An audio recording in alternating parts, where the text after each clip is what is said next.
Prologue. The Ragdorian Lake in between the kingdoms of Tristan and Gallia was one of Carthaginia's most beautiful places. It spanned across 600 square kilometers, and its width could be compared to that of the distance between Tristania, the capital of Tristan, and the Academy of Magic. The lake was located on relatively high ground, and was as beautiful as any painting. The lush green of the forests woven with the clear water of the lake was a masterpiece which couldn't have possibly been made by a god carelessly waving his axe around. However, that lake was not something humans owned. It was a place inhabited by the water spirits, who were the original inhabitants of Carthaginia. It was the paradise of the water spirits, who had a much longer history than the humans. The water spirits had made a castle and town at the bottom of the lake and developed their own culture and kingdom. It was said that those who saw it, no matter how evil they were, would turn over a new leaf.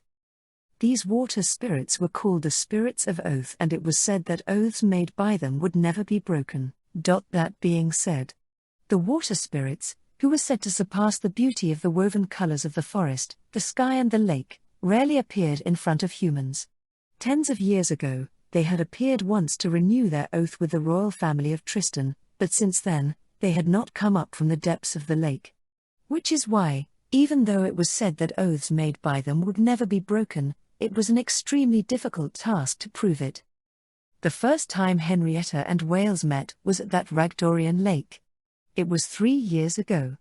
Celebrating the Queen Marianne's birthday, the Kingdom of Tristan invited guests from each nation and held a large garden party at the Ragdorian lake.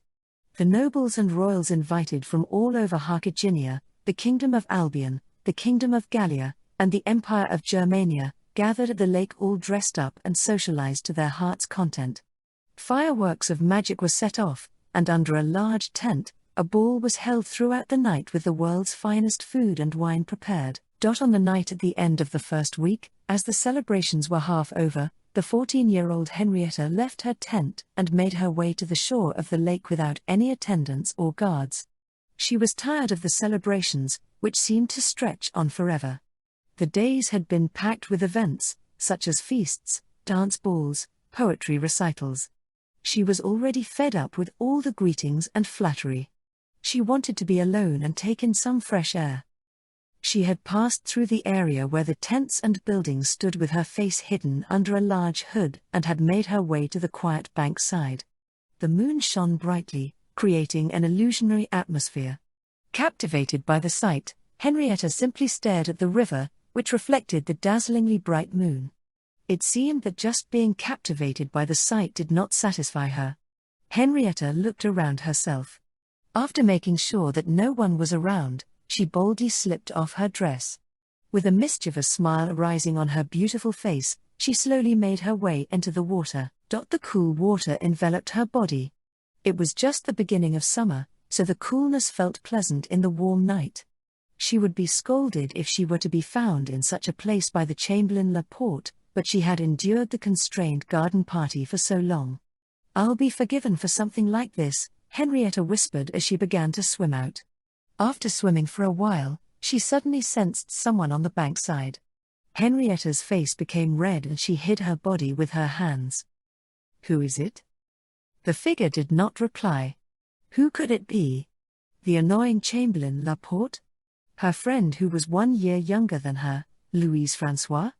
However, she had snuck out of the tent without any of them noticing. Becoming uneasy, she demanded for the person's identity. "Insolence! Name yourself." Her panicking voice reached the bankside. "I'm no one suspicious. I was only out for a stroll. Why are you out here swimming at a time like this?" Henrietta was offended by his composed manner, even though he had been watching her swim all this time. "I asked for your name, didn't I? Even though it may not look like it, I am the princess of a certain country. Before things turn ugly, state your name and leave." Hearing this, the figure was taken aback. A princess? Could it be Henrietta? Henrietta was surprised at the absence of the address of princess. There were only 5 people gathered at the lake who could address her in such a manner. It would be unbelievable insolence if he weren't one of those 5 people. "Who are you?" Henrietta had taken off the mask of a princess and questioned the figure in the voice of a frightened girl. The figure laughed. Being laughed at, Henrietta blushed. "It's me, Henrietta, Wales. Wales from Albion. Your cousin." "Wales? You mean Prince Wales?" "Prince Wales. The Crown Prince of Albion." They had never met before, but she of course knew of his name. The eldest son of the brother of her late father. She blushed even more deeply. "I arrived here tonight with my father. I thought I'd just have a glimpse at the Ragdorian Lake because it's so famous. Sorry for scaring you." "Geez, I can't believe you." With her clothes on, Henrietta turned towards Wales. "You can turn around now." Wales had turned away while Henrietta was changing. At the instant he turned around, something ran across Henrietta's spine for the first time in her life. Her body, cold from the lake, became hot as though a fire had scorched her. She shyly smiled at his gallant looks. It seemed as though Wales had felt the same sensation as Henrietta. "I'm surprised. You've grown beautiful, Henrietta." The astonished prince drew out moving words from his mouth. I haven't at all." Looking downwards, Henrietta couldn't lift her face. "I didn't mean to surprise you. I was just taking a stroll and I heard some splashing. When I came here, I realized someone was swimming. Sorry. I couldn't help but gaze." "Why were you gazing? Aren't the water spirits that live in this lake drawn to the moonlight? I wished to see them just once. The beauty of the water spirits are said to put the two moons into shame." Henrietta smiled. "Sorry that it was me then." Scratching his cheek in an embarrassed fashion, he earnestly said, "Not at all. I haven't seen a water spirit before but you are more beautiful than a water spirit." Embarrassed, Henrietta hid her face. People from Albion are so good at jokes. It's not a joke. I'm a prince, you know. I haven't told a lie, not even once. "I really think you are more beautiful," replied Wales, panicking. Henrietta's pulse hastened as though a spell had been cast on her. The cousin in front of her. A prince from another country, whom she only knew by name. The boring garden party had suddenly become beautifully colorful whilst they stood before the sparkling Ragdorian lake. Their relationship grew quite intimate, although it didn't take that much time. They understood each other's feelings just by looking at each other's eyes, and they also understood well that their time together was limited. At every night of the garden party, Wales and Henrietta would meet by the lake. Henrietta would hide her face with a large hood, and Wales would use a phantom mask which was used in the masked ball. The signal of their rendezvous was the sound of a small stone thrown into the lake. The person who had arrived first would reveal themselves from the thicket from which they were hiding, and after checking no one was around, they would use a password. After Wales said, "On the night the wind blows," Henrietta would reply with an oath of the water, "I pledge." On a particular day, the two were walking by the lake holding hands. "You were pretty late, Henrietta. I almost became tired of waiting." "Sorry. The feast just stretched on. I'm so sick of drunk ramblings already." "But is it really all right for you to sneak away like that every night?" Henrietta giggled at Wales' worried look. "It's all right. I'm using a decoy." "A decoy? That's something pretty serious." "It's not that big of a deal. That friend of mine you saw with me at lunch the other day." "You mean that skinny girl with long hair?" Wales tilted his head. The girl that would follow Henrietta around and play with her. He was so captivated by Henrietta that he couldn't really recall her look. However, he did vaguely remember her hair color. "Yes. She dresses up like me, and then goes into my bed for me. The blanket covers her right to the tip of her head, so even if anyone stands beside the bed, they can't see her face." "But isn't her hair color different to yours? If I remember correctly, hers is pink while yours is." Wales brushed Henrietta's hair with his hand. "A beautiful chestnut color. That would be a fairly bad decoy. I've concocted a special magic hair dye. But I feel a bit guilty. I didn't actually say that I was meeting you. She thinks that I am just out for a stroll. You're so cunning, Wales said while laughing. Shh! Don't laugh so loud. We don't know if anyone is listening. No one is going to be here listening at this hour of the night except for the water spirits. I want to see them at least once. I wonder what kind of beauty makes the moon jealous. Pouting her lips, she replied to her lover with a troubling tone. Oh, I see now. So you didn't actually want to meet with me. You just wanted to see the water spirit, and have me tag along. Wales suddenly stopped and grasped Henrietta's cheeks gently in both his hands and approached her lips. Henrietta was surprised, but soon closed her eyes. Their lips pressed together. After a while, Wales moved his face away. I love you, Henrietta. I also love you, Henrietta whispered, blushing furiously. A tinge of loneliness was reflected in Wales' eyes. While he was entranced by the idea of their love, a composed part of his mind also imagined its conclusion. Their status did not allow them to be with each other. If anyone knew about their relationship, they probably wouldn't even be allowed to see each other in formal events. It was a part of being a princess and a prince. Wales began to speak, trying to brighten the atmosphere. Ha ha ha. We've both been born with troubling destinies, haven't we? Most of the time we've spent together has been at night, with a disguise.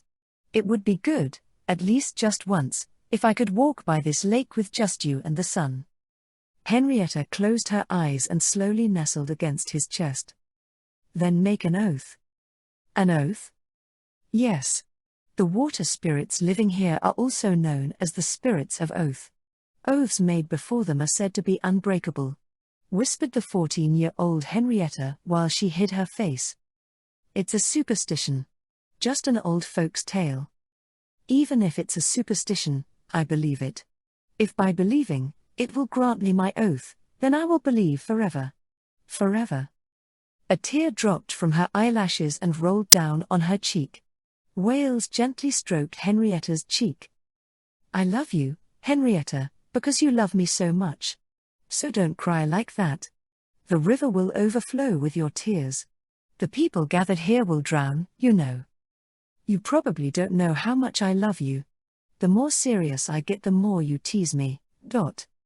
Don't be like that, Henrietta. Lifting the hem of her skirt, Henrietta made her way into the water.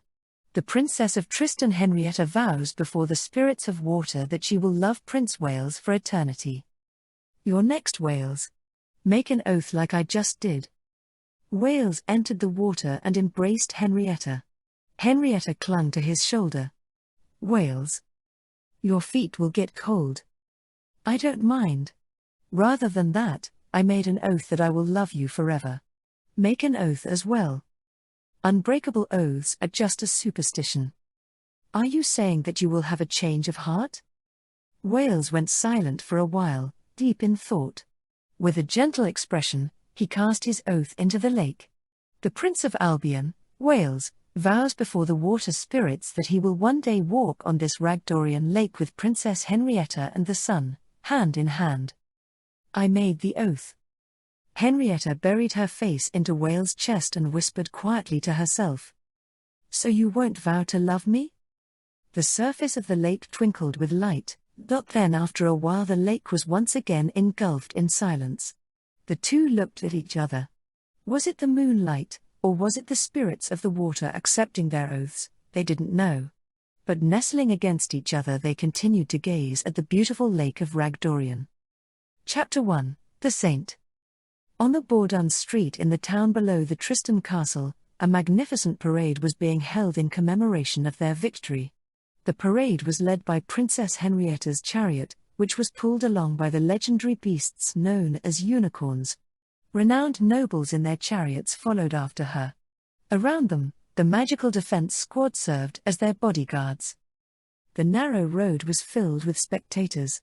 People cheered as they watched from the windows and roofs of the buildings as the chariots passed by.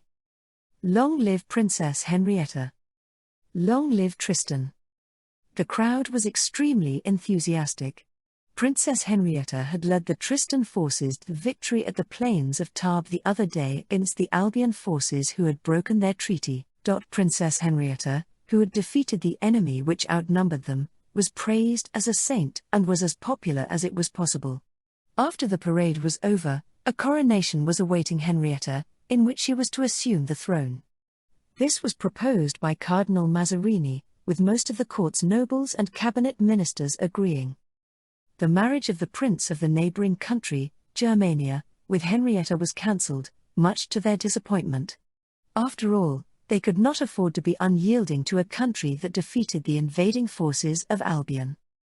Of course, cancellation of the alliance was out of the question. Tristan was a strong country that Germania, who was frightened of the wrath of Albion, could not afford to be without. In other words, Henrietta had gained her freedom through her own hands. A party of the defeated Albion soldiers were watching the triumphant return in the corner of the plaza. They were the nobles of the Albion forces who were taken as prisoners. Even though they were prisoners, they were treated fairly well. Their wands were confiscated, but they were not tied up, and could freely stand. Guards were placed around them, but none of them were thinking of escaping. When nobles are captured as prisoners, they undergo an oath. If they were to break that oath, then their honor and name would turn into ashes. For nobles, who valued honor very highly, it was equivalent to death. Within that party of people, there was a scorched man with a bold face.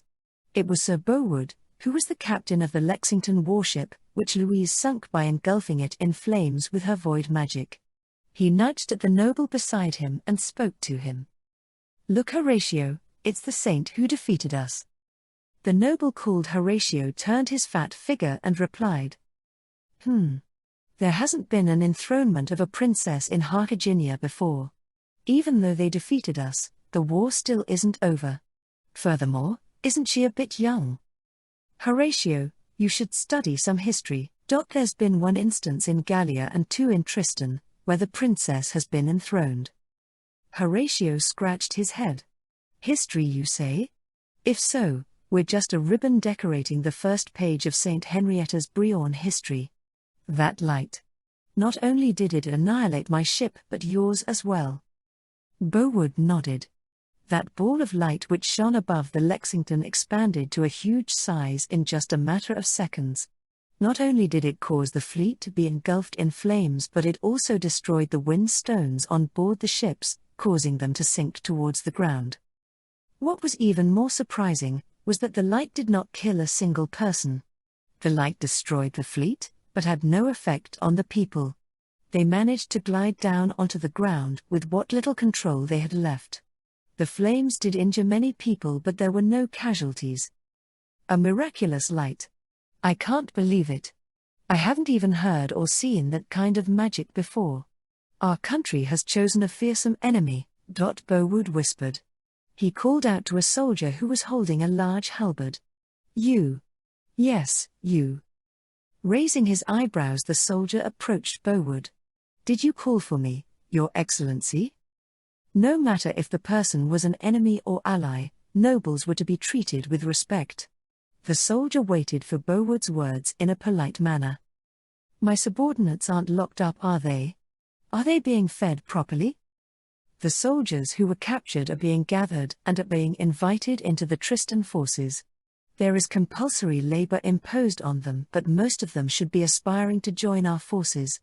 After all, it was a big victory. Don't worry about their stomachs. Tristan is not such a poor country as to be considering whether or not to give prisoners food. Here's a cup to celebrate the saint's victory. The soldier laughed. Allow me to offer a cup to Your Excellency's health. Feeling cheerful, Bowood whispered while he watched the soldier leave. If this annoying war ends and you go back home, what would you do, Horatio?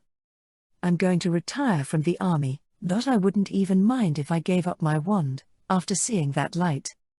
Bowood laughed loudly. We think alike. I feel exactly the same. A smile arose on Cardinal Mazarini's face while he sat next to Henrietta. It was a smile that he had not shown for 10 years, a smile without worry.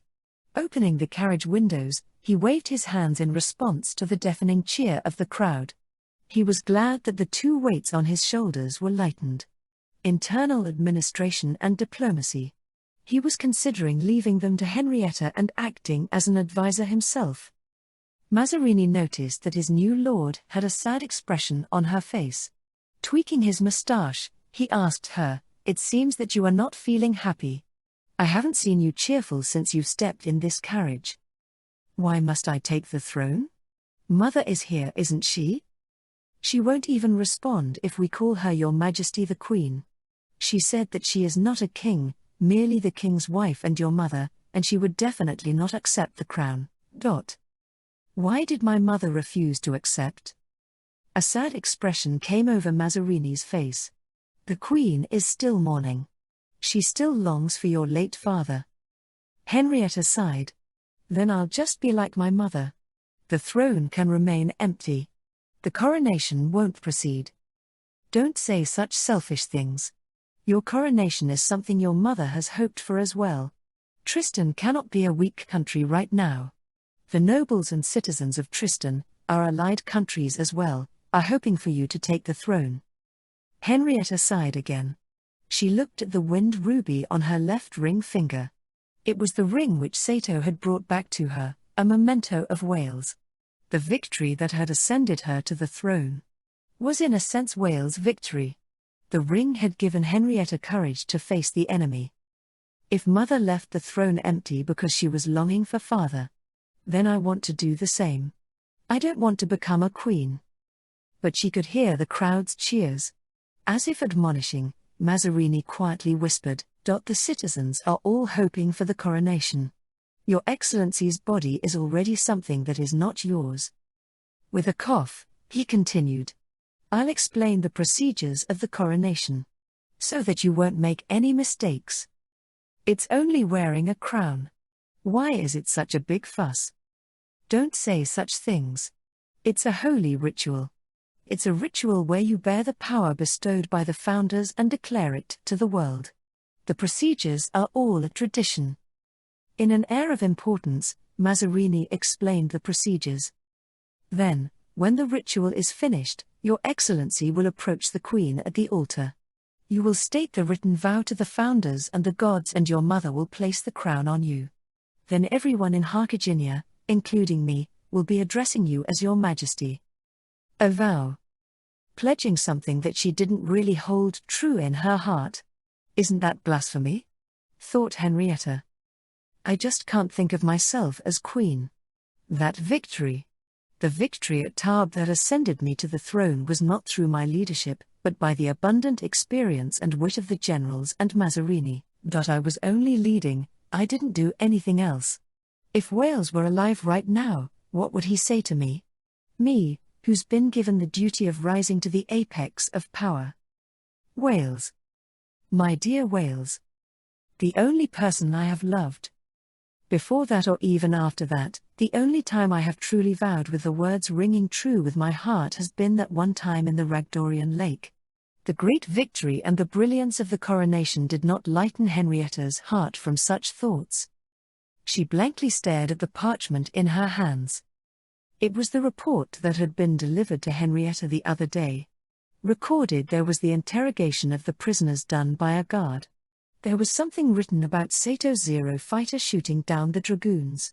A prisoner who had been a dragoon said that it flew with great agility and used powerful magic-based attacks, shooting down his allies one by one.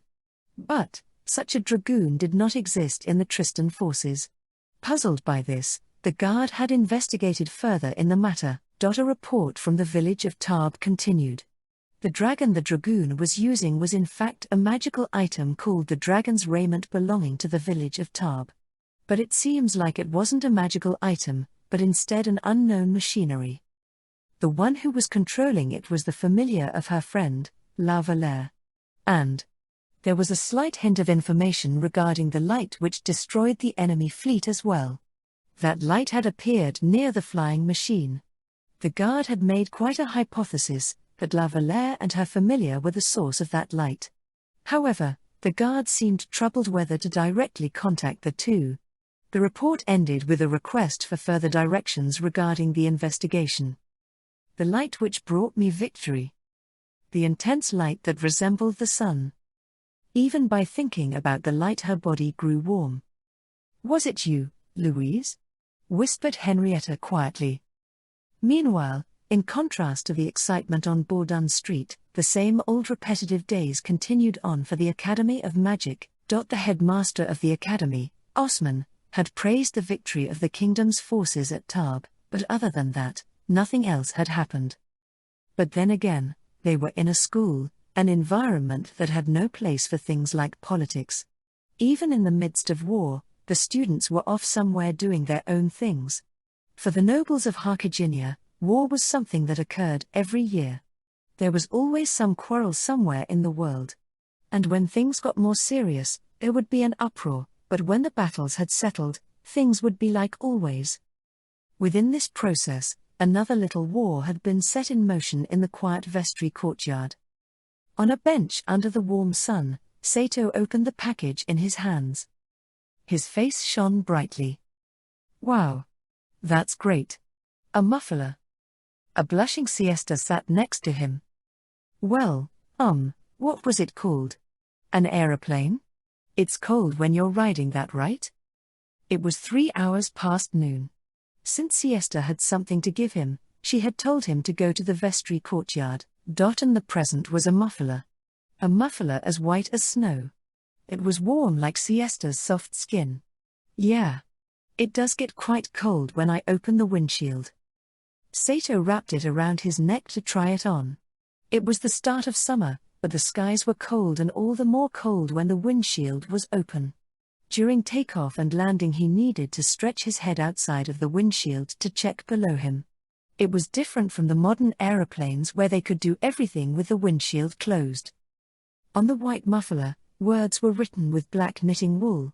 At first they looked with letters from the alphabet, but on closer inspection they were Carthaginian characters, quite different from the alphabet. What does this say? You can't read our words because you're from another world. Your name is written there. I see. Sato was moved. So that's how my name is written in this world's characters, he thought while looking at it with fascination. 4 characters were grouped together, which was probably pronounced Sato. Close to that group of characters was another group of 6. How about this? Air. That's my name. Sorry, I couldn't help myself. You don't like it? No, that's not it. Sato frantically shook his head. I'm really happy that you knit a muffler for me. It was the first time in his life that he had received a present from a girl. He remembered the tragedies that had happened every year. His birthday was on a national holiday, so school was off. He hadn't had a single girlfriend to congratulate him. Only once did his mother give a watch to him, which broke the following day. On Valentine's Day, there was actually one time where his seat was mixed up with the person's next to him and a chocolate was placed in his desk. Who is it? Who is it that likes me? I'll most likely like you as well. He shouted, dancing around in joy. An ordinary-looking girl came up to him and said sorry, got the seats mixed up. Embarrassed at his own excitement, he ended up sulking in the toilets. And so, receiving a present from a girl was enough to make him teary. The fact that it was handmade raised Siesta's charm by 120%. The usual cute Siesta had been elevated to the status of an angel. But is it really all right to give this to me? It must have been a lot of work to knit this. Sato said quietly. It's okay. You know, when the Albion forces attacked I was so scared. But when I heard the battle had ended and came out of the forest, you had already landed with that aeroplane, right? Sato nodded. I was really, really happy. Which is why The two found themselves blushing. Siesta had hugged Sato and kissed him on the cheek during that time. The village people came out of the forest soon after. Many of them had been intently watching Sato defeat the enemy dragoons with his Zero fighter. They had praised Sato and Louise as heroes for crushing the enemies. Celebrations were held for 3 days and 3 nights, and both of them received treatment as fine as royalty. They had also restored Siesta's grandfather's honor, as they proved the Zero fighter could really fly. During the feast, Siesta had diligently attended to Sato and had drawn closer to him. At this moment, her body was also leaning lightly against him. Confused, Sato fiddled with the muffler around his neck. Ah? He noticed something. Siesta, the muffler is quite long. Hee. That's because it's made for doing this. Siesta took the end of the muffler and wrapped it around her own neck. When she did that, the muffler's length was just right. It's made for 2 people? Yep. You don't like it? There was an incredible charm as Siesta looked into his eyes after saying that. It was as if she had the eyes of a loving puppy. A muffler made for 2. What are you, the perfect maid? A maid like you would be sentenced to death in Japan. Why you? Sato's thoughts had started to not make sense. Siesta's maid-like manner had landed a critical hit in his mind. Siesta launched another attack. Closing her eyes, she pouted her lips and leaned towards him. Sato gulped. His reaction would make him press his lips against hers. But the memory of her father's words during the banquet resurfaced in his mind. He had approached Sato when Siesta had left her seat for a while. He praised Sato as the hero of the village, as he had defeated the dragoons from Albion. His smiling face, however, quickly wore a much more sinister expression as he directed a blood-curdling glare at Sato. You're the savior of this village, and the hero that protected Tristan from Albion. I love you for that. But what? If you make my daughter cry, I will kill you. Sato would never forget her father's face as he said that. It was more daunting than orcs, dragoons, even Louise's magic that destroyed the enemy fleet. He couldn't just carelessly make a move on Siesta. He was someone who had to return home after all. If he kissed her, then he would make Siesta sad. And if that happened, Siesta's father would probably follow him to Earth and hunt him down. The terror that his face had emitted was menacing enough to stop him from laughing off the idea. But, as Siesta's lips approached even closer, his hesitation had started to feeble. Since Sato wasn't moving any closer, it seemed Siesta was planning to close the distance between them herself. Grabbing Sato's head, she daringly drew him in. Siesta was a girl who was unbelievably daring when she wanted to be. Sato couldn't resist. No, but if it's only a kiss then, he thought as his body stiffened. And with loud thud, Sato fainted from a large rock thrown at his head. About 15 meters behind the bench where Siesta and Sato were seated, there was a gaping hole in the ground. In it was a girl catching her breath. It was none other than Louise. Louise stamped her feet. Beside her was the large mole that had dug the hole, Verdandi, and the intelligent sword, Derfelinger. After making Guish's mole dig the hole, Louise had hid in it, popping her head up to quietly watch over Sato and Siesta. She had brought Derfelinger along since she had some things she wanted to ask him. What's with that familiar? Grumbling, she hit the wall of the hole with her fist. Don't die, Sato. Could be heard from the bench as Siesta tended to Sato. Louise had thrown the rock that had hit Sato in the head. It was unforgivable to kiss another girl since he was her familiar. Hey, noble girl, said Derfelinger with an expressionless voice. What? Start remembering my name already. Who cares about that? Moreover, has it become popular to dig holes to watch over familiars? Why would it be popular? Then why are you peeping from this hole? If I'm seen, I'm going to look bad, Louise said while glaring at the sword. Then isn't it better to just stop peeping at him? It's okay to leave him to do whatever he likes, right? No, it's not okay. That idiot familiar, without even consulting me, would spend a whole day flirting with that girl. Louise's voice had started to shake when she reached the word flirting. She was quite angry. I might even be the legendary Void Mage, yet I can't even find anyone to talk it over with. I was even going to find that useless, incompetent fool of a familiar of mine, but he was off somewhere fleer. Fleer. Don't copy me. What, wasn't throwing a rock a bit too much? My partner could have even died. Louise crossed her arms while sitting in the hole. Flirting somewhere without even fulfilling the duty of a familiar, he's still 10 years early for that. Jealousy. No. You're wrong. As Louise turned her blushing face away, Derfelinger imitated Louise's tone of speech. Why would he not try to kiss me? Be quiet. I was even pretending to be asleep. I'll cry, you know. If you say that again, I will melt you with my void magic. I swear, I will melt you. Derfelinger shook uncontrollably with laughter. Eyeing it with great distaste, Louise asked Derfelinger. Hey, I guess there's no one else to ask but you. A fine noble like me is asking a rusty sword like you a question. Be grateful. What? Louise gave a slight cough. With a blushing face, she asked Derfelinger in a tone of voice that desperately tried to savor any dignity she had. State in which areas that mate is more attractive than me, in a concise and easily understandable way. What use is it asking? That's none of your business. Just answer the question. Jealousy. I said that, wasn't it, didn't I? And you even passionately kissed me back then. I'll cry, you know. Right, now to melt you. Louise firmly held her wand while muttering an incantation. Derfelinger quickly answered in a panic.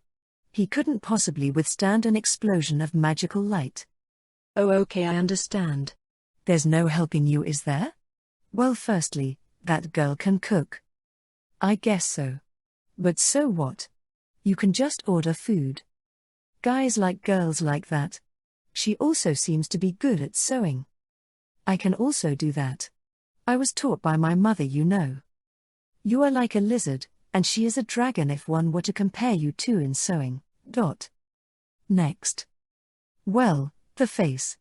I guess it's a matter of preference.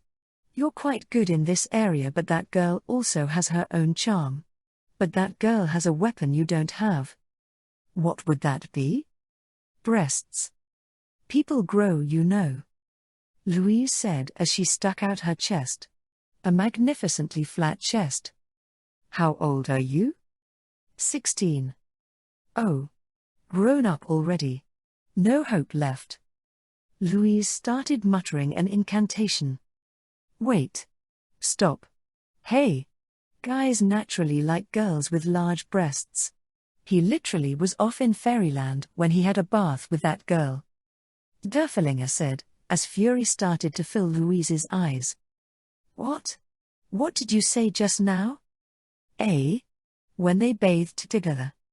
Derfelinger explained the incident where Sato and Siesta took a bath together. Louise had been deeply inhaling and exhaling. She was shaking uncontrollably with anger. Derfelinger decided to keep quiet after being scared by her, something rare for a sword like him to feel. Meanwhile, the mole had popped its head up from the hole. It had seen the glad figure of its master who had been searching for it. Kneeling down, Guiche put his arms around his familiar and rubbed his cheek against it. Ah. I was looking for you, Verdandi. You cute hairy thing. What on Harkiginia have you been doing, digging a hole here like this? Louise? Guiche looked perplexed as he peered in the hole to find Louise. Why are you in this hole?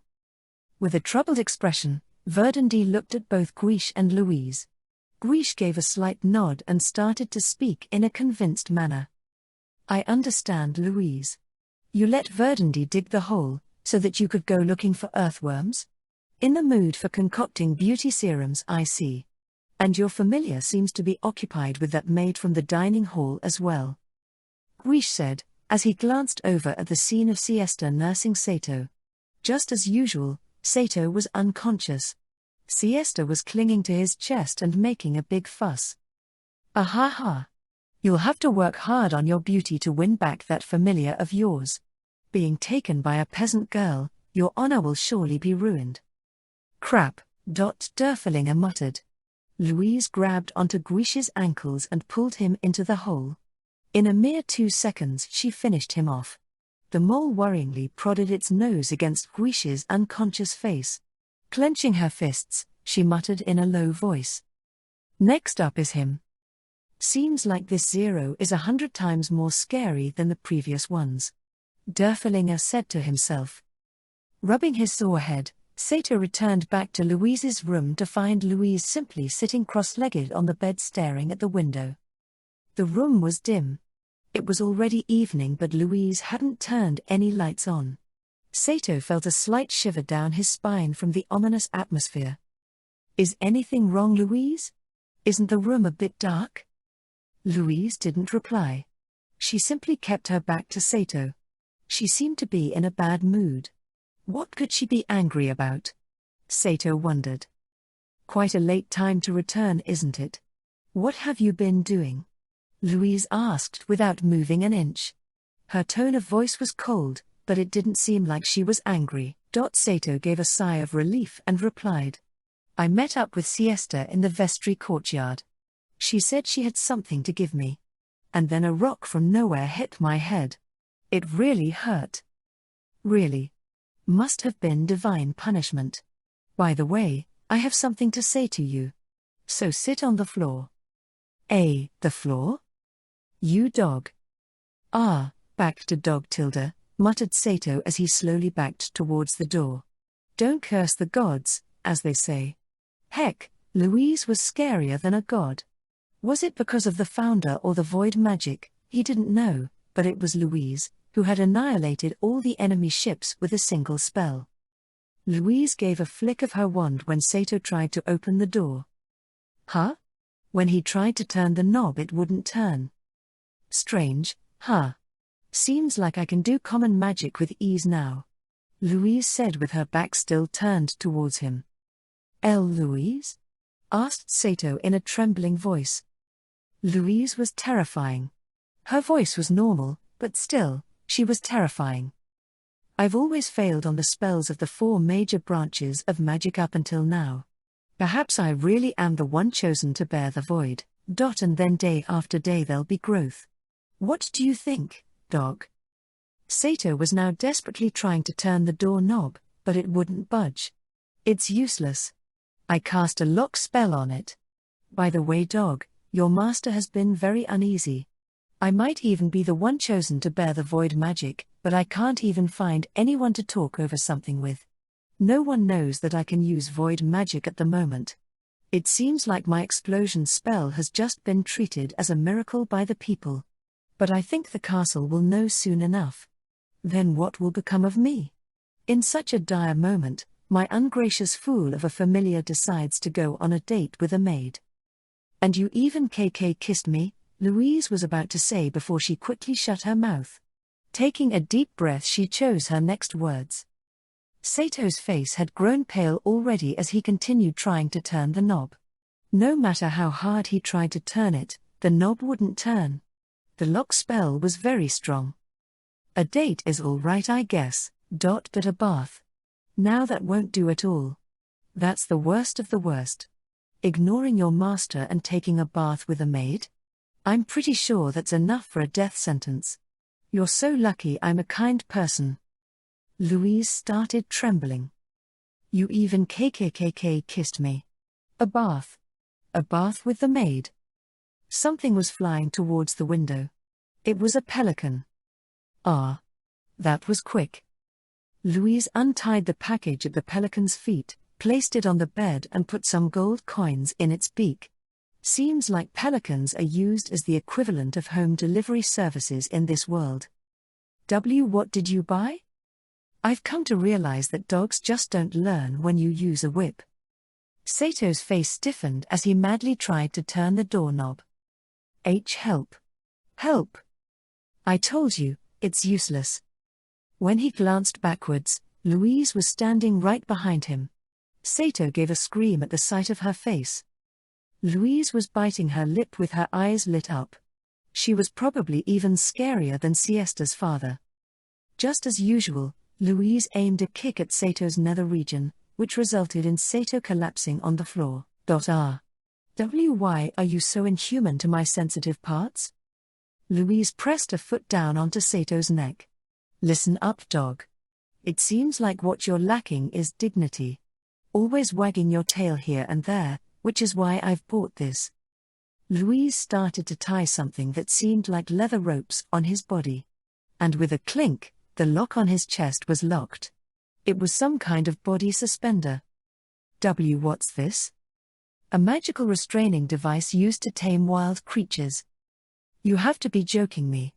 Sato cried as he tried to stand up. Louise muttered a short incantation. Vazra. With a gasp of pain, Sato fell down onto the ground. It's got water and wind spells on it. At the master's signal, it will start giving out electric shocks, explained Louise, but Sato was already unconscious from the shock. Louise dragged his body across the floor and tossed him into his haystack. You're 100 years too early to bathe with a girl. Chapter 2, Sato goes shopping in the triumphant town. Wards woke up. He tried to get up and frowned. Wondering, he looked at the bandage that was rolled up around his body. Where am I? I am sure I was hit by the magic from the flying machine that Gandalf piloted and lost consciousness. He looked around. It was a plain room with a wooden floor and walls, a bed and one desk. There was a pendant on the desk, which he used to wear around his neck. Seeing a picture, he reached out for it. But he could not reach it, as his body still ached all over. At that moment, the door opened up, and he saw a familiar face. Oh, you've regained consciousness. Crumbling dirt? You. Fouquet placed the plate of soup on the desk. Wards tried to get up again and felt a jolt of pain throughout his body. TCH. You still cannot move. Your body has been pierced by bullets in numerous places. It took all the water element mages casting the recovery spell for 3 days and 3 nights to heal you. Bullets? Wards made a suspicious face. Was I shot by a gun? Is this the power of a gun? A gun is a weapon that commoners use. The pressure of the gunpowder, ignited by the spark of the flint, pushes a round bullet out of the weapon. Although its power in short distance is superior to the bow's, the need to load the bullet and gunpowder separately makes it hard to fire quickly. In addition, the hit accuracy is not better than a bow's either. A gun's great advantage is that you don't need any additional practice to use it. It isn't a great weapon for a mage. Really? You didn't even know the weapon that defeated you? What a careless man. Saying so, Fouquet scooped soup with the spoon and carried it towards his mouth. Wards thought, it must be that strange flying machine that Gandalf used. Not only could it fly very quickly, but it also was equipped with a gun that could fire in rapid succession. And then, in that instant, a whirlpool of light appeared. Albion's entire fleet had been destroyed in a moment by that light. What was the light that I saw? Something must have happened in Harkiginia. I could take advantage of the change, because this event might be connected in some way with that, my desire to get Louise's abilities, and Sacred Emperor Cromwell's manipulation of strange magic. Even if he was going to follow Cromwell and go to the Holy Land, his plan might not work out, remembering that the whole fleet was destroyed by just one person. Hey, the soup's getting cold. Fouquet, in an exasperated tone, said to Wards. He was lost in his own thoughts. Where is this place? Wards inquired, not giving the soup a glance. Albion. This is a temple located on the outskirt of Londinium, in which I had been in service in the past. Good thing you were able to return in one piece, you have to thank me for that. Albion? What happened to the military invasion? Ah, I guess you didn't know the circumstances because you were out. It was a complete failure. After the airship fleet's annihilation, Albion's army was routed. Geez, sure victory my ass. If you couldn't defeat Tristan, whose numbers you vastly overpowered, you'll probably have a hard time recapturing the Holy Land. I didn't know you joined the invasion troops as well. You should have told me about it. Fouquet was amazed. I actually informed you. I was dispatched there as a scout unit because Albion's army was unfamiliar with the foreign country's geography. It seems you are the type that forget things which don't interest you. Is that so? Ah, that's right. Sorry. Then Wards muttered, I'm hungry, give me some soup. Although Fouquet made an ugly and unpleasant face, the soup was still carried to Wards's mouth. Is hungry all you can say? I hurriedly nursed you after seeing you fall, immediately treating you with my water spell. After that, using my illegal connections as a thief, I somehow got on the ship leaving to Albion, and escaped safely. Really, I shouldn't have saved such an ungrateful person. Wards pointed at the table. Can you bring that pendant to me? The pendant was a silver locket. Fouquet brought the pendant to Wards. He took it and he put it on his neck. Is it very important to you? Not exactly, but it calms me down. She's a very beautiful woman. When Fouquet watched Wards with a smile on her face, Wards' cheeks became tingled with red. You saw it? Yes, by impulse. You were holding to it tightly in your sleep, so it made me curious. As expected from a thief. So tell me, who is that person? Your significant other? Fouquet asked Wards while bending herself forward. Wards said in an unpleasant voice. She's my mother. Your mother? Your looks deceived me, I didn't know you had a mother complex. Do you live with her? Not anymore. Either way, it is none of your business. After nursing you, that's the attitude you return? At that moment, the door opened with a clank. It was Cromwell, accompanied by Sheffield. Seeing Wards, he smiled thinly. That smile never changes. Just like a doll, Wards thought. They just experienced defeat. An unthinkable stumble at the first step of Albion's ambition. Yet the fact didn't seem to unnerve Cromwell.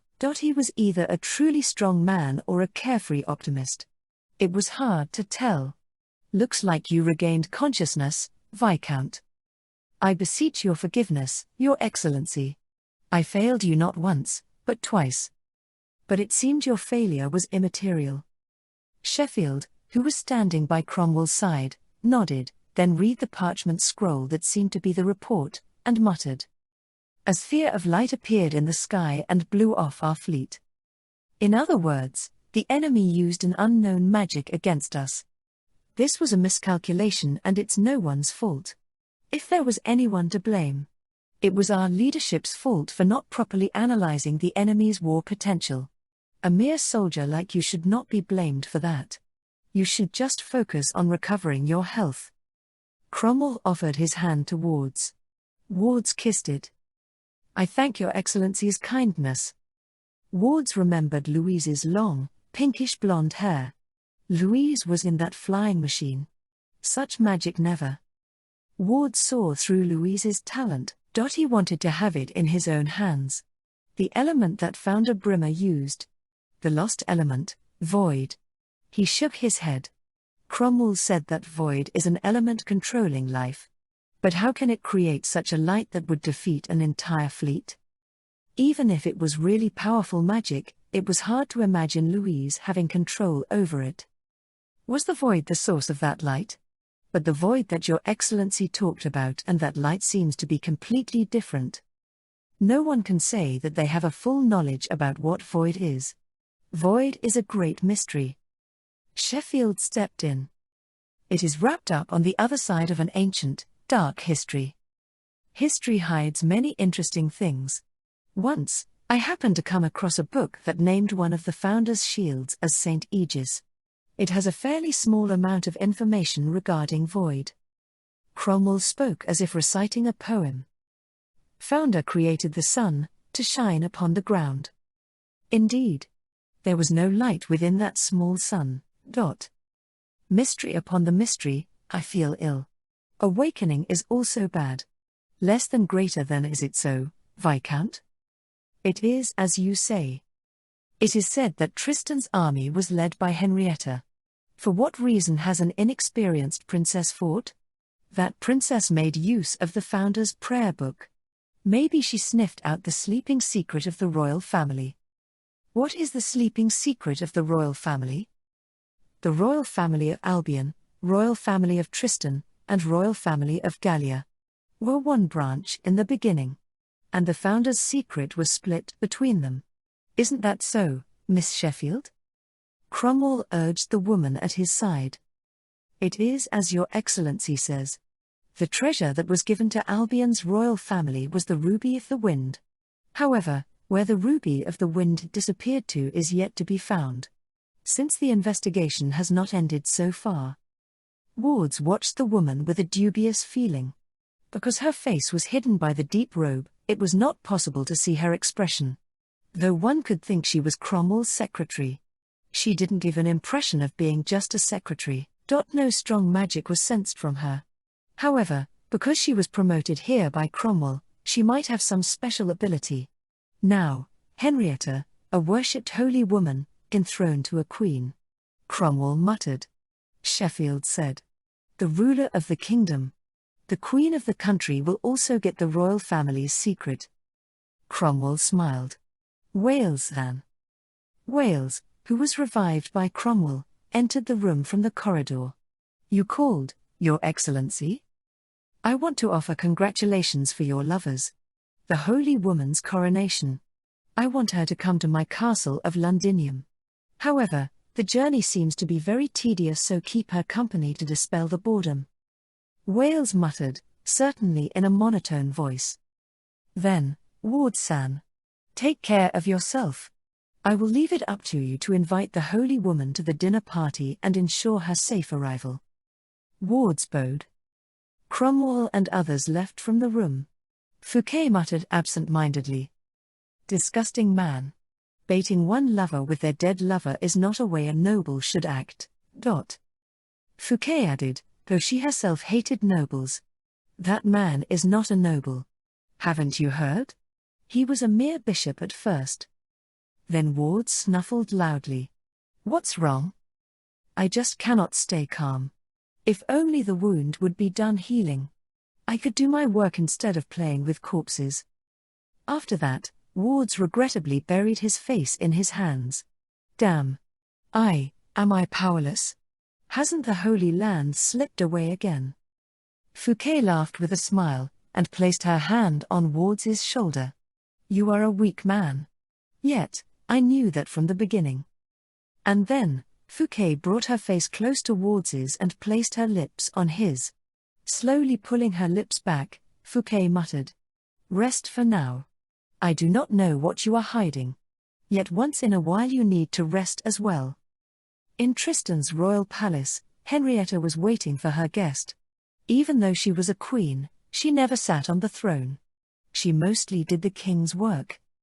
After the coronation was finished and she became queen, the number of things to do in the domestic and foreign areas greatly increased. Some were demanding loans, some were asking it in a good nature, and Henrietta, from morning till night, was always meeting someone. And, because of the war, there were more guests than usual. Because she was always straining to show her dignity, she became very tired. Even though Mazarini assisted, she had to come up with the answers herself. It was too late for Henrietta to revert back to being a princess. However, for the new guest, she neither showed or made such expressions or attitude. A refrained voice called outside the room, informing Henrietta about the guest's arrival. Right after that, the door opened. Louise stood there, reverentially bowing her head.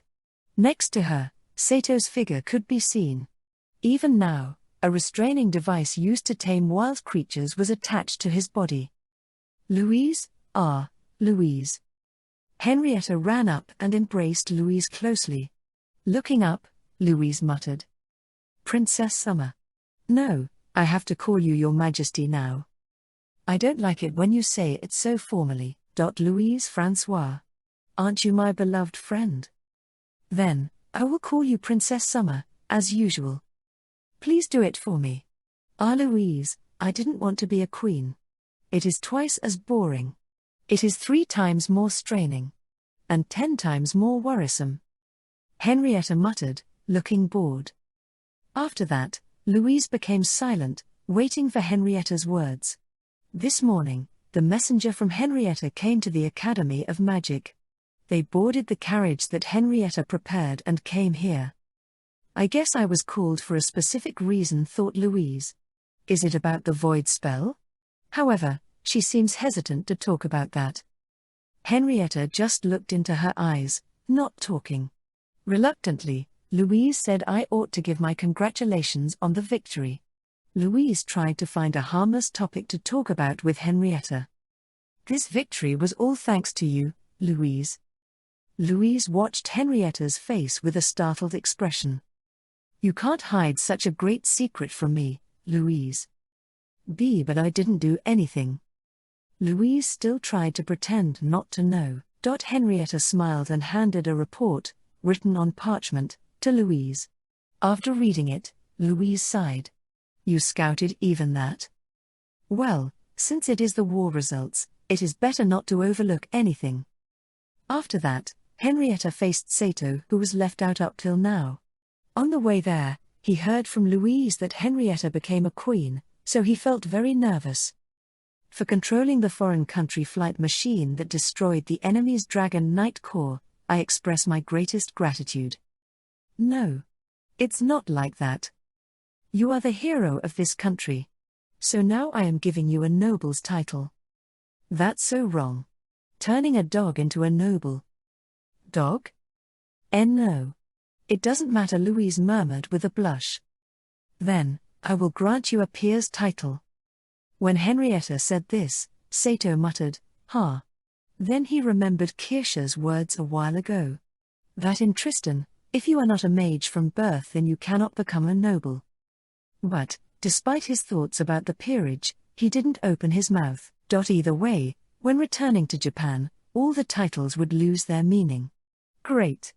A really great war outcome. Louise Francois. The way the war ended is all thanks to you and your familiar. There has never been such a victory in the whole of Harkiginia's history. By all means, Louise, you should be given a territory the size of a small country and a title of Duchess for this. And your familiar awarded with a peer's title. I don't need anything. This deed was my familiar's.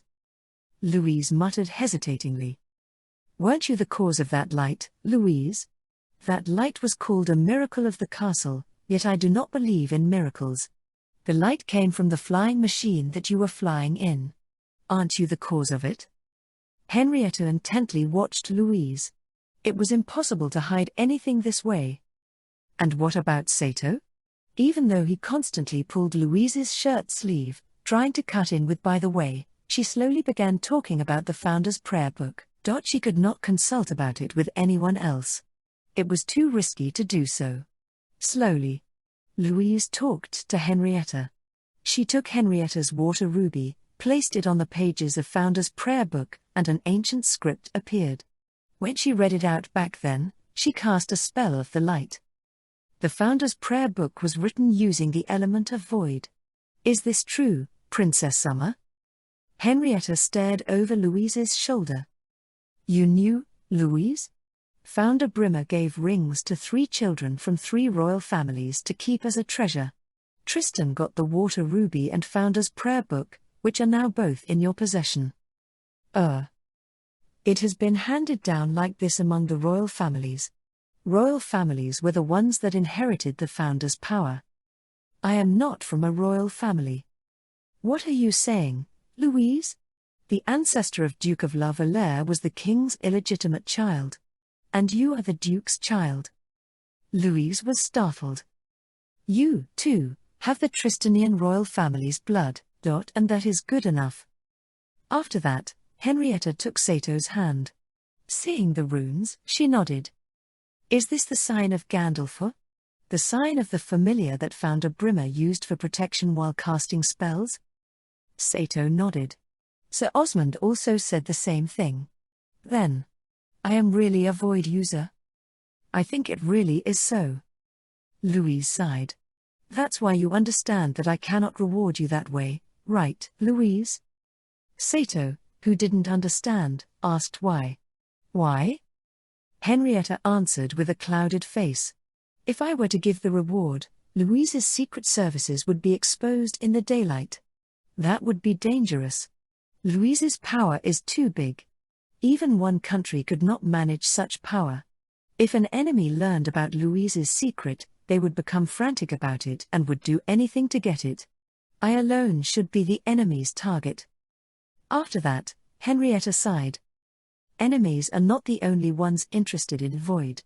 Even inside the palace, those who know about that power will always try to use it for their own purposes. Louise nodded with a scared look. Therefore, Louise, you should not talk to anyone about that power.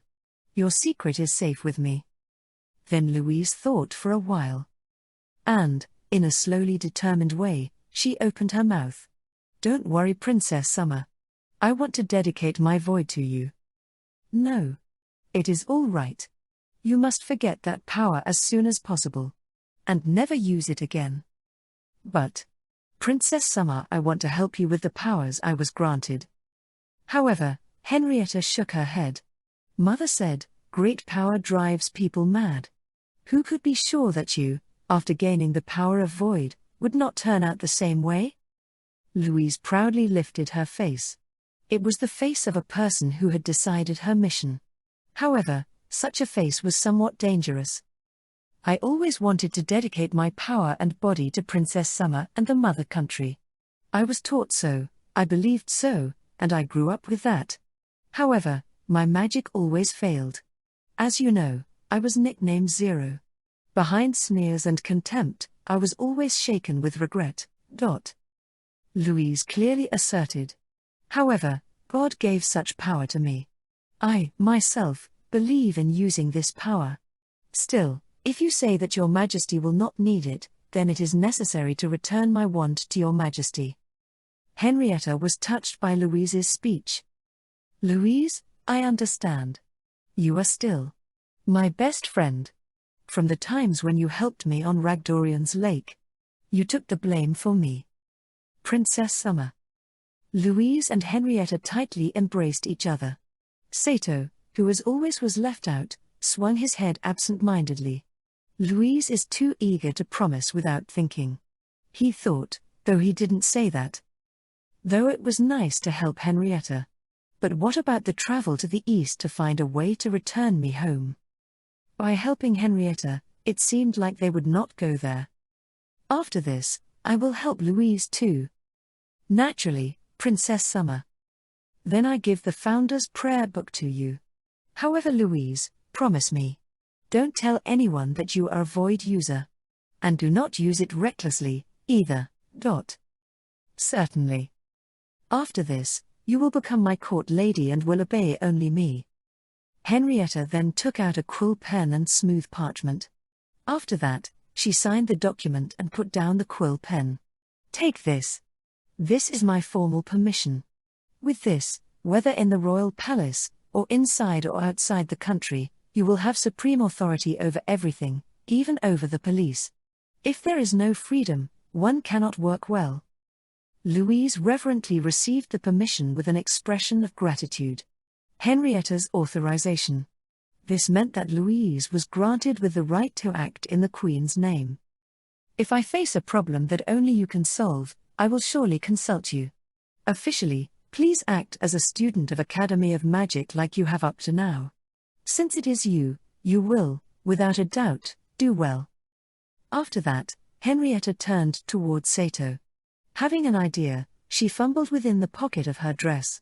When she took out some golden coins, Sato gasped audibly. I ask you to look after Louise, my important friend, kind familiar San. That's. I cannot take it. Sato looked amazed at the golden and silver coins in her hand. By all means, please accept it. Giving you this as a sign of chevalier is the least what this powerless queen can do. You showed your loyalty to me and to the mother country. This should not be unrewarded. Henrietta said with sincere eyes. When seeing such eyes, it becomes impossible to refuse. After accepting this, he could not refuse to help Louise, as it seems. Because Sato was not from this world, he wasn't Henrietta's vassal either, but even if he didn't have to feel responsible, Sato felt a strong sense of obligation either way. It might be fate, he thought. No, it was his personality rather than fate. When such a beautiful woman like Henrietta said please, he could not find it in his heart to refuse. What a light-hearted fellow I am. Ha! He wasn't so welcomed in the Japan of his time. Anyway, I should search for the way to return home, Sato thought, putting the golden coins into his pocket. Sato and Louise went out of the royal palace in line. Really? You are too eager to give promises. What do you mean? Louise stared up at Sato. Because you said that you will help Princess Summer, but then it will be impossible to go east. Sato said in a disappointed voice. Don't leave without permission. Everyone remains here, so stop asking. Louise averted her face and started walking, leaving Sato behind. Sato ran after her, panicking. How can you say that? Release me from this. Sato pointed at the restraining device used to tame wild creatures that was attached to his body. Do not argue. If the familiar is acting on its own, it's the master's duty to put a chain on him. Louise answered nonchalantly. Sato, trying to get attention, suddenly gripped Louise's shoulder. They were in Bourdon Street already, right in front of the royal palace. The main street. And what about passers-by? They were all staring. Hey! People are looking. Let go. Sato said in a lowered voice. Are you thinking that I should not return? Louise went who? At these words and changed her expression. So that's it, isn't it? You are worried about me leaving, right? It would be hard to help Princess Summer otherwise. It's not like that, Louise wanted to say, but shut her mouth. That's not the reason why I don't want Sato to return to his former world. However, by saying this, she would reveal her hazy feelings for Sato. Louise's pride couldn't permit such a thing.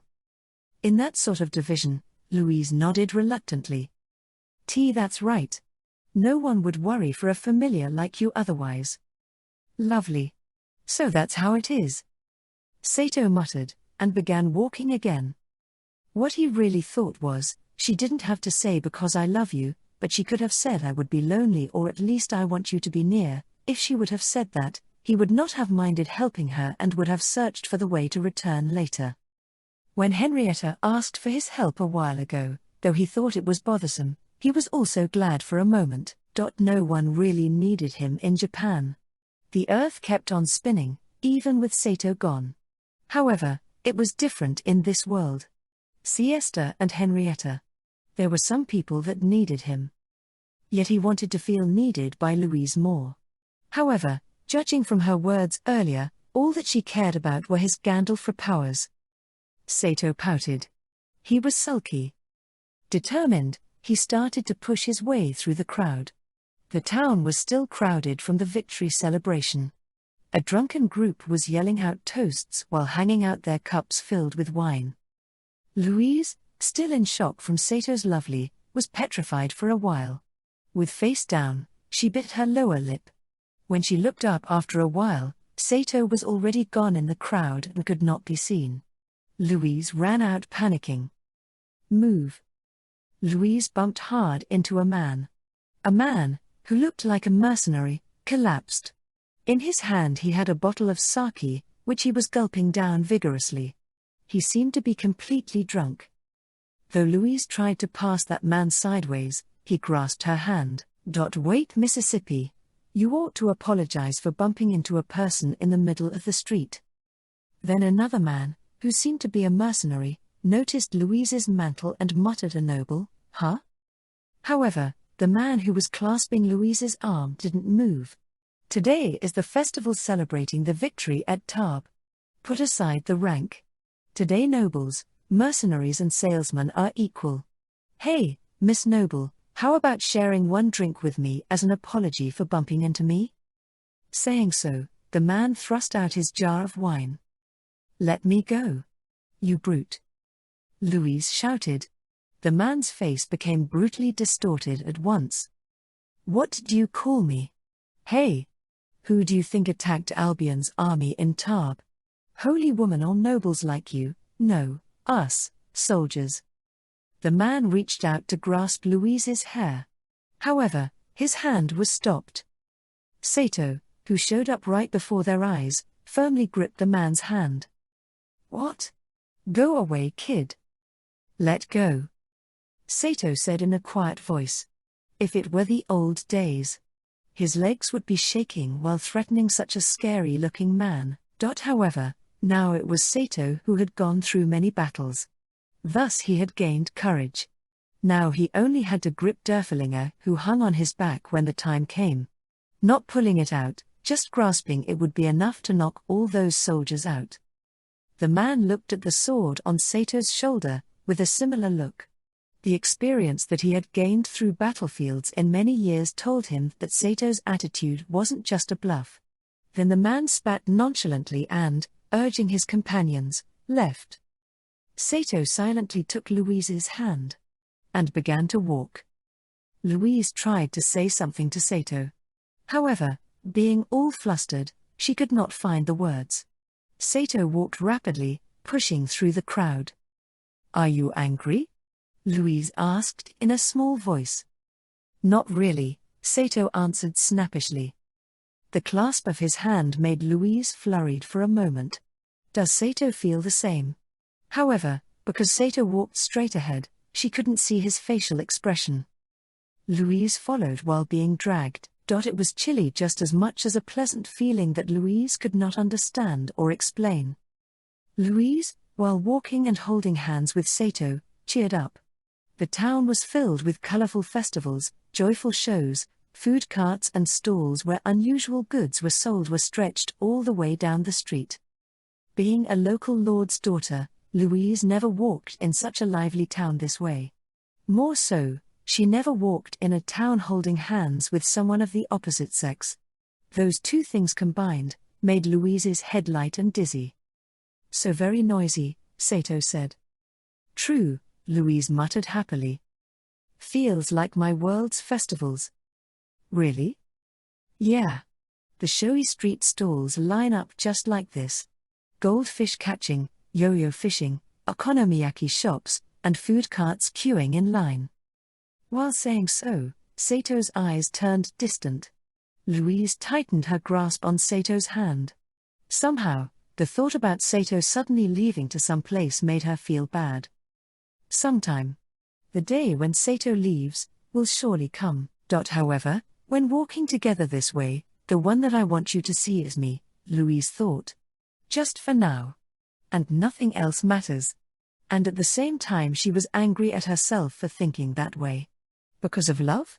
That's not it. It was her pride that was the problem. After convincing herself of that, Louise looked around blankly. And then, shouting "Wah!" stopped still. What is it? Sato turned around. Louise was looking at a jewelry shop. There, on a cloth, various rings and necklaces were displayed.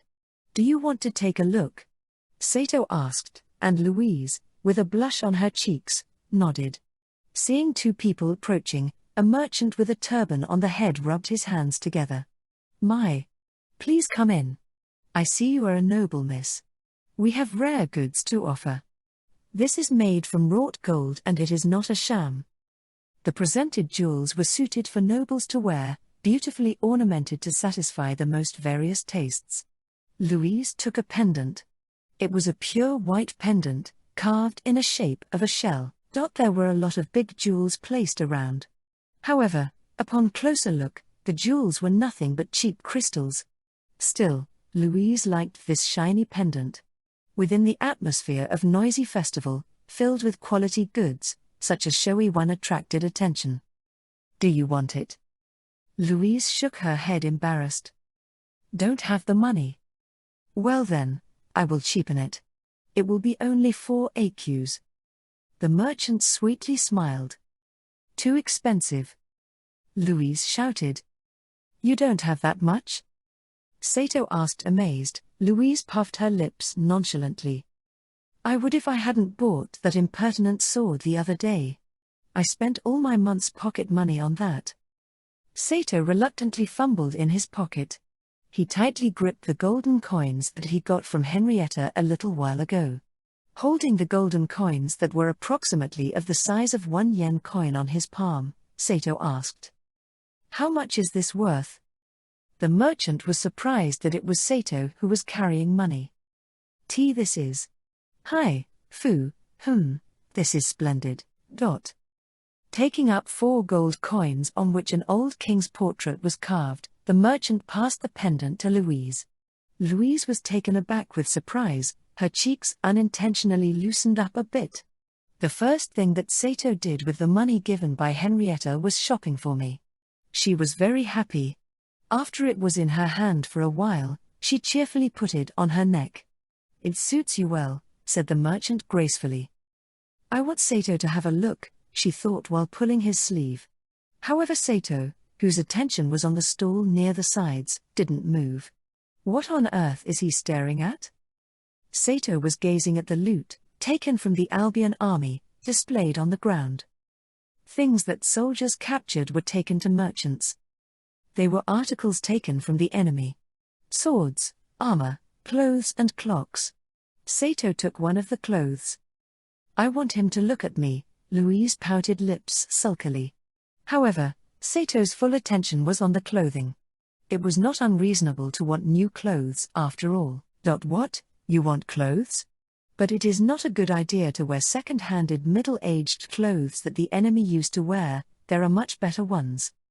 However, Sato didn't answer. He reached out for one piece of clothing, his hands shaking. Dear customer, you have an excellent eye. This is a seaman uniform from Albion. Though it is cheaply made, it is also convenient. Turning a collar this way up protects neck from the wind. Seaman uniform? Indeed. But in Sato's world it was called a sailor uniform. Sato's head started working at full power. Though the size was too big, it could still be modified for Siesta to wear.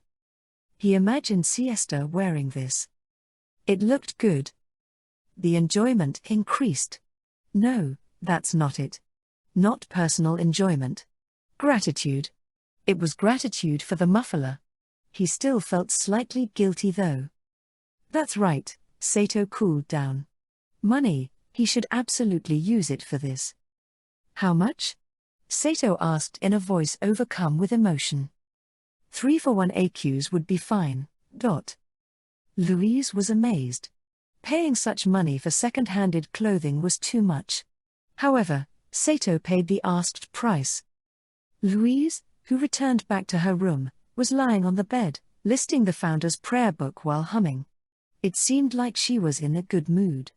Sato tried to slip out of the room quietly. He wanted to go to Siesta to deliver the goods he bought today, but the door was locked by Louise, who waved her wand and put the lock spell on it. Are you going somewhere in the middle of the night? No. Surely he could not say that he was going to Siesta's place to deliver the sailor uniform that he bought today. Jay just wanted to take some night's air. Wah ha ha. Louise scowled at Sato. Then, determined, she walked up to Sato and started eagerly taking his parka off. What are you? Taking it off. Take it off. The wild creature's restraining device is in the way. When Sato shouted so, Louise removed the lock of the restraining device, looking down for a moment. Because he bought a pendant in town today, he thought she had forgiven him. Yet she could not forgive him taking a bath together with a girl so easily. Louise unfastened the restraining device and took off Sato's parka. Her face was always angry. She chewed her lower lip hard. Then Louise went back to bed, hugging the taken-off parka tightly and said, "Face that way." With all her clothes taken off, Louise, wearing only Sato's parka, pouted. Still want to go for a walk? Giving it to Siesta will have to wait for tomorrow night, Sato thought, now wearing only a t-shirt. Even though it was an early summer, the climate in Hakujinya was very different from Japan. Walking this way, he would catch a cold. Without a doubt, Louise knew that too. There are more important things than the night wind, don't you agree, Tilda? And a partner who doesn't serve his master is no good, don't you agree, Tilda? Louise said, while lying down on her stomach and swinging her feet. Reluctantly, Sato sat on the bed. Understood. Louise, lying down on the bed, began to read the founder's prayer book. Isn't it all blank? I can read it. Louise showed the ruby of water on her finger to Sato and explained its relation to the founder's prayer book. Element of void. Sato remembered the magical light, which blew off the fleet that day. Void. The legendary element that founder Brimmer used. And, I am a familiar that founder Brimmer is said to have used, Gandalf. The legendary familiar that has the ability to master all kinds of weapons, in order to protect the founder, while he casts his spells. Then you are the strongest wizard in this world? Cool. Destroying with one swing. I wouldn't say so. I haven't said this to Princess Summer since I didn't want to disappoint her.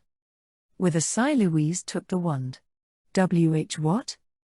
After that, Louise slowly began uttering an incantation. Ear sun fuir. Stop. Idiot. It would be terrible if such explosion were to happen in a place like this. However, Louise didn't stop chanting. Yan Sakusa. Finishing the chant uninterrupted. Louise lifted the wand. Sato dug himself into his pile of hay, scattering the straw all around. And then Louise's eyes rolled back and she crumbled to the bed suddenly. LLL Louise? Louise.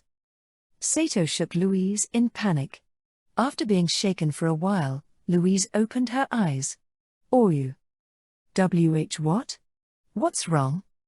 Shaking her head, Louise got up abruptly. Stop making such a fuss. I only fainted for a moment. Been chanting explosion till the last minute, but nothing. After that time, no matter how much I chant, I faint in the middle of it. The explosion only happened once. What kind of thing? I think the reason may be that the willpower is insufficient. Willpower? Right. Willpower is consumed when the magic is chanted. Didn't you know?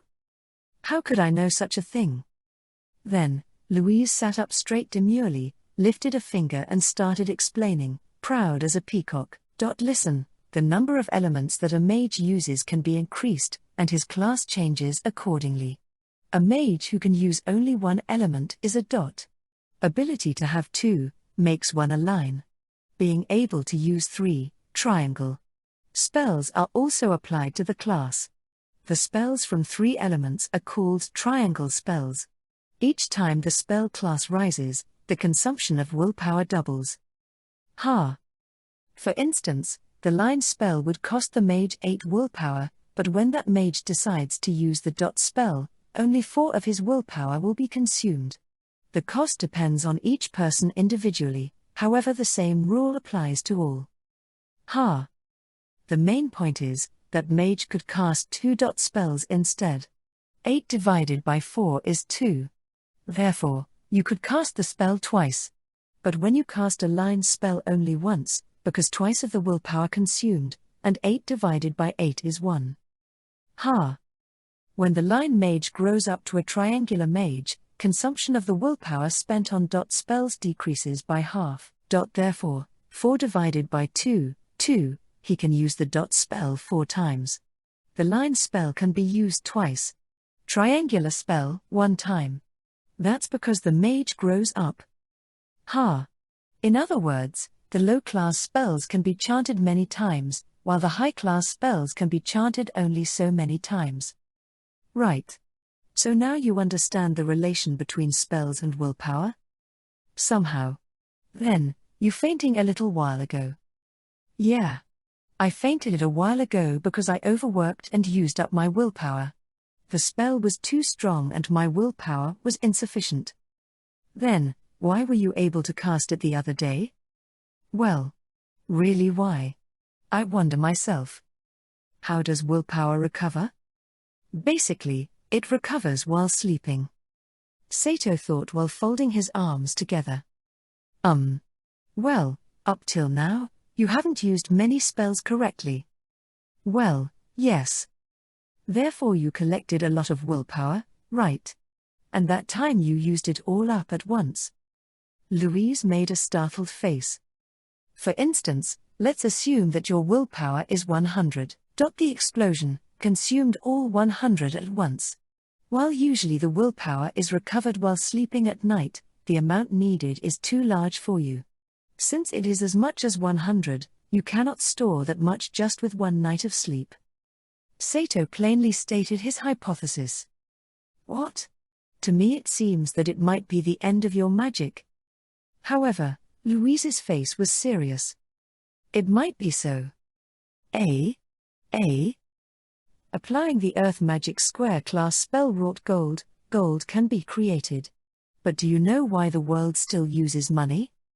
It is said the square mages simply cannot chant the square spells many times. It's too unreliable. One time the recovery might take 1 week, the other, 1 month. Besides, the amount of gold you could convert this way is too little. Therefore money is used instead of gold. In other words, powerful spells use up more willpower and take more time to recover. For me, it might be so as well. Then, when would you be able to chant again? Don't know. 1 month or maybe 1 year. Louise pondered. 10 years. Don't say such scary thing. But, it was successful. Oh well. No one can understand void fully. Anyways, the incantation's power was demonstrated. There are no other spells like this one. It's too little now. Ooh, my hay. Sato said while watching the scattered around pieces of straws. Isn't it all right? Even if there is no pile of hay. Louise muttered, blushing for some reason. Sato held his breath once he noticed something. What? He became crazy from the view that Louise gave him, not aware of it herself. The parka's hem had rolled up to Louise's buttocks. Just a little more, he peeked. Sato instinctively held his nose. Due to Sato's gesture, Louise finally became aware that the parka rolled up. Instantly she sprang to her feet and held down the parka's hem while blushing. Nah. You saw. It's your fault for not wearing panties. Sato shouted as well. I cannot sleep with them. It was always that way. Always, huh? Then Louise bit her lower lip and, with some rustling, slipped under the futon. Sleep. Sato reluctantly slipped behind the blanket's edge.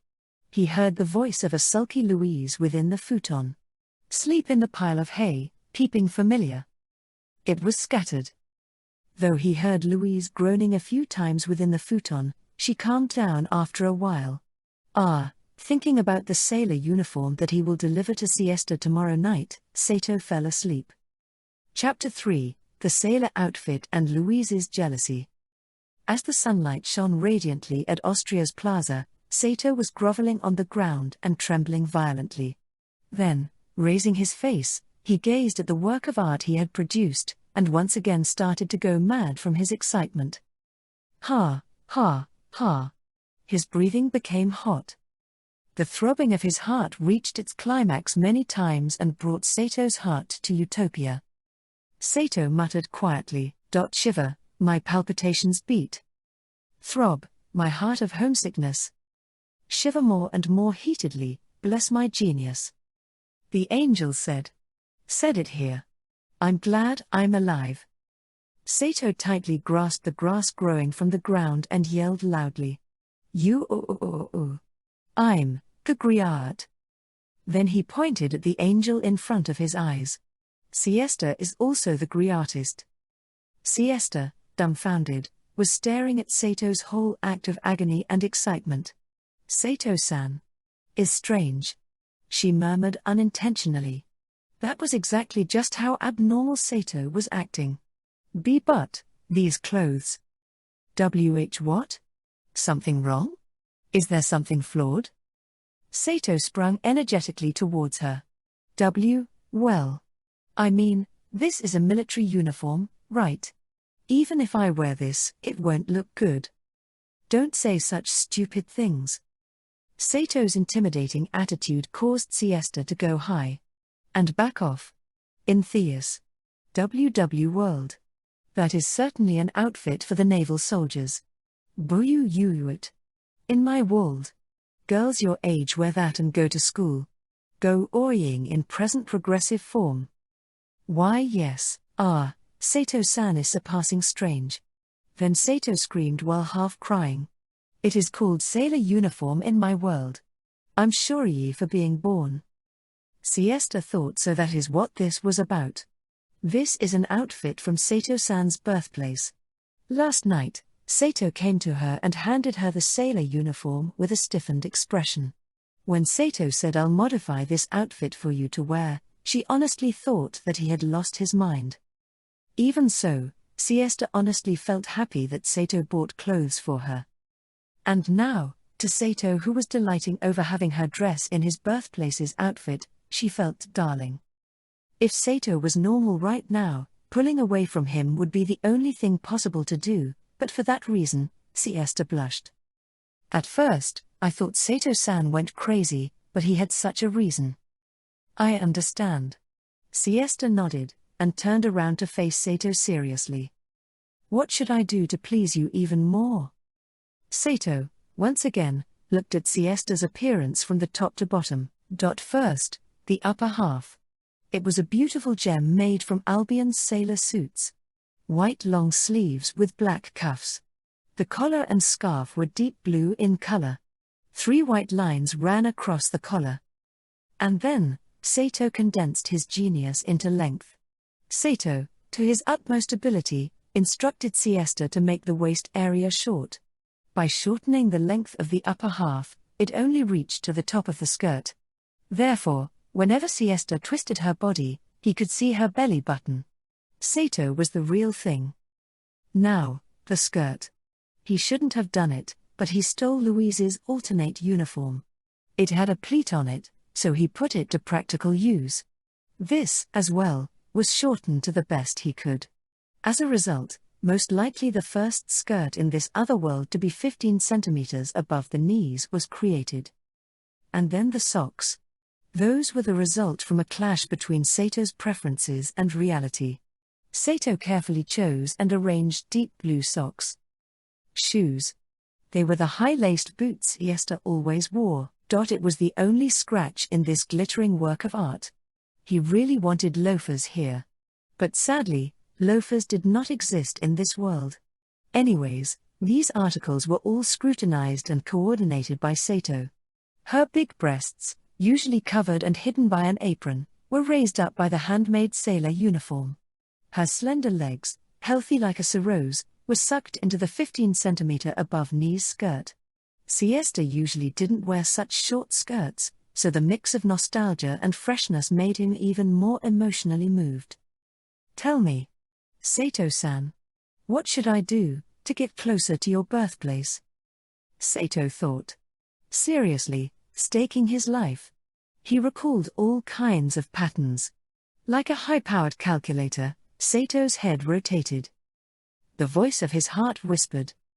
Sato, it can only be that. Right. It can only be that. Only that. With an almost sobbing voice, he squeezed out. Spin around. Round and around, turn like that. Then, after that, say sorry to keep you waiting. Cheerfully to me. Siesta drew back. Sato was coinciding with the type of men her mother told her not to get close to when she was young. Still, Siesta wanted to please him. As if to prepare herself, why yes. She nodded, and Siesta spun around. Her scarf and skirt lightly flew up into the air. So sorry to keep you waiting. Rowong. Hi. At the end, you raise a finger and go knee. Cheerfully. One more time. Nodding, Siesta repeated what she was told. Seeing this, Sato cried. Thank you for your bravery. Is this okay, Siesta? Is it really okay for this person? She kind of felt that from the more composed part of her, but Siesta shut off that negativity. Every person has hobbies and preferences that they can't tell others. Sato-san is no exception. Yeah, that's all. Yes, that's it. She told herself brightly and smiled. Siesta was strong. What should I do next? Next is. When Sato folded his arms and started pondering over this, a group of two walked over to them in an awkward manner. It was Guiche and the fat Malicorn. An unusual duo. It seemed the two had been staring at Siesta from some shelter. Ahem, Guiche coughed to grab attention. That is. What? What are those clothes? For some reason, Guiche was furious while looking like he was going to cry. Malicorn, too, pointed to Siesta while trembling. Oh, outrageous. Absolutely outrageous. Isn't that right? Guiche. This. I've never seen such an outrageous outfit before. It directly attacks the BRBR brain. The two's eyes glittered heatedly, and stared at Siesta as if to eat into her. The headaches multiplied. Siesta felt miserable, but these two were nobles. Because she had to, Siesta forcibly smiled. That smile and sailor uniform seemed to have completely damaged Malicorn and Guiche, since they started to draw near her in a staggering gait like a somnambulist's. Siesta, sensing danger to her body, said, "Well, I'm going back to work," and ran away. How lovely. Guiche murmured in a dreaming tone as he watched her run off. Absolutely. Malicorn also murmured, spellbound. What did you come here for? When Sato yelled, the two finally came back to their senses. Then, Guiche embraced Sato's shoulders. Hey, you. Where did you buy that outfit? What do you plan to do by asking? Guiche said with an embarrassed smile. There is a person I want to give the outfit to as a present. The princess? Idiot. Too much. That's too much. Her Majesty the Princess is now Her Majesty the Queen. She has gone to a high place where I cannot reach. It was better when she was a princess, but now as the Queen. What high place? You never had a chance since the beginning. Sato thought, but he decided to stay silent and listen. There, I finally remembered. That person who was always beside me, constantly looking at me with her lovely eyes. That beautiful blonde hair. That sweet, perfume-like smile. His ex-girlfriend. Sato realized. Monman? Not Monman. It's Montmorency. I see. You want to be close to her again. You know, you really don't have any integrity. I don't want to be told by you. Now then, tell me. Where is that outfit sold? Humph. Like you could ever understand art. Sato spat out. He didn't want someone like Guiche dishonoring his birthplace's memories. It can't be helped. I will not only report today's events, but also ask Louise as well. Those were most certainly magic words. I still have 2 more. Use them as you please. It pulled out Sato's maximum concession instantly. But still, just what is that outfit? I think I've seen that somewhere before. Don't sailors wear these clothes? A girl to wear it and give off such charms. How mysterious. Folding his arms together, Sato puffed up his chest with pride. Of course. It has the charming magic from my birthplace cast on it. Now then, on the night of that day. Montmorency, prideful of her long, curly golden hair and vivid blue eyes, was mixing a potion in her room at the dormitory. Leaning her tall body on a chair, she was engrossed in mixing a secret potion inside a pot with a wooden pestle. Montmorency the Fragrance, a mage of the water element, had a hobby of magical medicine. Potion making. And just like her second name suggested, her specialty was perfume making. The perfumes she made were known for the uniquely lovely fragrance they emitted, and she was extremely popular with the ladies and town girls. Today, Montmorency was zealously creating a certain potion. It was not just any potion. What a thing, how wrong that it was a forbidden potion. By the country's proclamation, it was an item forbidden to be created or used. Montmorency sold the perfumes she made in the town and slowly saved up money.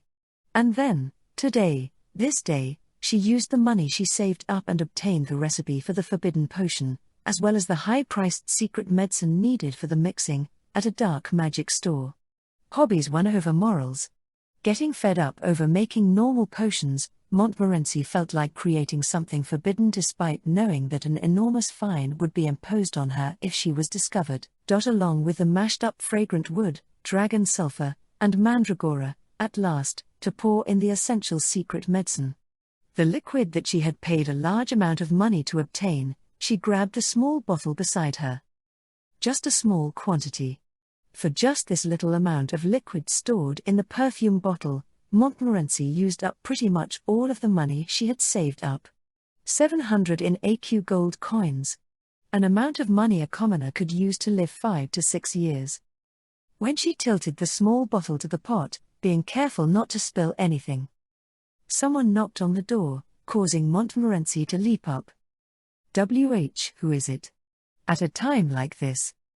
She placed the ingredients and utensils that were on the desk inside the drawer. After that, she headed towards the door while combing her hair upwards. Who is it? It's me. Guiche. Your eternal servant. Open this door for me. Who is an eternal servant? Montmorency muttered. She knew about his unfaithful nature quite well. When they walked together in the town, he would get distracted and look restlessly around at the beautiful women. When they drank wine at a bar, he would make advances at the waitresses whenever she left her seat for a bit. Finally, he would forget about a date promise and go pick flowers for a girl somewhere else. It was quite annoying to hear him say eternal. Montmorency spoke in an irritated voice. Why did you come here? I already broke up with you. I don't think like that at all. But if you think that way, then it is my fault. After all, see, I love beautiful things.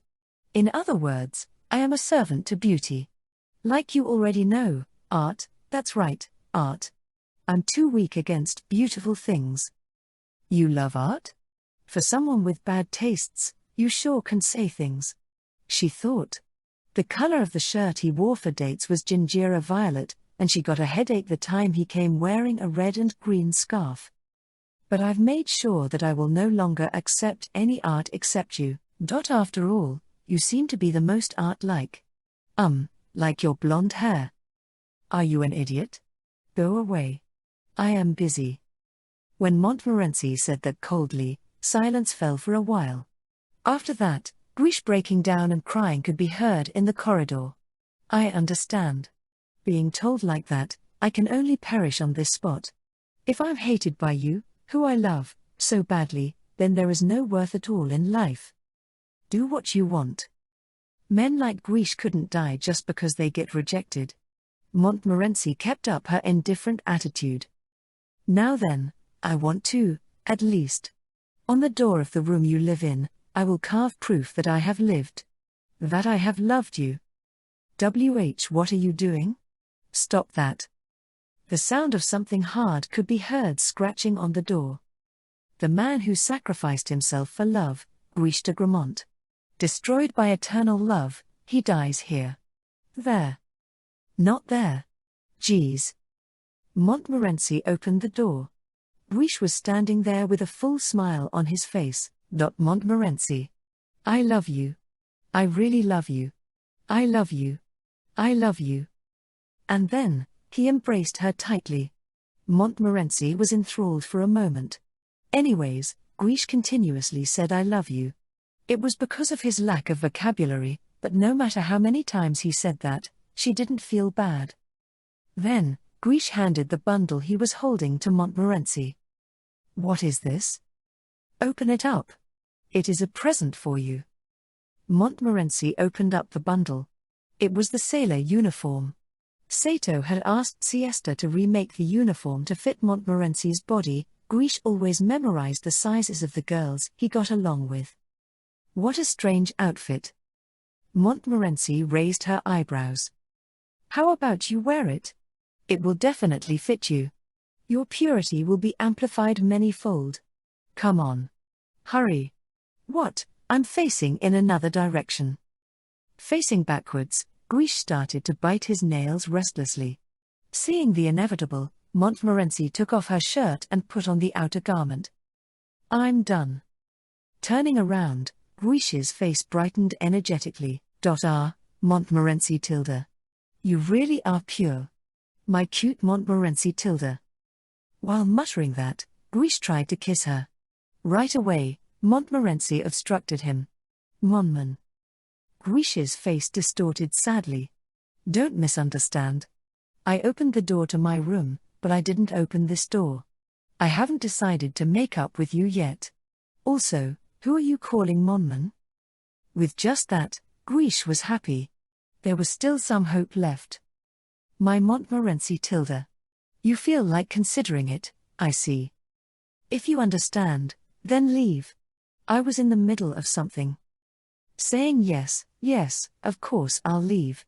If you say so, I'll leave any time. Guiche left the room hopping. Montmorency reflected herself in the mirror. What is this? There's no way I could wear something so embarrassingly short-lengthed. Unintentionally, her face reddened. Though looking carefully, this outfit was quite cute. Guiche had purposely prepared this outfit for her sake. Yumiumamu. Well, yeah, being told I love you like that, she was in a pretty good mood. They were going out originally, so she didn't hate him. What to do? Forgive him? But she remembered the way Guiche cheated on her in the past. Even if I go out with him again, won't everything just repeat all over again? She was fed up with getting worried over his cheating. What should I do? While she was thinking that, she remembered the potion she had been mixing. She opened the drawer. She saw the secret medicine inside the perfume bottle that she had hid a moment ago. Montmorency tilted her head and started to ponder. It is a good trade. I can also test for the effectiveness. How about I use this potion a bit after it is completed, Montmorency thought. The next day, everyone's attention focused on Montmorency simultaneously when she entered the classroom. Why, she had appeared wearing the sailor uniform. The male students reacted quickly to this. Sailor outfit and girl. Feeling a fresh tidiness at this exquisite grouping that they'd never imagined before, they stared engrossed at Montmorency. In regards to the way the guys reacted, the female students quickly felt jealousy and envy, and they glared at her. Montmorency managed to monopolize the glances of everyone in the class, so she was in a good mood. Putting her hand on her hip, she looked upwards and pridefully put on airs and headed to her seat. Louise was also staring at Montmorency while gaping. If I'm right, isn't that the sailor outfit of the Albion army that Sato bought in town? Louise poked Sato, who was beside her and shivering for some reason. Hey, aren't those the clothes you bought? Why is Montmorency wearing it? Well, Guiche told me to give it to him. Louise remembered that Guiche and Montmorency had been going out with each other. Why did you give it to Guiche? Sato started shivering even more. Because he said he wanted it. Louise felt something suspicious from Sato's attitude. Hey, are you hiding something from me? She glared ferociously at him. I'm not hiding anything. Come on now. Sato felt damp cold sweat streaming down him. He didn't think Montmorency would wear it to class. Crap, if Louise finds out it was a present for Siesta. Louise would definitely get angry. It seems that this girl finds it boring when I, her familiar, get along with other girls. Even though she doesn't love me or anything, she can't forgive that. Definitely, just like Louise always says, ignoring your master and getting along with other girls irritates her. What the heck? Anyways, her desire was to monopolize her familiar, Sato interpreted. She was getting mad at him because her pet dog was more attached to others than her. Never in his wildest dreams did Sato think Louise harbored feelings for him. Very Sato-like, it was a considerably roundabout way to misunderstand. When she found out I took a bath with Siesta a while ago, it was horrible. Resentfully, Sato looked at the restraints that were once again placed on him. That incident. If Louise found out he had Siesta wear a sailor uniform and enjoyed the skirt spinning, his face stiffened in fear. Hung on the ceiling, and send electricity at him repeatedly. In the end, Taste and attack avoid, get scattered like that straw bundle. I might die. Sato started shivering violently. Don't shiver, it'll be suspicious. The more he thought that, the more he shivered. In the end, should I have just presented that sailor uniform to Louise in the first place? No, the high-prided Louise would never wear it. Besides, Siesta fits the sailor uniform better. Her hair is black, and she's 1/8 Japanese. Louise's pink blonde wouldn't fit the sailor uniform. Her body is small too, so it would get baggy. What? That's it. Damn, that would be quite good too. That would have been good too. Damn. Calculation error. What have I done? Sato shook his head to chase out those delusions. Either way, all I wanted was to enjoy the atmosphere from my birthplace. There is nothing to feel guilty about. It's a lie, but not. His face was ghastly blue, he was violently shivering, and was muttering under his breath, so it wasn't just Louise that found him suspicious. Hey. What are you hiding? I won't forgive you if you hide something from me. Louise's eyes hung up. I'm not hiding anything. Too suspicious. Louise tried to question him again, but she had to give up when the teacher entered the classroom. When school ended, Sato left an absolutely impossible reason of I have to feed the pigeons and disappeared out of the classroom. When did he get a pigeon? Louise muttered with a very grumpy face. For some reason, a really bad premonition could be felt. Sato ran to the kitchen. He hadn't been able to talk to Siesta because she looked busy during lunch and Louise's surveillance was severe. Seeing Sato, who was panting by the time he got there, Siesta's face shined happily. Wah! Sato-san. The head cook, old man Marteau, also came up to him and wrapped his thick arm around Sato's neck. Hey! Our sword. It's been a while. Hello. Yai. Lately, you haven't been coming here. Siesta's always so lonely, you know. Wah-ha-ha-ha came laughing voices throughout the kitchen. Becoming bright red in the face, Siesta, who had been washing stuff, grasped a plate tightly. Sato quickly drew his mouth near Siesta's ear. Siesta. Yes. About those clothes. When you're done with your job, could you bring them with you? Eh? Let's see. Someplace where no one will see us is good. In the vestry plaza, there's a staircase leading up a tower, right? Bring them there. Siesta blushed in amazement. Afterwards, Sato jogged off and disappeared. What's wrong, Siesta? A promise for a rendezvous? Hooting came flying, but they no longer entered Siesta's ears. Her face completely reddened, Siesta whispered absent-mindedly. What should I do? I'm going to be snatched away. Now then, on the other side, Louise was walking around the school and searching for her familiar. Ever since he said he was going to feed his pigeon, Sato had not shown himself. Getting to the Tower of Fire, she peeked inside Mr. Colbert's laboratory. Even if you call it a laboratory, it's just a worn-out shack. Whenever Colbert had free time, he usually hung out in there. But Sato was not there. Colbert, by himself, was doing something noisily to the dragon's raiment that was left in front of his laboratory. Louise asked Colbert. Mr. Colbert, have you seen Sato? I don't know. He hasn't come here for 2 or 3 days. Louise looked at the Zero fighter and was astonished. The engine part of the nose had been removed from the body and placed on the ground, and it had been tragically disassembled. Oh, this. I just got interested in the structure. I didn't get permission from Sato-kun, but I lightly disassembled it. It's complicated, but theoretically speaking, it is not much different from the joyful snake-kun I designed. Still, this is quite a fragile thing. If it flies once, it has to be precisely disassembled and have the parts looked over.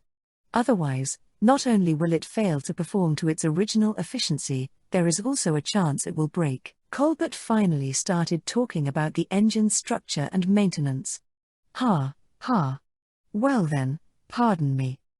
Louise didn't really have interest in that conversation, so she bowed her head and started to run once again. Colbert shouted at her back. "Miss, if you meet Sato-kun, tell him this. I have placed a surprising new weapon onto this dragon's raiment." The next place Louise visited was the Tower of Wind. In the Magic Academy, towers were arranged into a pentagram with the main tower in the center. The Tower of Wind was one of them. It was mostly only used for lessons. There was only one entrance. Louise witnessed the suspicious shadow of a person disappearing through the door into the tower. Whitish clothing. A large collar. Clearly, it was the sailor outfit worn by Montmorency just a while ago. Who is it? If it was Montmorency, then it would be blonde hair. The person who entered a moment ago had black hair. Louise secretly followed the person. Opening the door to the Tower of Wind, she ran straight down the corridor that had semicircular rooms arranged to the left and right. Slowly pushing the door open, she heard the sound of footsteps steadily climbing up the staircase. After Louise held her breath on the first floor for a while, she pursued after the person. She heard the sound of a door opening and closing on the second floor. To keep herself from making sounds from her footsteps, Louise cautiously came up to the door. There, Louise leaned her body closely to it. This should be the warehouse. Just what does the person wearing the white sailor outfit plan to do here? Louise pushed back her pink blonde hair and placed her ear on the door. She heard a strange voice from inside. An intermittent one. Ha, NN, ha. That kind of voice. Louise's eyebrows bent into A. Because it was small, she could not figure out who it was. But it was a guy's. At a place like this, calling out someone wearing those garments. A person who can make those voices. Louise thought up a terrible delusion inside her mind. Ha! Cuckoo, cute. Cute? At that moment, something flipped inside Louise's head. Bong. She opened the door and pounced into the room. What are you doing? Hi. The person there turned around. The person was wearing the sailor outfit, and what's more, was wearing a skirt below. Sure enough, it was the fat Malicorn. Mama, Malicorn? Louise. Malicorn tried to run and escape, but he wasn't used to the skirt, so his feet got tangled in it and he fell over. Ah. Na. Ah. Foi. Ah. Malicorn shouted while writhing on the floor. With the look of an ogre, Louise trampled on Malicorn's back. In the warehouse was an old mirror. The liar's mirror. It was a mirror that reflected ugly things beautifully and beautiful things unattractively, but for various reasons, it almost got broken, so it was shut here. It seemed Malicorn was finding self-satisfaction in reflecting himself in the mirror. What a preposterous pleasure. Why are you wearing that? No, it was just too lovely. Boo, but I don't have anyone to wear it for me.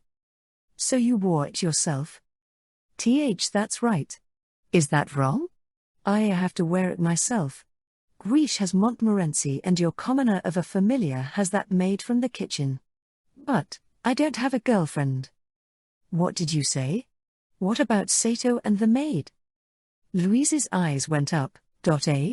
Well, he had the maid wear these clothes and spin around. Ah, it was moving. Just thinking back to it, my heart feels burnt from those lovely scenes. That's why I should at least reflect myself in this mirror wearing it as a memento of that memory. I'm such a lovely fairy. Malicorn shouted. Louise trampled that face with her foot. Silence. Louise. Louise. Being stepped on by a beautiful girl like you. I feel like I'll lose my sense. Clear away my sins. Let me repent for it. Crush my sins of losing control over myself from acting like a lovely fairy in a place like this. There's something wrong with me.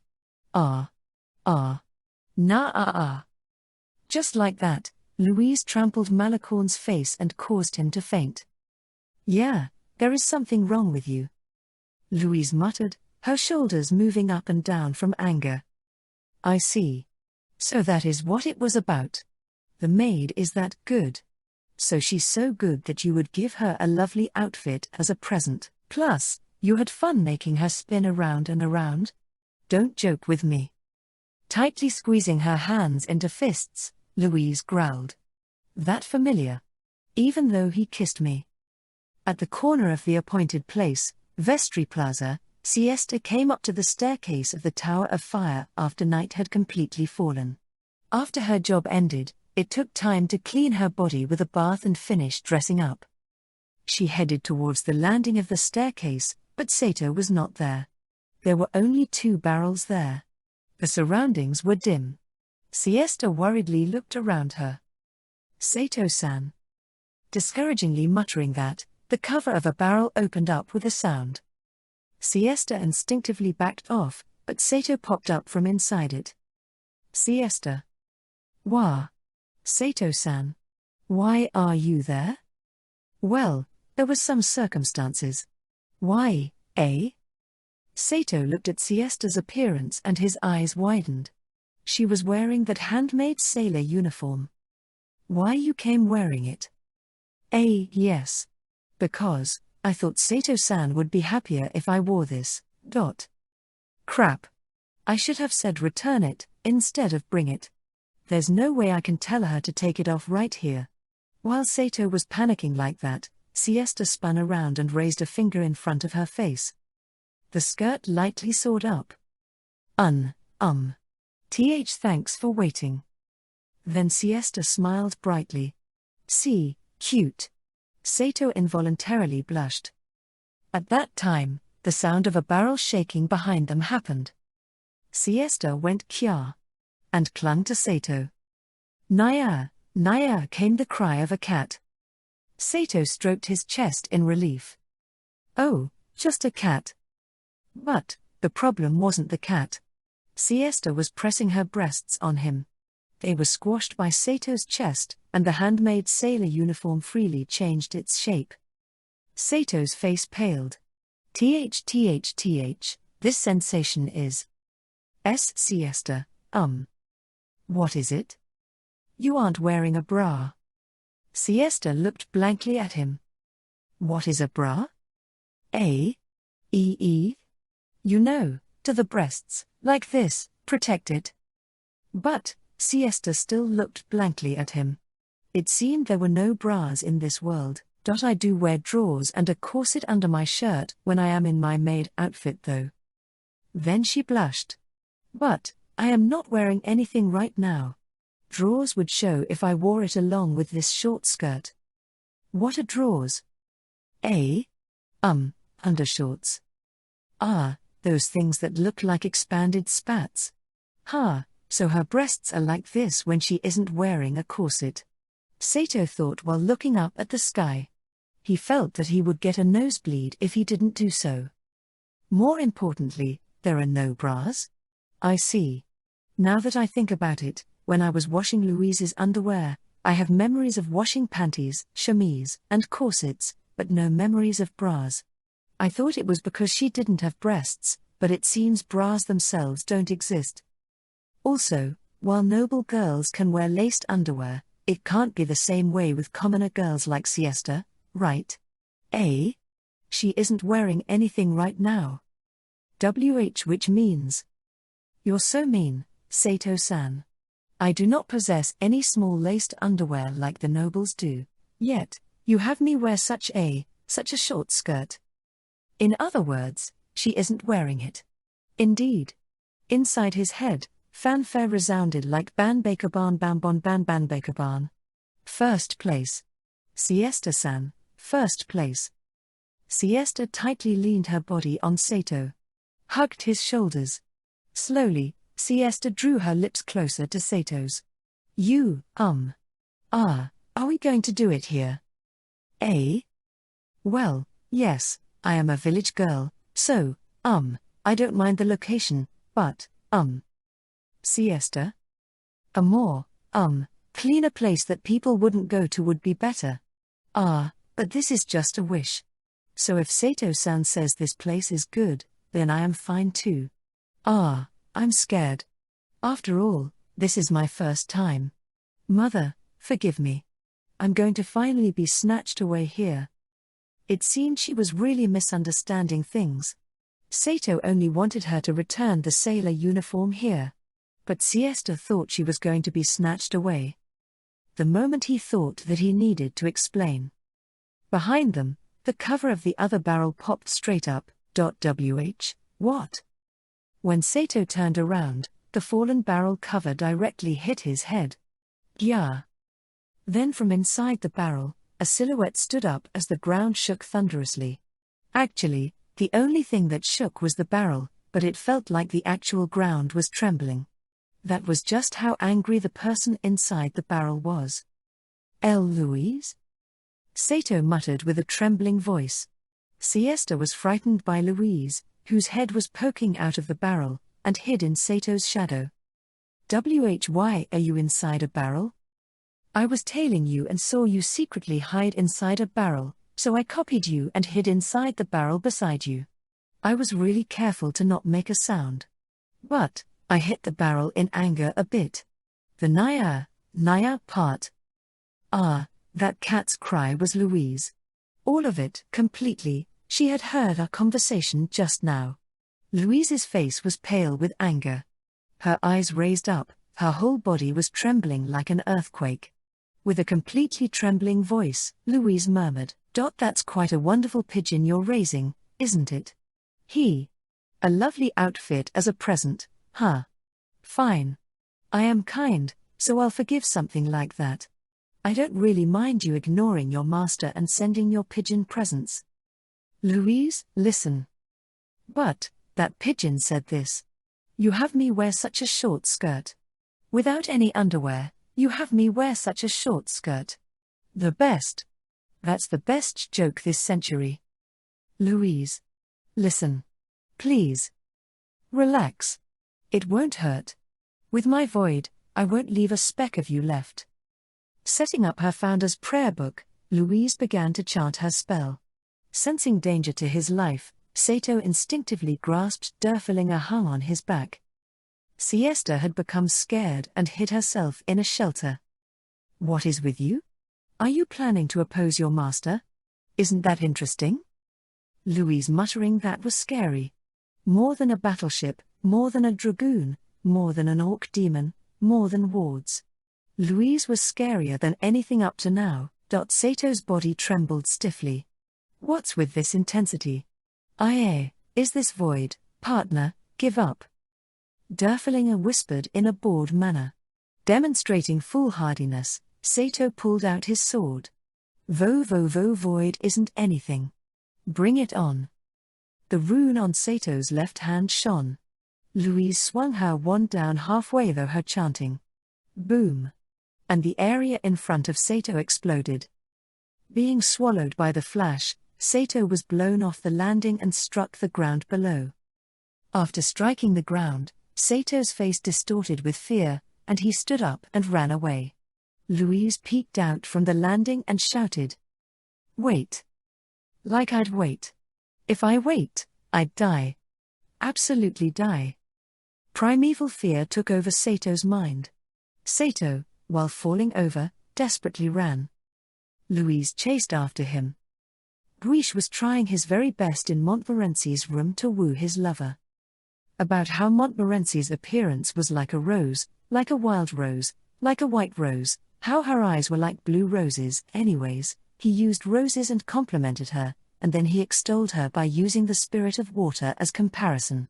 Montmorency, being no exception among the Tristan nobles, was proud and conceited, so she did not hate flattery.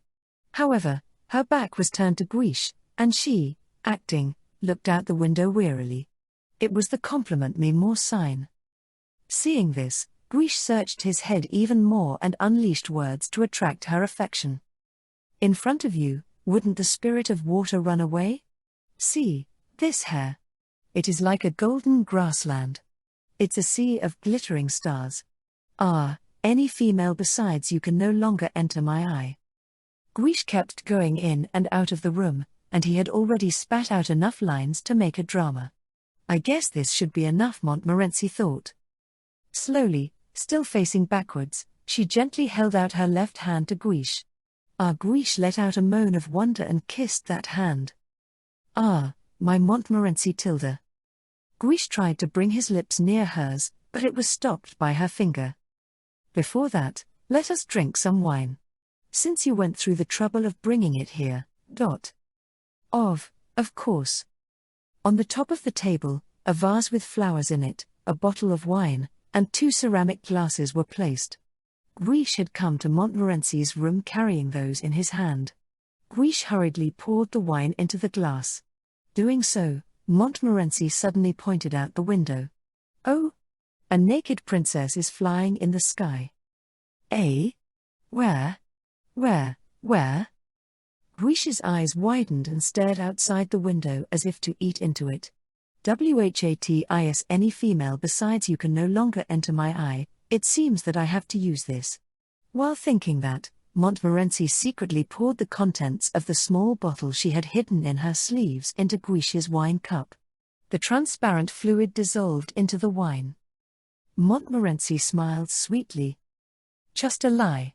Well, let us toast.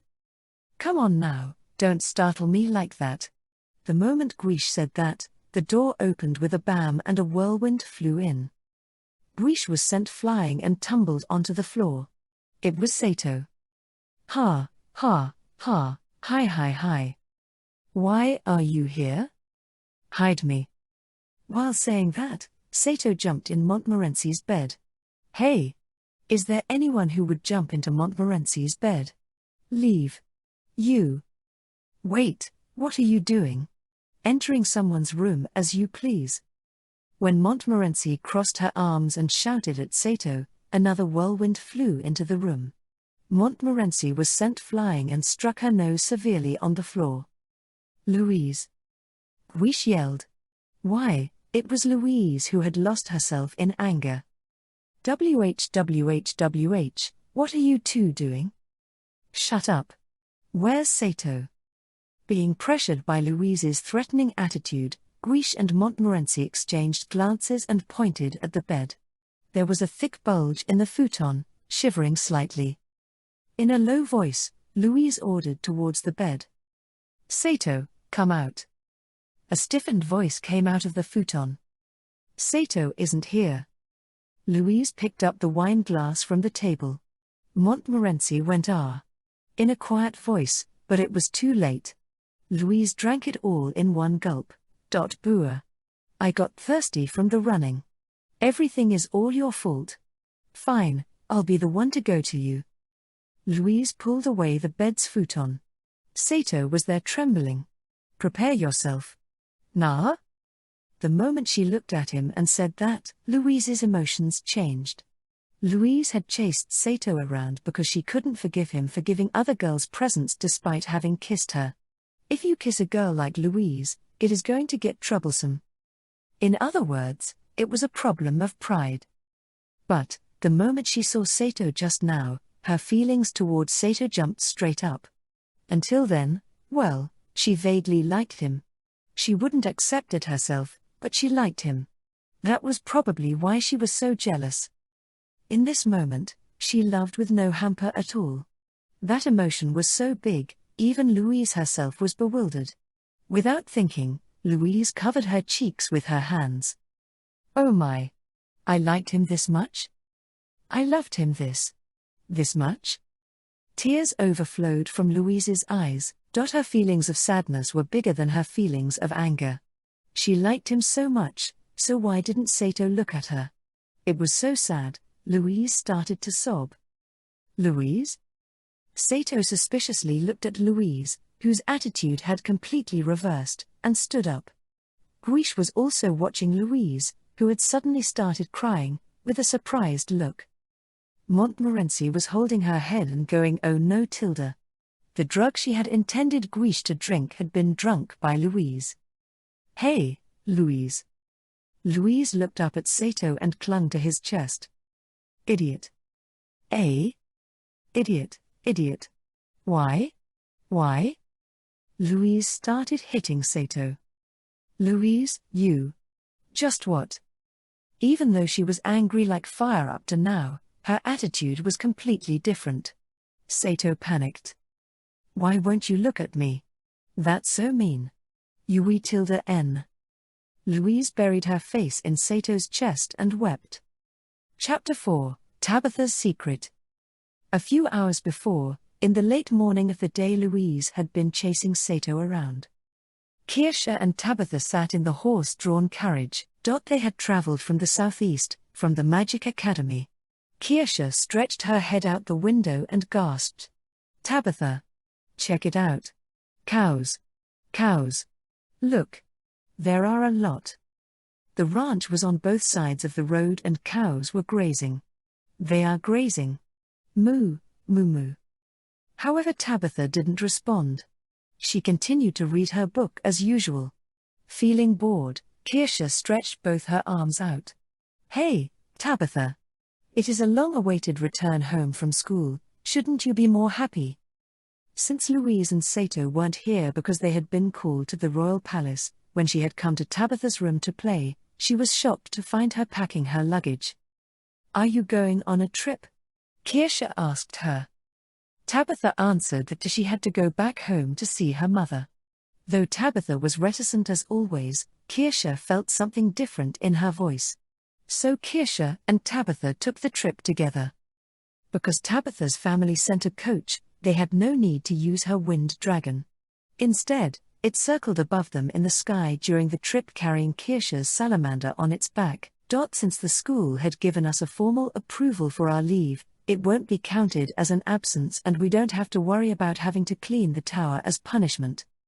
Tabitha continued to look at her book without answering.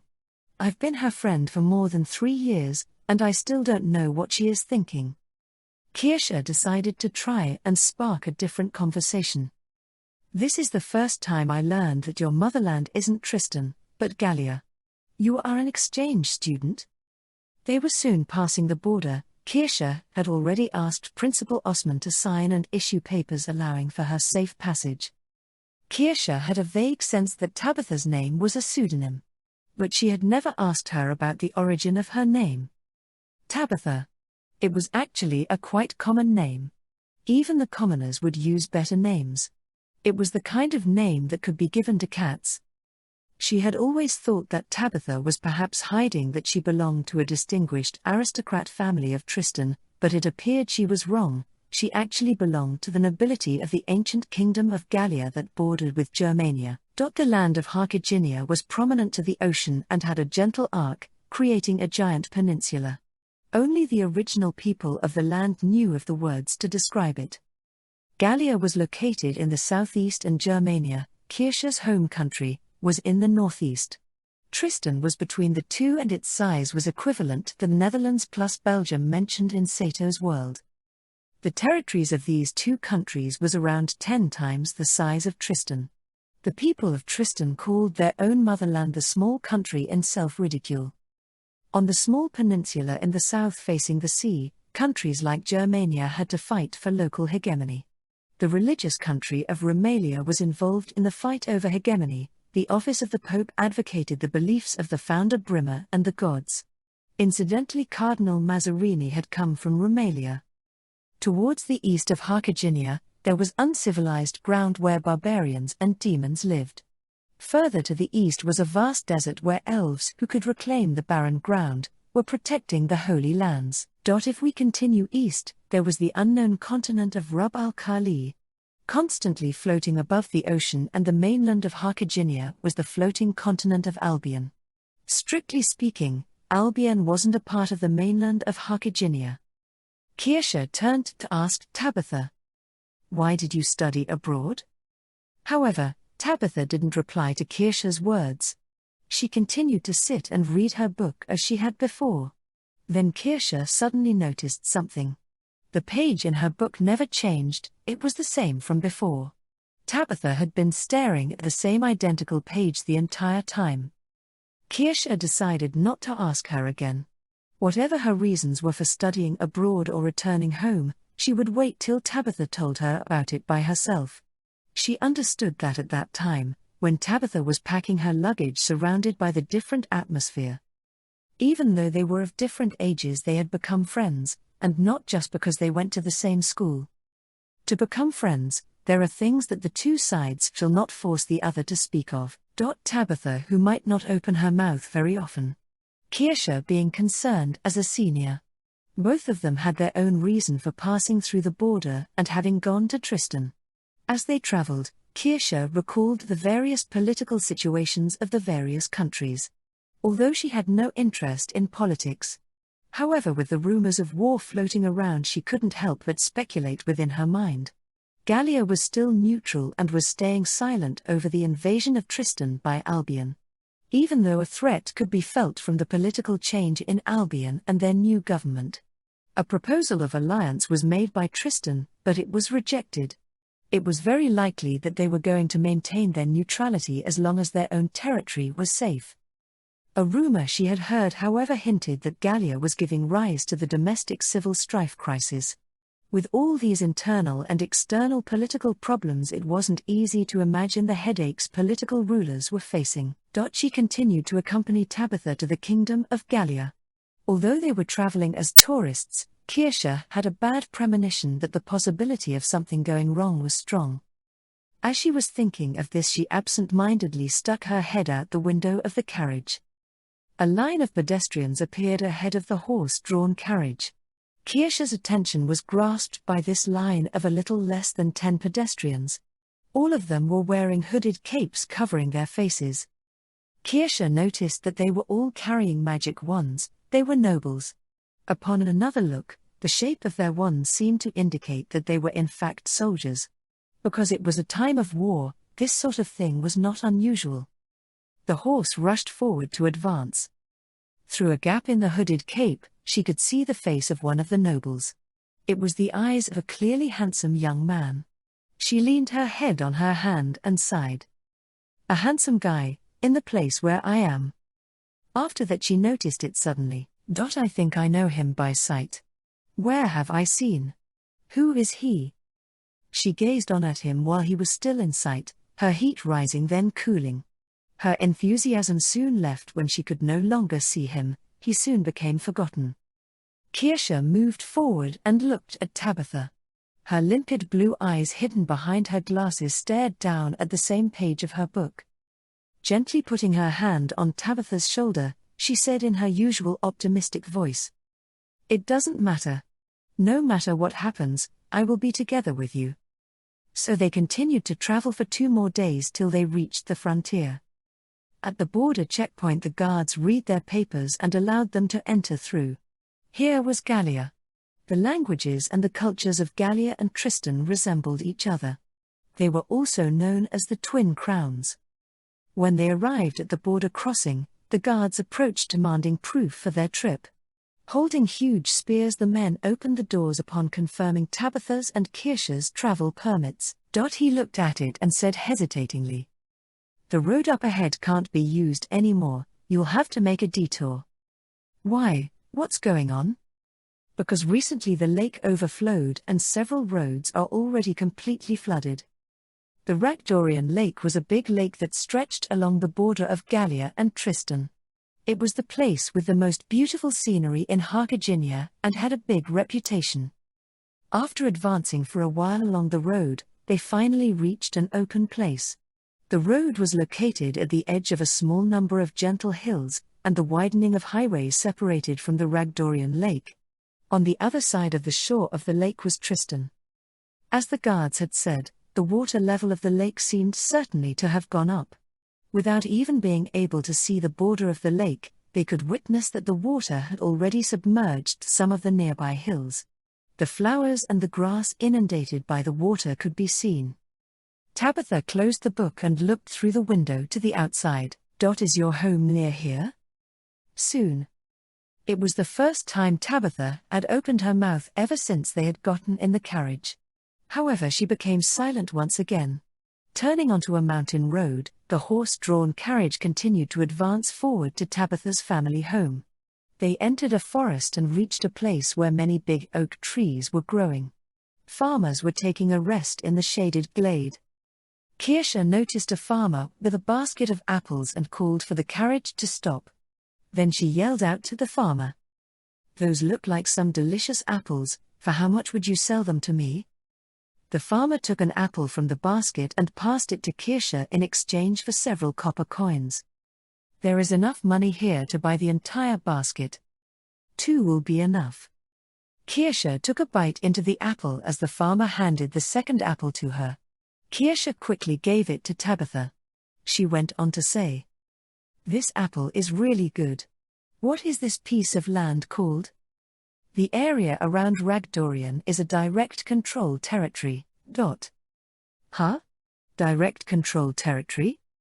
Territory directly held and managed by the king. This land is under direct rule by His Highness, and we are now his vassals," the farmer said, smiling. The land was truly fertile and seemed to be something out of a painting with its picturesque beauty. Why the king wanted the land was understandable. Kirsche turned to look at Tabitha. "This territory is ruled by your family. Are you?" After about 10 minutes they could finally see Tabitha's house up ahead. It was an old feudal lord mansion, splendidly built. Kirsche was looking at the carved crest that could be seen at the gate. She was breathless. The emblem was 2 magic wands intersecting and had the inscription "to advance." This was the Gallian royal family crest. However, when approaching, a crack could be seen on the crest. It was a sign of dishonor. Although it meant that this was the royal family, they were stripped of their rights. The carriage stopped in front of the gates, and an old servant approached, bowed, and opened the door for Tabitha to come out. "Miss, welcome back." No other people came, and it made Kirsche feel as though it was deserted. She got down from the carriage while thinking this. Tabitha and Kirsche arrived in the living room with guidance by the old servant. The room was very neat, however it was strangely quiet, almost appearing spiritless. It looked like a temple preparing for a funeral. Kirsche sat herself down on the living room sofa and said, "Can we first say hello to your father?" However, Tabitha shook her head. "Wait here." She then left the living room. Kirsche sat on the sofa and looked to her right as the old servant approached with wine and dessert and set them before her. But she didn't touch them and instead asked him directly. "This is her home, and yet it seems besides you no one else lives here." "I'm the butler of the Orleans family, Percerin. Are you Miss Charlotte's friend?" Kirsche nodded. Charlotte d'Orléans seemed to be Tabitha's real name. Orleans, she kept thinking of the name, and then suddenly she thought of something. Orleans, isn't it the family name of the younger brother of the King of Gallia? Why is there a dishonor sign on the crest of this house? "It appears you are a foreigner, please forgive me, can I ask for your name?" "I'm Germanias von Sebst. By the way, what on earth is this house? Why has Tabitha gone to study abroad using a fake name? Why when she was just a child?" The butler listened to Kirsche's questions and then sighed. "The miss calls herself Tabitha. I see. She has never brought a friend before. Since it's a person to whom she has opened herself, it shouldn't be a problem to tell you the story." After that, Percerin bowed deeply and then continued to talk. "This residence is in fact a prison." Tabitha knocked at the door of the deepest room in the residence. There was no answer. It was normal here. Over the past 5 years, no one had ever opened the door when it was knocked on. At that time Tabitha was just 10 years old. Tabitha opened the door. The inside of the room was of a different layout than the rest of the mansion. The only things in the room were a bed, the table, and a chair. Nothing else. The cool breeze flowed in through the open window. The curtains rippled as the wind pushed against them. The inside of the room wasn't disturbed by the intrusion. Holding a doll tightly with her hands, there was a thin and tall woman. What remained of her beautiful face was now gone because of a disease. She was between 35 and 40 years old, but she looked 20 years old. She peeped at Tabitha with terrified eyes just like a child. "Who is it?" Tabitha bowed deeply while approaching the woman. "I have returned, mother." However, the woman didn't acknowledge Tabitha as her daughter. Not only that, but she also turned coldly to Tabitha and said, "Go away, you insolent girl. Are you a spy of the royal family? You want to snatch my beautiful daughter Charlotte from my hands. I will never give Charlotte to you." Tabitha didn't respond and kept her head bowed. How horrible to even pretend that this child would one day aim for the throne. I have had enough of dirty court life. We just want a quiet life. Just leave me now. The mother threw the glass of water on the table at Tabitha. Tabitha didn't avoid it. It struck her head and rolled on the floor.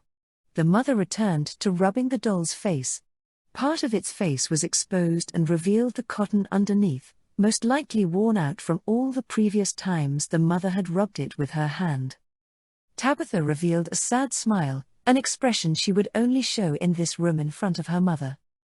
"Your husband has been killed, that's why you are this way. Anyhow, I will be leaving now, but I will come back sooner or later. Until that day, please pray for your daughter Doll's safety." The wind blew into the room through the open windows, shaking the curtains. Even though it was early summer, the wind that blew from the lake was chilly. A victim of a succession fight? When Kirsha asked it, Percerin nodded. Yes, it happened 5 years ago with the death of the king. He left behind 2 crown princes. The one on the throne now is the eldest son, Joseph. Miss Charlotte's father, the Duke of Orleans, was the second son. So she really does belong to the royal family.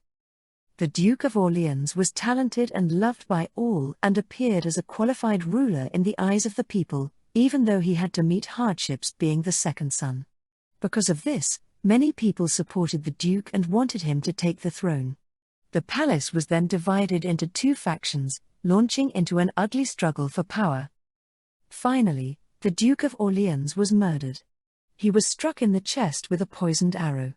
A person who was nobler than anyone else in this country was killed not by magic, but by a poisoned arrow. The regret and the indignation were unimaginable. However, the tragedy was far from over. Percerin took a deep breath and continued. Next, those who made Joseph the king started targeting the miss. They wanted to stamp out the source of any possible future trouble. These people summoned Madame and the miss to a banquet in their honor. However, they had poisoned the miss drink. Madame had realized this, and in order to protect the miss, drank it herself. A magic which breaks one's mind had been cast on the water. Since then, Madame has been insane. Kirsha, shocked and at a loss for words, was listening to the butler's confession. Since then, the miss sealed away her words and expressions. Miss Charlotte originally was lively and bright, a different person than she is now. However, it is understandable. Anyone who would witness their mother going mad would become like that. The others, knowing they had failed, and in order to protect themselves, sent a royal order to Miss Charlotte. The task was extremely difficult, no one had been able to accomplish it alive. However, the miss did complete the task and pledged her loyalty to the royal family, to protect them. But Miss Charlotte was still treated coldly by the royal family. Normally this achievement would have been enough to deserve a territory, but instead she was granted the title of chevalier and was forced to study abroad. The madam stayed here at the house, in the current condition she is in. Percerin bit his lip with regrets. Then, whenever the royal family had a difficult task to be done, they asked her to do their dirty work. Her father was killed, her mother was poisoned and driven insane, and she is led and directed by her personal enemies like a beast of burden. I never knew something could be as tragic as this, how people could be so cruel to this level. Kirsha now realized why Tabitha had remained silent. She had never known the reason why she was given the title of chevalier was for a task that she hadn't applied for. On their travels she had remained staring at the same page in her book. Her runic name was Snowstorm. Cold wind had been blowing inside her heart and it still hadn't ceased. This cold feeling she felt, Kirsha thought, was unimaginable. Didn't you say that the miss introduces herself as Tabitha? Yes. Madame was a very busy person, however, the young miss kept an open and bright disposition. The young miss was in fact quite lonely. Madame had gone into the city and had selected a doll especially for the young miss during her busy schedule. The miss was very happy and treated it as though it were a sister. Now the doll is in the hands of Madame. Because of the current state of her mind, she believes the doll to be Miss Charlotte. Kirsche was startled. Tabitha. That is the name the young miss gave to the doll. Suddenly the door opened and Tabitha walked in. The butler bowed, hiding his painful expression, and handed her a letter from the royal family. These are the instructions from the royal family. Tabitha removed the seal after receiving the letter and began to read it casually. When she had finished reading it, she nodded lightly. When do you intend to begin? Tabitha answered as if she was just scheduling a stroll. Tomorrow. Understood, I will convey this to the envoys. I wish you safety on your completion of this task. The butler bowed solemnly and left the room. Tabitha walked over to Kirsche. Wait here. Kirsche shook her head. Sorry, I had everything, I'm also coming. Dangerous. I can't let you go alone. Tabitha didn't answer. However, she lowered her head lightly. That night the two slept together in the same room. As soon as Tabitha had hit the bed, she had fallen asleep. Kirsche was sleepless and lay on the sofa with one hand under the pillow. Tabitha had explained to Kirsche what the task would require of her, and asked Kirsche if she would indeed come. Although I promised. This certainly will be no ordinary task. It was very likely that they could die attempting to complete this task. But as a noble, the risk of death had always been in the not-so-distant future. Compared to that, she was more worried about this child. What incredible loneliness this child must have endured? Tabitha was turning over in her bed. With her glasses now gone, her sleeping face was the one of an innocent young girl. It didn't show that she was shouldering unhappiness that didn't suit her age, the distinguished services that had conferred her the title of chevalier, and the difficult assignment that she had to complete. Mom. Tabitha muttered in her sleep. Kirsche's shoulders reacted to the word. Mom, don't drink it. Mom. Tabitha called for her mother many times while sleeping. Her forehead constantly kept sweating with more intensity after each call.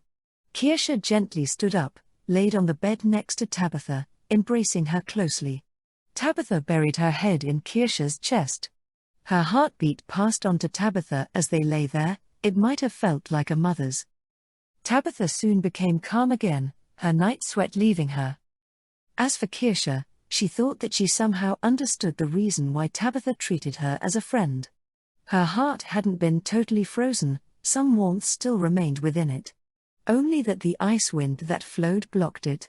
She might have felt that the fire inside Kirsche could melt it.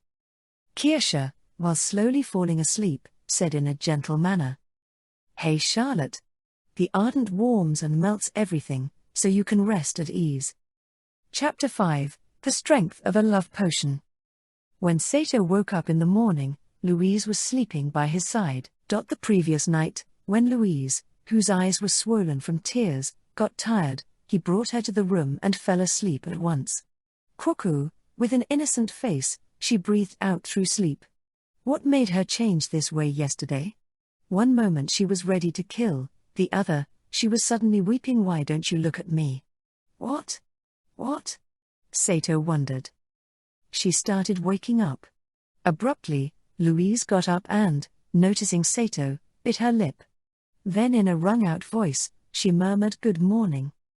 "Gee, good morning," Sato returned the greeting. Then Louise blushed. Louise always blushed with an angry look on her face, but now it was different. Looking up at Sato, she softly curved her lips and said something hesitatingly. What? Forgive me." Louise opened her mouth and said in a lamenting voice. Forgive me, forgive me, forgive him. Forgive me?" Louise was definitely weird. She gazed at him with helpless puppy eyes, yet she had never looked at Sato this way before. Louise always looked down on him or scowled, he wasn't used to being looked at some other way. Seriously, what is wrong with you? Worried, he gripped her shoulder. Dressed only in negligee, Louise bent her head and rested her cheek on top of his hand. He felt an unexpected pang. Moreover, a pang on his left side. A quick one. Soon he was fully overtaken by a destructive power. His body shook violently and his pulse was beating hastily. Ah, Louise looking like this. She wouldn't be in love with me, would she? I saw a dream, yesterday. Dream? What dream? A dream about Sato. Dream about what? Sato was mean in the dream. Though I was trying my hardest to talk to him, he still spoke with other girls. Louise bit into Sato's hand. However, it was not painful. Louise bit very gently. Then she glanced upwards at Sato's face. Even so, it was yesterday. Do not buy gifts for other girls, do not look at other girls, you have your master Summer, right? Sato gulped down saliva, while watching Louise. He never realized that she was so in love with him, but what made Louise's attitude change so much? It's as if she is an entirely different person. Louise, who despised me up till now, cannot become so sweet just like that. At first she was mad, and now she gently chewed on his palm while scowling. She would not just bite like this. She would hit. Louise would never sell herself for such flirt. Though at first Sato thought that Louise may be in love, he drove the last ray of hope out of his mind. Listen to me. Why, yes. Tell me truthfully. Whom do you love the most in the world? Louise buried her face in his chest and muttered in a tearful voice. Sato felt dizzy in his head and answered incoherently.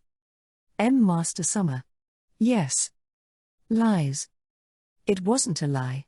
When near, only Louise could make his chest throb this much. However, Louise today. Really? Yeah.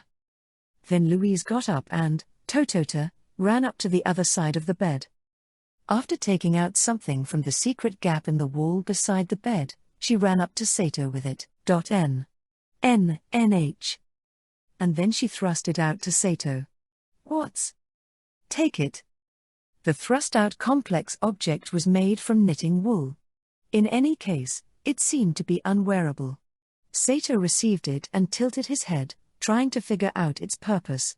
By any means, could it still be something to wear? No, never. He had no inkling of where it could fit on the body. Louise kept on quietly watching Sato, with eyes that seemed to be moist from crying. He couldn't help it when he was looked at with such eyes. They had an expecting look. Yet, he couldn't answer Louise's expectations as he didn't know what on earth it was for. However, he had to do something. What the heck is that? Sato thought. Think. Looking at it, it seems similar to Medusa stuffed toy. It also can be thought to be one of Burgess fauna's species that ruled the sea in the ancient earth. Though it looks like a mysterious animal, because Louise handed it over to me, it must have some use. Think. Sato fused, slowly losing his cool. Great. This. A fantastic thing. Medusa's outlook. The best. Louise's face fell. It's different. It's not that. It's a sweater. As for the alien world sweater, it was different from what one would expect. It easily surpassed Sato's imagination. In panic, Sato tried to put it on. But how to wear it? Somehow he found an entrance and pushed his head in. However, his arm didn't go out and half of his face remained stuck inside. Being stuck in such an uncomfortable way, Sato stood still. Then, Louise tightly embraced Sato and pushed him down onto the bed. Louise. Because his arm was imprisoned by the sweater, he could not move. Be still, Louise pleaded with Sato. What? I'm already still. But it is because I can't get out my arms out of the sweater. Can't do that. He said quietly, being honest. Louise held onto Sato firmly, like a girl embracing her favorite stuffed animal. Don't you have to go to class? It's all right. I'll just skip it anyway. Maha. The more he thought about it, the more suspicious it sounded. Normally serious Louise never skipped class so lightly. For a whole day. Because, when you are let out, you flirt with other girls. I hate that. Seems like she wanted to bind Sato this way. Yet, for a very prideful Louise to say such things. Even if she would be feeling this way, she'd never utter it aloud. Say something. Louise muttered sweetly. Sato, what is the matter with Louise? He wondered, while worrying, what made Louise start talking so weakly and softly. In the afternoon, Louise finally fell asleep. The young girl snored faintly in a deep slumber. Then Sato quietly slipped out of the room and headed to the dining room to get some food. He was going to take Louise's share too. Siesta, who was preparing lunch in the kitchen already, sweetly smiled when he finished explaining the situation to her. You are popular. No, it's different. Louise isn't herself. She's acting funny. It can't be helped, and now I have to get some of this food. Sato said worriedly. As he said this, Siesta trampled on Sato's feet, without breaking her smile. That's great. Siesta? It seemed like she was really mad. The composed smile only emphasized her cold anger. That a highly prideful noble Miss Valere would suddenly become clingy over Sato-san. What would make her change her mind about Sato-san? I'm worried. Still smiling, Siesta put more strength into crushing Sato's foot. Sato screamed. It's true. She really suddenly started acting strange. Really? Yeah. It is as if she turned into a different person. Hearing that, Siesta started to think with a serious expression. This reminds me, I heard that there are some magical potions that can change a person's mind this way. Magical potions? Indeed. Yet because I am not a mage I might have not understood it well. But, Miss Valere would not drink such a thing. Sato remembered the previous night. Louise's attitude changed dramatically after entering Montmorency's room. While he was hiding under the bed futon, at that moment Louise's attitude changed suddenly. Did Louise do something then? That reminds me, she said fewer. I'm thirsty from running around. And in one breath drank up the red wine on the table. That? Could it be that? Sato started to feel suspicious about the red wine in Montmorency's room. Sato waited for Montmorency to come out of the dining room and gripped her arm. Guiche, who was walking next to her, roared. Hey! What are you doing to my Montmorency? However, Montmorency's face suddenly turned pale instead of complaining. What? Even though he gripped a noble's arm like that. Guess Montmorency, who was even more arrogant than Louise, did not want to make much noise. In a word, she felt indebted to Sato over something, and that was surely related to Louise's sudden change. Hey Monman. Sato glared at Montmorency. What? She awkwardly turned her eyes away. She was not angry at being called Monman. It was becoming more and more suspicious. What did you make Louise drink? Guiche made a suspicious face. Montmorency gave Louise something? Hey Guiche. You saw Louise's change, right? One moment she was angry, the next placing her palms gently. Even someone as dim-witted as you should grow suspicious. Guiche thought while crossing his arms. It took some time, because he was slow as usual. Then Guiche, who with great effort recalled the previous night's events, nodded. It is really as you say. It should not be possible for Louise to become so soft suddenly. Right? Right. Monman. Louise became strange after drinking the wine in your room. That's the wine I brought. There's nothing suspicious about it. After saying so, Guiche noticed Montmorency's unusual behavior. She was biting her lips strongly and tiny drops of cold sweat appeared on her forehead. Montmorency. That wine, really? That child drank it without permission. Montmorency cried out, unable to take it anymore. That's not the point. It's your fault, she said while pointing at Guiche, poking his nose with her finger. Now with the anger reversed, Guiche and Sato dumbfoundedly watched Montmorency. Because you are always fooling around. You. What have you put in the wine? Sato understood. Montmorency wanted Guiche to drink up something that was put in the wine.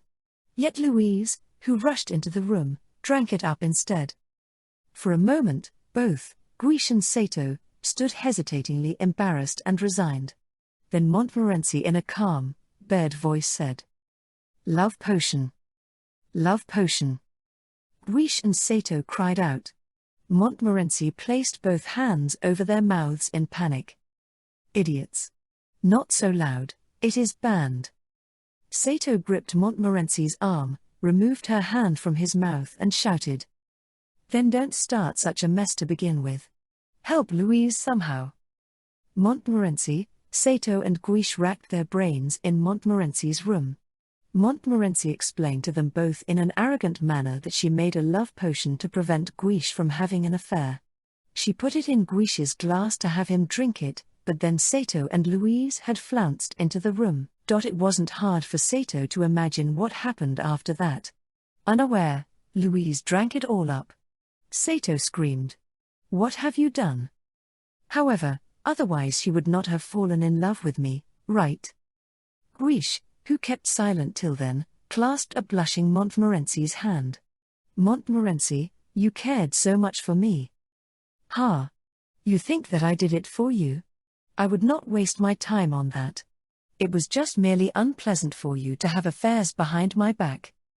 The blush on Montmorency's cheeks was quickly replaced by an arrogant scowl. As expected, the pride of Tristanian noble women was really high. Very self-conceited and arrogant. Do not worry about me having an affair. I am your servant forever. Guiche embraced Montmorency closely. Then, holding her cheek, tried to kiss her. Startled Montmorency shut her eyes. Knock it off. Sato pulled them both apart. What are you doing, idiot? Doesn't matter. Help Louise first. She'll recover sooner or later. When is this sooner or later? Montmorency looked doubtful. Each person's physiology is different, it may take a month or maybe a year. You plan to let me drink such a thing? Guiche turned pale. That will take too long. At once. One way or another. Do it. With a jerk Sato brought his face close to Montmorency's. I understand. But it will take some time to prepare the antidote. Hurry up then and do it. Now. Make it now. However, to make an antidote a certain expensive drug is necessary, but I used it all up while making the love potion and it is very expensive. I can't do it for the time being. Yes, money will be hard to come by, I don't exaggerate. No money? You are nobles. When Sato shouted, Guiche and Montmorency looked at each other. Although we are nobles, we are students as well. It is older members of the family that possess the territory and money. Then ask your parents to send the money. Sato said to them both. Then Guiche raised his forefinger and started talking. Listen. This world has two kinds of nobles. One kind are nobles that do not have the good fortune of money, and the other kind are nobles that do have money. For instance, de Montmorency, Montmorency's family, is a failure when it comes to land reclamation, and the management of their territory is horrible. Montmorency cut in. Or like the de Gramont house, Guiche's family, that for the sake of honor got involved in a war and wasted all of their money. Anyway, there are moneyless nobles. Actually, and I am not exaggerating, half the nobles in the world have enough money only to maintain their residence and the territory around it at best. However, it is not for a commoner like you to understand the hardships of keeping the honor and pride of the nobility. These guys. Sato reluctantly started to search for something in his parka and jeans pockets. Then he pulled out the golden coins that he received from Henrietta before. Half of the amount he left in Louise's room and the other half he carried with himself. Will this suffice? He spilled them out on the table. Why do you have so much money? You. Seeing that amount of gold lying all over the table took Montmorency's breath away. Awesome, and some are even 500 AQ coins. Don't ask where it comes from. Just buy that expensive medicine with this by the end of tomorrow. Montmorency nodded reluctantly. When he returned to his room with light pockets, the room itself looked weird. Somehow the whole room was filled with cigarette-like smokes, yet the aroma was sweet. Louise was sitting in the center of the room with joss sticks fuming around her. Hey, what? What's up with all this? When Sato said so, Louise, who was watching him, answered in a teary voice. Where have you been? Only then Sato noticed how tempting Louise looked. She wasn't wearing her skirt. You left me all alone, she said in teary voice while sulkily looking up at Sato. It seemed like, while feeling lonely, she started burning all these incenses. So sorry. Why doesn't she put on a skirt? He tried to turn his eyes away from her body when he noticed another unexpected fact. Well. Louise Francois, that rascal, the skirt wasn't the only thing that she was missing. Her panties are gone as well. Her lower waistline was peeking up from the gap of her shirt. There were no signs of any underwear beneath. Sato began to tremble. Why you, put on some panties? Trembling, he shouted while looking to the other side. I won't. Why not? I am not sexy enough. I know this because night after night Sato sleeps by my side in bed, but doesn't do anything to me. I cannot take this anymore, Louise said in a weeping voice. That's you, me. Are you saying you want me to push you down and then do those things to you? Is it bad? That's right. But, I'll shut my eyes and for an hour, I will pretend not to know. But by saying that she would pretend not to know, Louise made a huge commitment.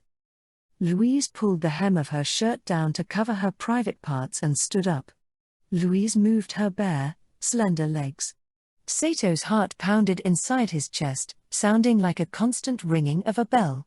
Louise jumped onto Sato's chest. The sweet smell of her hair was even stronger than the aroma of the incense in the room. She never used perfumes, it was her natural body smell. With her face buried in Sato's parka, Louise trembled and twitched. I am lonely. Idiot. Both of Sato's hands positioned themselves on Louise's body. They seemed to embrace her firmly on an instinct. Sato bit his lip. He put some pressure in his bite, seeking to regain part of his calmness through pain. Louise of today is not the Louise whom I know. It is a love potion that's making me lose myself. My Louise is the one I protect and like. For this reason, I cannot embrace her this way now. What if his brakes would fail him? He surely would covet Louise like a beast. Because of love, this cannot be allowed. Sato with trembling hands gripped Louise's shoulders. Then he looked straight into her eyes and squeezed out as gentle a voice as possible. Louise. Sato. Well. You are acting this strange today because of a medicine. Medicine? Louise looked up at Sato with moistened eyes. That's right. The present you is not the real you. But don't worry, I will find the cure somehow. Okay? It is not because of medicine. Louise looked straight at Sato. These feelings are not because of medicine. Because whenever I look at Sato my heart starts beating wildly. Not only that, I cannot breathe and feel helpless. I know, this feeling is. It's different. I would like it if they were your real feelings, but they aren't, it is different. This is because of the drug. The antidote will be ready by tomorrow night, so wait till then. Anyway, go to sleep now, okay? Louise shook her head. I don't understand. It doesn't matter. Anyway, you must hug me tightly or else I won't go to sleep. If I do, you'll go to bed? Louise nodded. Sato carried her to the bed. Then laid down, snuggling next to her. As usual, Louise clung firmly to him. Don't go anywhere. Look only at me, no other girls, only me. she repeated, as if some kind of spell. Sato nodded. I won't go anywhere. I'll stay here for a long time. Really? Yes, so rest, okay? If Sato says to sleep, I will sleep. Because I don't want him to dislike me. However, Louise didn't go to sleep. Instead, she shuffled a little and brought her blushing face to the scruff of Sato's neck. Before Sato could even think of what she was doing, she started to kiss his neck. It felt as if a torrent of small needles ran down his spine. Ha! Sato started to shake in fear. Meanwhile, Louise started to suck strongly on Sato's skin. Louise. If you don't stop, I'll die. However, Louise didn't stop. With flushing cheeks, she watched the place that she just kissed. It reddened as if bitten by an insect. Noticing this, Louise proceeded, leaving marks on Sato's skin with an absorbed interest. Louise, stop. His mind could not take it anymore. When Louise separated her lips, she muttered in a sulky way. No. I won't stop. Sato is mine and mine alone. Therefore, I will leave marks to show that he is mine and keep the other girls away. After that, Sato's torture continued for a while. Louise started to leave hickey marks not only on the scurf of his neck but even on his chest too. By the end, there were 10 of them. Sato's strong convulsions turned into a faint shiver when Louise's lips finally left his chest. Then Louise turned her head to the side, presenting Sato her own neck. Now you mark me. But. Sato looked at Louise's slender, snowy white neck. If you don't do this, I won't go to sleep. There was no other way. Sato closed his eyes and brought his lips to Louise's neck. He touched it. A deep sigh escaped Louise's lips. Never having heard such a cute sigh from her before, Sato almost died. Very nervous, he sucked on Louise's celadon skin. Louise must have been nervous too, as giving out such a cry seemed to confirm. Tiredness soon took over her and Louise started to breathe in a faint sleeper's way after a while. Dazzled, he looked at his own red mark on Louise's nape of the neck. It looked like a red strawberry in the middle of white snow. Sato breathed roughly. He had to restrain himself many times, or else he would have attacked Louise, who was peacefully sleeping next to him. Calm down. Louise is acting this way only because of the potion. He had to find the antidote quickly, to return Louise back to her usual saucy self, instead of this cute one. Then Sato noticed something that Louise was grasping tightly in her sleep. It was the pendant that Sato bought her in town. She was grasping it tightly as if it was some sort of treasure. Seeing that lovely view, he lost all his strength. It was cruel. Louise was horrible. It's a crime to look so disturbingly cute. Subconsciously, he extended his hand towards Louise, only to clamp it with his other one. I don't have the right to take advantage of Louise this way. It is not because of me. It's because of the potion. Endure it. If only I wouldn't have wanted for Siesta to wear that sailor uniform, Louise would have not turned into this. Therefore it is my fault. I am useless, Sato thought. I never turned down an opportunity to flirt with a girl and... Siesta. That's right, Siesta. Siesta, she would calm him down simply by her presence. She was a fine-looking lass too. But when Louise was nearby, she made his heart race. Which one do I love more? What a luxurious worry. He couldn't even imagine having such worries back on Earth. Watching Louise's sleeping face, he started to think. Why return back to his former world, if you can stay here? When Louise became a court lady of Henrietta, it became difficult to travel to the east. Though he was disappointed, at the same time he felt glad. Because of that he could stay by Louise's side. Earth, Siesta, and Louise. Those three turned round and round in Sato's head, making him frustrated. Which choice should I make? He could not make a choice today, but he would have to. Maybe, in the near future. In the evening the next day, Sato was in Montmorency's room. He had a quarrel with Louise before leaving her in her room and coming here. You can't make an antidote? With his face lifted, Sato stared at Montmorency. Beside her sat Guiche holding his chin and scowling. Montmorency and Guiche had gone into the city that day to face the black market traders in the hopes of finding the antidote, however. It can't be helped. It was sold out. Then when can you buy it? It seems like they do not have the goods needed. What is it? The specific medicine comes from Ragdorian Lake, at the border with Gallia. It is made from the tears of a water spirit. However, it seems they were not able to contact the water spirits recently. What? In other words, we cannot get this special medicine. Then what about Louise? Well, I mean, really, what is so bad about all this? She has fallen in love with you. You like Louise, do you not? Sato couldn't consent with what Guiche said, though. I can't be happy if the reason she likes me is because of that medicine. These are not Louise's true feelings. That's why I want Louise to return back to her original self. But Montmorency pouted her lips and Guiche shook his head reluctantly. Even Sato thought quietly for a while, until he finally grasped his hand into a fist, determined. Where is that water spirit? I told you already, it's at the Ragdorian Lake. So you only need to get in touch with her, right? Now listen here. The water spirit rarely shows her face before humans. And even if she did, she is very strong. If angered, the results can be disastrous. I don't care, let's go. Well, I do care. I am absolutely not going. Sato crossed his arms. Well then, there's only one thing I can do. I will have to tell Her Royal Highness the Princess about the love potion, or is it Her Royal Highness the Queen now? Anyway, I will have to ask for her help about the problem. Come to think, wasn't that potion banned? It's not supposed to be allowed to be made, right? Now then, I wonder what would Her Highness do if she learned about it?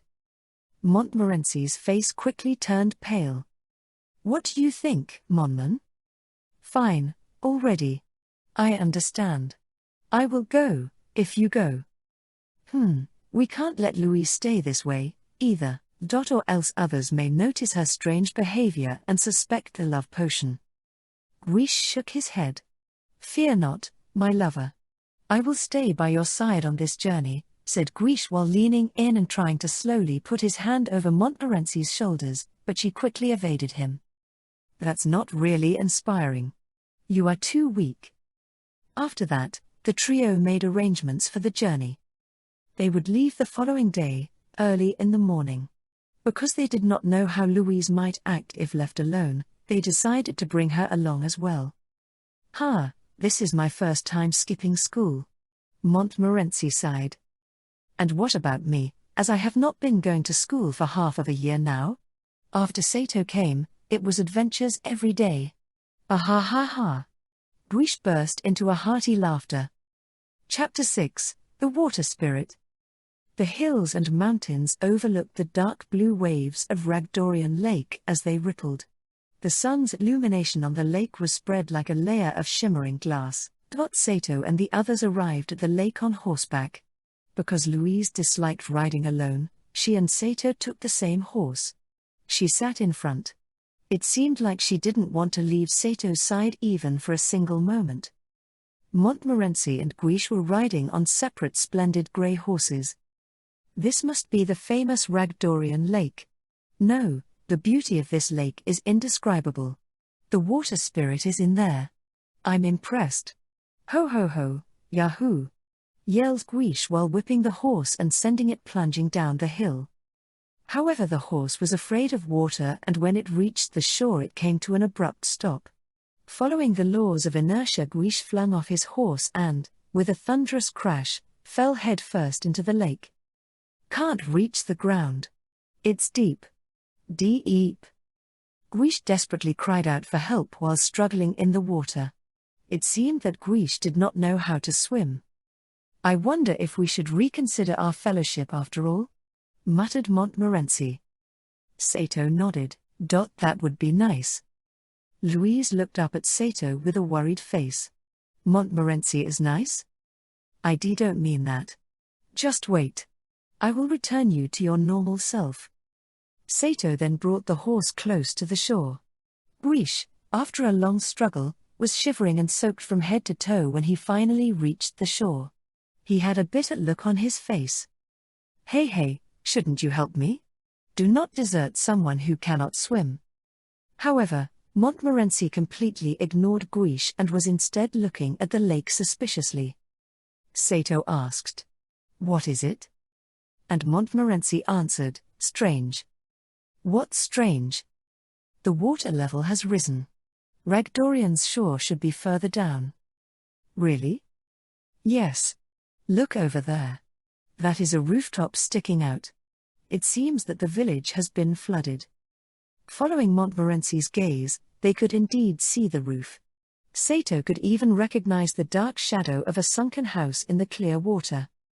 Montmorency walked up to the shore, dipped her finger into the water and closed her eyes. After a while she stood back up with a worried expression on her face. It seems as if the water spirit is angry. How do you know that? Because I am a water element user, Montmorency the Fragrant. The Tristan royal family is connected with the water spirit of Ragdorian Lake by an old oath. The Montmorency water family has been negotiating with it for many generations. And now? And now, for many reasons, other nobles are doing it as well. Then, have you seen the water spirit? Only once when I was young. When we needed to create a drainage for the territory, my family sought the water spirit's cooperation. A big glass container was made to transport it. However, because the water spirit has a lot of pride, it can be extremely aggressive. In fact, it is because of its aggressiveness that my family's drainage scheme failed. My father said to the water spirit, "Don't walk. The floor will get wet." What does the water spirit look like? Sato asked while showing curiosity. I have never actually seen it. Guiche, flapping his wet shirt that he took off, nodded in agreement. Louise, who had absolutely no interest in the discussion, hid herself behind Sato's back and unconsciously held on tight to the hem of his parka. Beautiful. Quite so. At that moment, an old lonesome farmer hidden behind a tree stepped out. "I suppose, my lords, that you are nobles." The farmer looked away with an embarrassed face. "What's the matter?" Montmorency asked. "My lords, did you come to negotiate with the water spirit? If so, then we have been saved. Please, quickly make your negotiations and solve this flood problem." The party looked at each other. It seemed like this farmer was a resident of the village that sank into the lake. We came here just to see the lake. Ultimately, Montmorency could not tell him that they came here to get the water spirit's tear. "I see. Really, lords and the queen are now only interested in the war against the Albion, not even noticing such remote villages as ours. They can't even imagine how hard it is to collect the harvest." The farmer sighed deeply. What on earth happened to the Ragdorian lake? The water started to rise about 2 years ago. The water level increased slowly, flooding the port first, then the temple and fields. See? Now even the eagles' nests are flooded. The local lords that are responsible for this territory indulge in entertainments in the royal court and pay no attention to our pleas. Yo, the old farmer wept bitterly. For years we lived on this land, depending on the moody water spirit. Honestly, it's good when it stays at the bottom of the lake. We really want to understand why it has suddenly become interested in our land. Because this land belongs to men. But only a noble could communicate with it. I'd like to know what we poor farmers did to make it lose its temper. Sato and the others bent their heads in embarrassment. After the farmer finished grumbling and left, Montmorency took something out of the bag attached to her waist. It was a tiny frog. It was bright yellow with many black spots. Montmorency put the frog in the palm of her hand. It stared up at her inquisitively. Frog. Louise, who was afraid of frogs, screamed and drew closer to Sato. What is with this poisonously colored frog? It is not poisonous, I tell you. It is my dear familiar. Apparently this tiny frog was Montmorency's familiar. Montmorency raised her finger and gave an order to her familiar.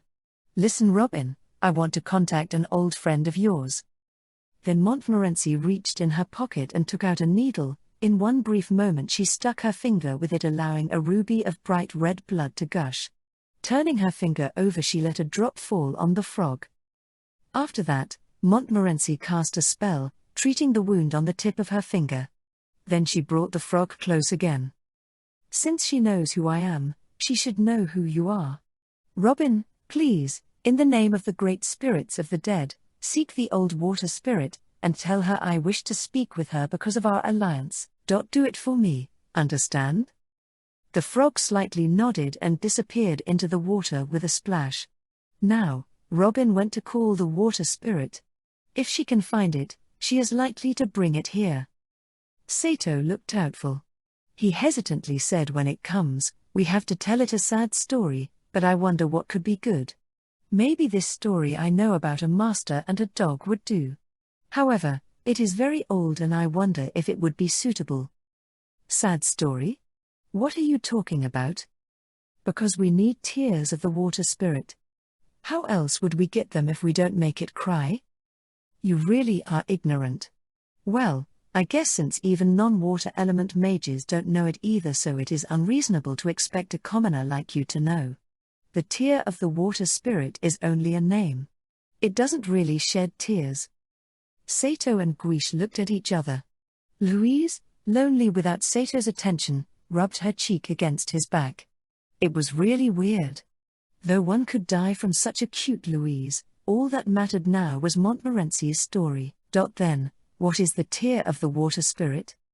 Guiche asked. The water spirit, compared to humans, can live a long time. It is said to have existed 6,000 years ago, when the founder Brimmer established Harkiginia. Its body, like water, can freely change its shape. And in a sunshine it glistens with 7 colors. The moment Montmorency said this, the surface of the water began to shine. The water spirit had appeared. 30 meters away from the shore where Sato and others were standing, the water was shining. The surface of the water was churning non-stop. Then the water swelled up like a rising cake. Sato watched it with an expression of surprise. The water was constantly changing shape so one could not even see hands. It looked like a huge amoeba. Though its flashing lights were beautiful, it made them uncomfortable. The frog, Montmorency's familiar, hopped back to its master with a splash. Montmorency held out her palm and caught the frog and patted the frog's head with her finger. Thank you for helping to bring it. Then Montmorency stood up, spread her hands towards the water spirit, and opened her mouth. I am a Montmorency Margarita La Ferre de Montmorency. User of water, member of the lineage of Old Oath. I have put my blood on the frog to help you remember. If you remember, answer in a way and with words that we understand. The water spirit, rising out of the surface of the water, slowly started to gain shape like a clay figure. Sato's eyes popped out from surprise while watching this. The mass of water slowly shaped itself into Montmorency's form and smiled faintly. However, it was bigger than her and had no clothes. It looked like a nude, transparent Montmorency. It was just like an ice statue. The water spirit's expression changed into various forms. After the smile followed anger, and then crying faces. Each time she tried a new expression, the face of the water moved. Indeed, she looked beautiful. Like a constantly changing jewel. Then her face became expressionless again as the water spirit answered Montmorency's question. I remember, human. I remember the liquid that flows in your body. The moon has changed 52 times since our last meeting. I'm glad. Water spirit, I need to ask you something. Although it might seem somewhat insensitive, could you give me a piece of your body?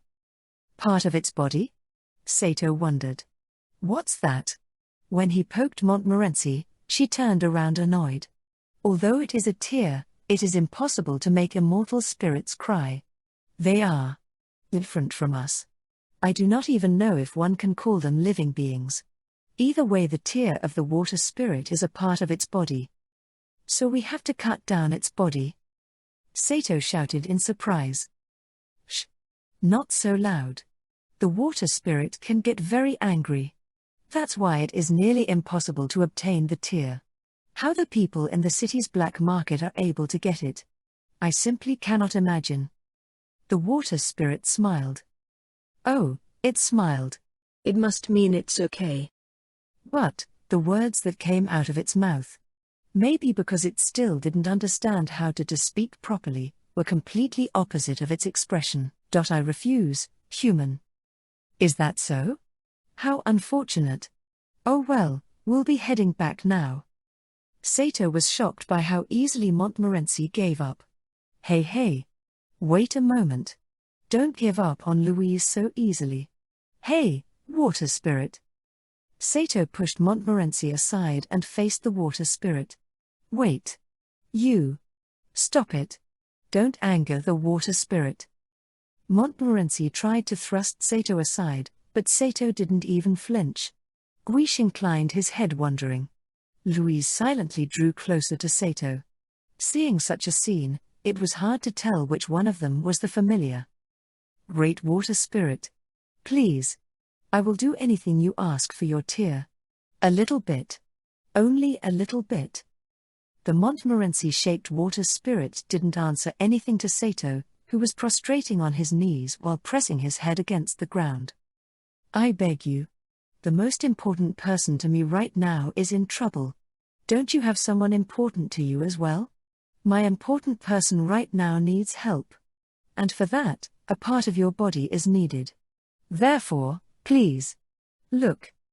Hearing this, Montmorency stopped trying to pull Sato away and let out a deep sigh. Guiche, who was moved to tears already, nodded.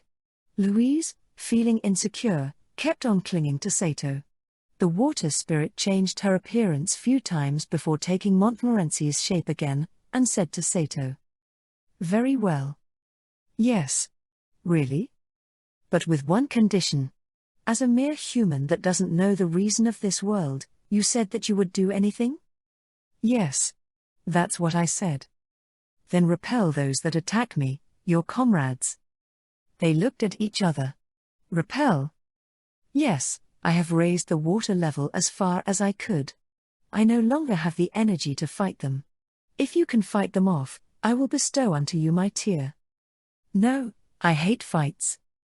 Sato put his hand on Montmorency's shoulder and patted it. You want to eat prison food instead. Sato once again threatened Montmorency about the forbidden potion, and she, like the day before, could not help but to give in. I know, all right. I'll do it. So it was decided that they needed to discover the identities of the people attacking the water spirit. The place where the water spirit lived was at the very bottom of the lake. Someone, using magic, had attacked her there in the middle of the night. Sato and the others hid themselves in the shade of the tree on the shore at Gallia's side, a place that the water spirit had shown them, and then waited quietly for the assailants to come. Guiche, to cheer himself up before the battle, took a sip from the wine that Sato had brought. When all of his anxiety was gone, he started to sing. Sato pushed his head aside. Louise was in an extremely bad mood because Sato was talking only to Montmorency. Why is he nicer with Montmorency than with me? Does he love her? Or maybe he just hates me? Wah, this thought came with an angry cry from Louise. With her roaring around like that, Sato was forced to kiss her cheek many times to calm her down and put her to sleep. After that, she slept calmly next to him, breathing softly with a blanket wrapped up around her.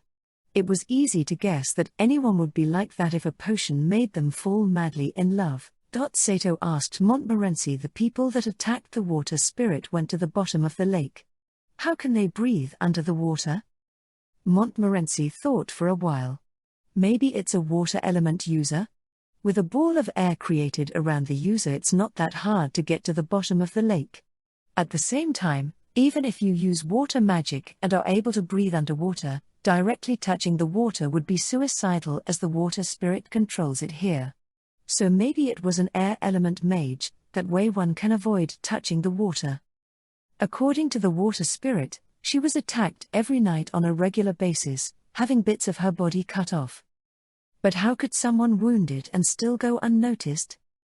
The water spirit's movements are slow.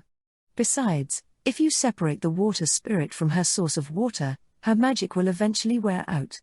Using a strong flame would make her evaporate gradually as well. It becomes impossible to change it back into a liquid again after being turned into gas. It is impossible to turn back.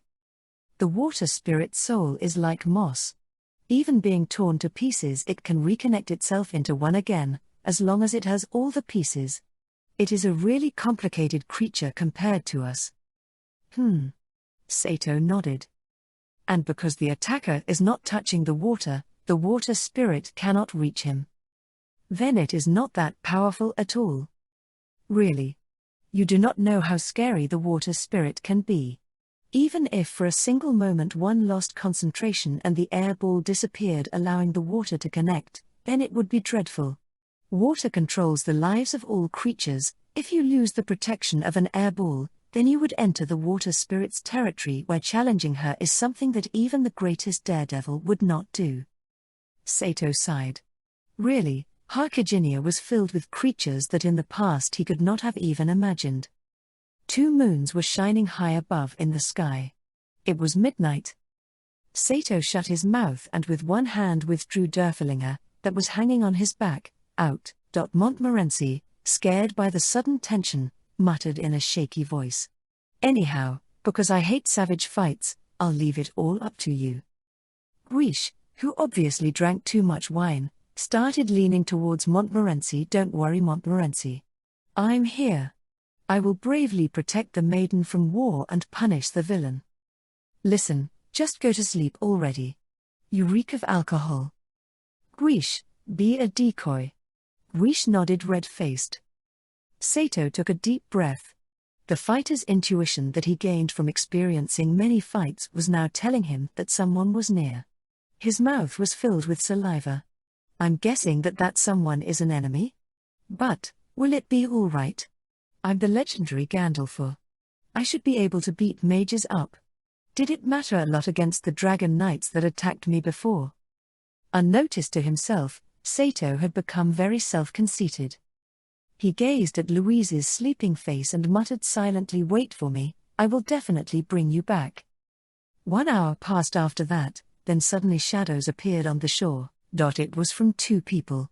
With their hooded robes, it was hard to tell if they were men or women. Sato gripped Derfelinger's handle. The rune on his left hand began to shine. However, he hadn't left the hiding spot. He still could not decide whether it was these people that attacked the water spirit or not. Then the pair pulled out their wands while standing at the waterside. It looked like they started chanting spells. Convinced that there was no mistake by now, Sato stood up from the shade of the tree and moved towards the pair. 2 people should be an easy match. Because I already defeated wards and 10 times larger orc demons, and this is just a single pair. Hey, they are not even looking in my direction. Easy victory, I could overpower them with a whistle. Sato hid himself behind the tree right next to the pair. Seeing him squatting himself down, Guiche started chanting the spell. The ground where the pair stood suddenly rose and became a huge hand-like tentacle that twined around the assailant's feet. Silence. Sato dashed out of the shade of tree. The distance to the mages was about 30 meters. Sato, demonstrating Gandalf's power, closed the distance in less than 3 seconds. However, the enemy's reaction was quick. The assailants started muttering spells the same time when the ground was raised. The flame flew out of the end of the wand, burning down the soil that was gripping the pair's feet. The smaller shadow acted in a surprising manner. Instead of releasing their spell towards Guiche, the person aimed it towards Sato, who wasn't prepared for this. The shadow turned around quickly and then swung the wand. Just like in the fight with wards before, an air hammer hit Sato's body. Sato, who had not expected such an attack, took a direct hit and was easily blown away. In no time, an ice arrow followed. Sato turned his body and jumped up, dodging it, but the taller mage shot a big fireball at him. Though Sato tried to dodge that too, the aiming was too accurate since Sato's movements were anticipated beforehand. Partner. Raise me. Derfelinger shouted. Sato boldly blocked the flame ball with his sword, and yet even though it was absorbed into the sword, it still exploded, scattering around fragments of fire. Sato looked confused and was petrified. Though he frantically tried to rub the pain away, his eyes still hurt since sparks had entered his eyes. Sato became more panicked. Crap! They're wands. He lowered his guard thinking that the enemy would concentrate on Guiche. The enemy was experienced in combat and anticipated an attack from a different direction, not being surprised in the slightest by the ambush. Moreover, they worked together skillfully. While one was preparing the spell, the other was releasing it. Though this was a simple tactic, the results were very effective. Anyhow, there was no opening. Raging winds snatched the sword out of the hands of the petrified Sato. His body suddenly felt heavy. In the corner of his eyes he could see another huge fireball coming his way. Sato gave up. His momentary arrogance quickly vanished. I am an amateur after all. Gandalf's power gave me more confidence than my actual skills were worth. Being straightforward doesn't work on all enemies. Louise, sorry. Louise. However, even now the goddess of fate did not desert Sato. The moment before the fireball knocked against Sato, the area in front of him exploded. The fireball and Sato were blown off. This magic was Louise's void. Don't bully Saito. Louise's scream echoed through the night. It almost made Sato cry. Louise helped me. Though she was asleep. But she was probably woken up by all this noise. Louise waited for an attack, but their guard was off now. Thus, Sato could now recover. Somehow, he wrenched his right eye open and picked up Derfelinger. He was about to burst into another attack. But the pair stopped moving. Louise's scream made them realize something. The two shadows looked at each other. And removed their hoods. The faces that appeared in the moonlight were Kirsche. Tabitha. Guiche shouted loudly. What? It was you? Feeling relieved, Sato collapsed onto the ground, exhausted. Surprised, Kirsche shouted as well. You? Why, darling? Chapter 7, The Ring of Andvari. Sato, who had his eye healed by Montmorency's water spell, had begun questioning Kirsche, who was roasting meat with Tabitha around a bonfire. Guiche appeared to be completely content and had been talking loudly to himself with a glass of wine in his hand. He seemed only too content to be traveling. It was well past midnight, and the twin moons glittered beautifully over the surface of the lake. It was a wonderful sight. Kirsche approached Sato asking if his wound had recovered. Though Sato felt slightly bitter about being defeated, he could not help but admire both their teamwork. You are really good, we stood no chance. Victory or defeat is also dependent on luck. If your luck were better, we could only have run. Besides, you were fighting alone, Guiche was useless, Montmorency was only watching and Louise only dealt the final blow. Kirsche proudly brushed up her hair. But why are you attacking the water spirit? Sato asked, sitting near the bonfire. Why do you need to protect it? Kirsche countered. Louise, who had been nestling up to Sato's back for some time, pulled the sleeve of his parka sadly. Do you think Kirsche is better than me? No, that's not true. I was just asking about what's going on. Why don't you get some sleep? No way, I don't need to rest. Don't you want to talk with me? That is the 32nd time you've told me to sleep today. It seemed as if Louise had been counting the words Sato had said to her. Although a little scary, Sato felt that Louise was really lovable at that moment. But right now he was busy, so he gently placed his hand on her shoulder and spoke as if she was a small child. We can talk afterwards, you should go to sleep. You just cast a major spell, aren't you tired? Louise was bashfully tracing circles with her finger on Sato's chest. Then, promise me with a kiss, Dot. What? Kiss me or I won't go to sleep. Kirsche stared at them, her mouth agape. Looking at each other, Wish and Montmorency giggled. Kirsche and Tabitha were still unaware of what had happened. Sato reluctantly kissed Louise's cheek. Cheek isn't enough. Louise puffed up her cheeks and muttered bluntly. Sato felt extremely awkward. It would be too embarrassing to kiss Louise straight on the lips with everyone watching. He worried for a while and finally kissed her forehead. Louise was reluctantly satisfied, and crawled into his lap, resting herself between his knees and pressing her body against his chest. She closed her eyes. Soon her breathing slowed and light snores escaped from her slightly open pink lips. How did you manage to domesticate Louise to this degree? I didn't think you were the kind of guy who was able to entice a girl, yet she is already treating you like a god. Kirsche asked in admiration.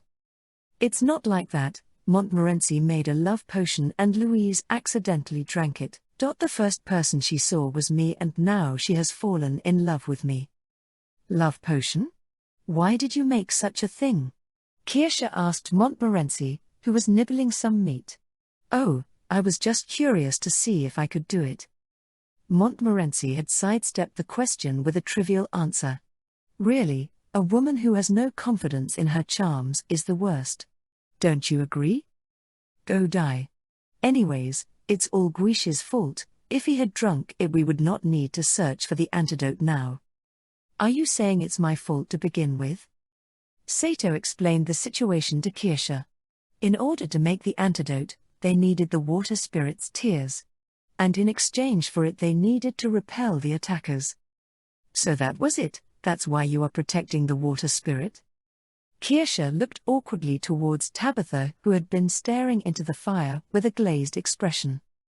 This is bad, we can't fight you, but if we don't stop the water spirit, Tabitha's family will be in trouble. Why is it necessary to get rid of it? Prompted by Sato, Kirsche replied hesitantly. She could not openly tell the private matters of Tabitha's family for sure. You see, the water levels have caused damage to the surrounding area. Tabitha's family has suffered losses because of the damage, so we have been entrusted to get rid of it. So that was it. They couldn't go home empty-handed. Then how should they handle it? Sato considered it for a while and concluded.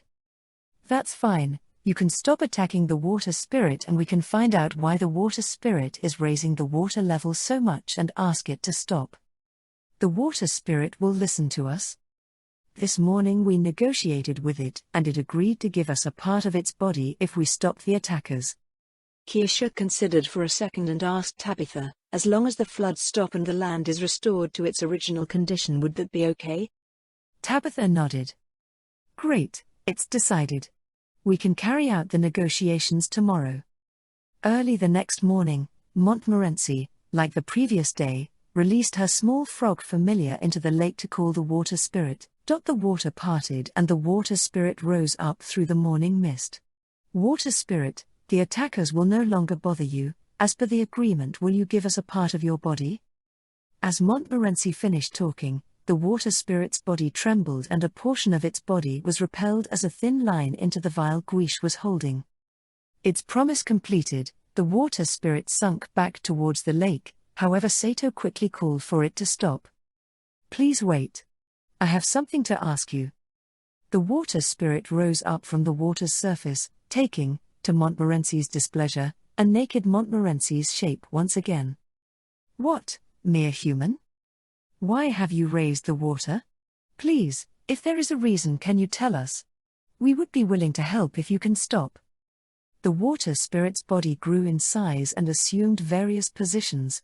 It concluded by twisting its form into that of Montmorency in a gesture that seemed to express feeling. Perhaps its form reflected its thoughts. I will consider entrusting this task to you. Since you honored our previous contract, I think I can trust you. Suddenly seeming angry, the water spirit paused. Sato said nothing, but waited for the spirit to continue. After several shape changes, the water spirit had settled once again in Montmorency's form and continued to speak. A long time ago, your kind stole one of my treasures. A treasure? Yes, my most important possession was stolen from the deepest part of my lake, about 30 months before the moon's crossing. Approximately 2 years ago. Montmorency murmurs. Are you trying to take revenge on humans by increasing the water level and flooding villages? Vengeance? Our kind does not have that purpose. I am simply trying to retake my treasure, and even if it takes an eternity, water will slowly erode the land. Even if I must sink the entire continent, I will regain what I have lost. You're willing to do so much? This was going too far. The water spirit was willing to submerge an entire continent in order to reclaim its treasure in a process that could take hundreds, even thousands of years. You sure are patient. Our concept of time is different. For me, the whole is the same as the present. All time is the same to me, regardless of the present. The future will always come. It makes no difference, as I will always exist. The water spirit did not seem to have the concept of death. Time on this scale would be unimaginable to a human. Well, we can help you retrieve your treasure. What is it? My treasure is the Ring of Andvari. It had been with me until now. I think I have heard of it. Montmorency muttered. A legendary magic item of the water system. It is said to give false life to the deceased. That is not incorrect, but death is a concept that I do not understand. Therefore I cannot understand your description. The Ring of Andvari does not simply bring false life, it is the embodiment of the ancient strength of the water. It is not simply a magical item. Then who stole such a thing? Using wind magic, several humans came into my dwelling. They did not disturb me in my slumber and took away my most prized possession. So you don't know their names? One of the people went by the name Cromwell. Kirsha said to herself, if I haven't misunderstood, he is the new emperor of Albion. Everyone but Sato could not help but look at each other in dismay. Could he be a different person? There could be two people with the same name. If he has gained the power of false life, what will he use it for? Those who are revived have their freedom stolen. They must obey the owner of the ring. It is a truly evil ring. Animating the dead is a disgusting power. Kirsha said in a low voice. Kirsha continued to mutter to herself. She felt as if she should have remembered something but couldn't grasp the thought. Sato nodded with a firm resolution, and turned towards the water spirit. I understand. Please stop raising the water level and I guarantee you I will return your ring. The water spirit vibrated. I believe you. If you can bring back the ring, I will no longer raise the water. Then when should I bring it back to you? This time the water spirit shook and trembled. Before your life ends, otherwise I am unconcerned. You don't mind such a long time? I don't care. To me tomorrow is no different from any other part of the future.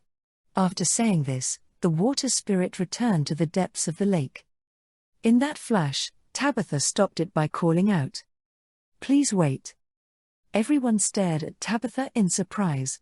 Although she had been with them all this time, this was the first time she had spoken out. Water spirit, I wish to ask you something.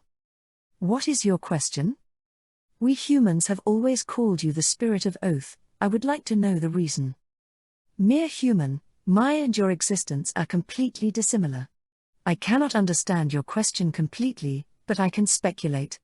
My existence in itself is the reason for this name.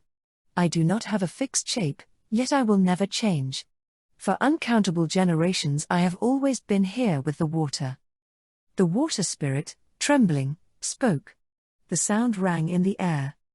Because you are eternally unchanging, therefore you will forever carry our hopes. Tabitha nodded, then shut her eyes. In the end, who had she made an oath to? Kirsha gently put a hand on her shoulder. Montmorency, having seen such Tabitha's appearance, immediately poked Guiche. What? Quickly, make an oath too. What oath? What did you think I made the love potion for anyways? I swear that I will consider Montmorency above all others from this point forward. She poked Guiche again. Oh. Ah. Really? I swear. I don't want to be above others, I want to be the only. Swear you love only me. Guiche forced sad words out in a tone that most people would find hard to believe. I swear. Louise had also pulled on Sato's sleeve, her eyes were gazing up at him. You too, swear to me. Sato looked into Louise's face. Today he must tell this Louise goodbye, and he couldn't help but feel somewhat lonely. Even though it was only because of the love potion, how many times had she told him that she loved him? But Sato preferred the original Louise. Even if he was beaten by her and treated like a dog, he thought the original was better. You are not willing to swear to me. You don't love me? Tears filled Louise's eyes. Sorry. I cannot swear to you. I cannot make a promise to you the way you are. When Sato said this, she began to cry. Sato gently stroked her head. Chapter 8, Reunion with Falsehood. Henrietta, nearly naked, was lying on her bed. The only thing she was wearing was a thin chemise. The room she was in belonged to her father, the deceased king, but she had begun to use it after becoming queen. Beside the enormous canopy-included bed was her father's favorite table. She quietly reached out with her hand and took the bottle of wine. Pouring it in her cup, she drank it all down in one gulp. Before, she lightly drank alcohol when she ate. But after becoming queen, the amount she drank had increased.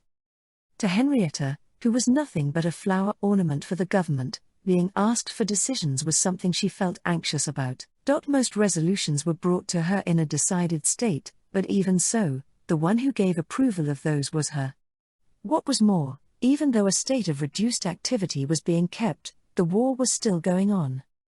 Even though she was just an ornamental ruler, numerous responsibilities for her had already occurred. Henrietta was still handling that pressure. She couldn't sleep without drinking. She couldn't show this to her attendant court ladies or chamberlains, so she drank the hidden wine in the dead of night. Once again, she poured wine into her cup. I might have drank too much. She thought drowsily through her intoxication. She quietly chanted a rune and swung it down at the cup she had poured wine in. Water overflowed from the tip of her wand and filled the cup.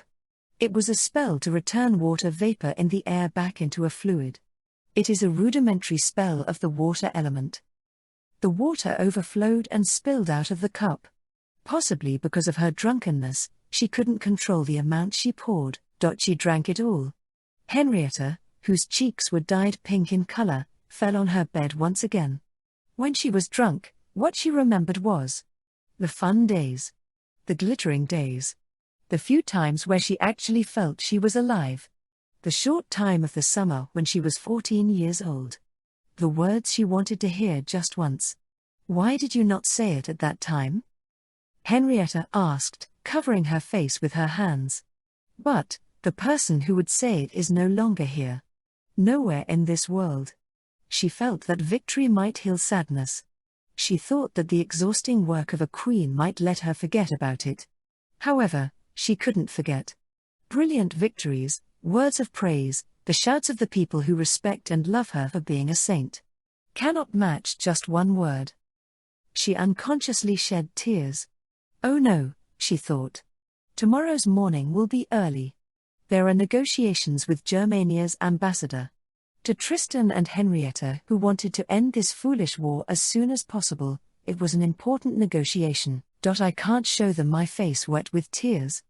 I can no longer show my weak side to anyone anymore. She wiped her tears. And when she reached out for her wine cup again, there was a knock at the door. Who could it be so late at night? Did something troublesome come up again? It's annoying, but I can't ignore it.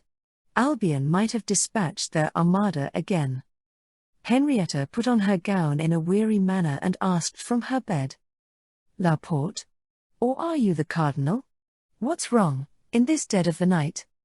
However, there was no reply. In exchange, there was another knock. If it isn't the Grand Chamberlain or Cardinal, then just who is it? Who is it? Identify yourself. For people who visit the Queen's room so late at night, there is no way one cannot name themselves. Now, speak.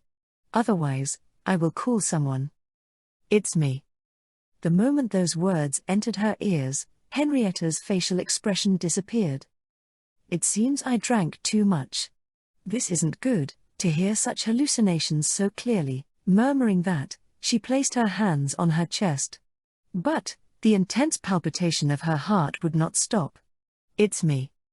It's me, Henrietta. Open this door. Henrietta rushed over to the door. Prince Wales? No way.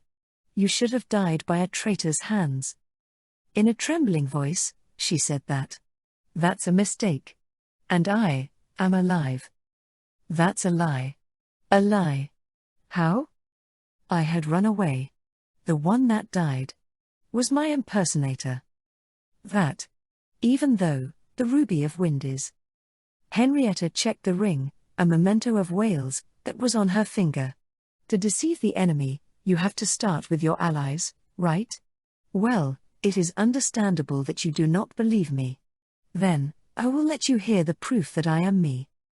While trembling, Henrietta waited for Wales's words. In the night when wind blows. The watchword she heard often at Ragdorian Lake. Forgetting to even answer, Henrietta threw open the door. The smile she had dreamed of many times stood there. Ooh, Prince Wales, you really are safe. What followed could not become words. Henrietta tightly hugged Wales's chest, and she placed her face there and sobbed. Wales tenderly petted her head. You are the same as always, Henrietta. What a crybaby. That's because I had completely thought you were dead. Why did you not visit sooner? After losing, I escaped on a cruiser. I was hiding in Tristan's forest the whole time. I could not have the enemy finding my whereabouts, so I changed my location many times. I came to the lands of the castle you live in 2 days ago. It took time to investigate on when you would be alone. There is no way I could just stand in the waiting room as an audience in the daytime, right? Saying that, Wales smiled teasingly. As always, you are so mean. You don't understand. How much I grieved. How lonely I felt. I understand. That is why I came to see you. For a while, Henrietta and Wales embraced each other. You can come to this castle as much as you want. Albion does not have the power to invade Tristan right now. After all, their reliable armada is gone. This castle is the safest place in Harkiginia. The enemy cannot lay a single finger on you. It cannot be like that. Wales smiled cheerfully. What do you plan to do? I have to return to Albion. What a stupid thing. That is like pointlessly going to throw away the life you barely managed to keep. Even so, I have to return. I have to liberate Albion from Reconquista's hands. What a joke. It isn't a joke. For that reason, I came to meet you. Me? Your powers are necessary in order to liberate Albion.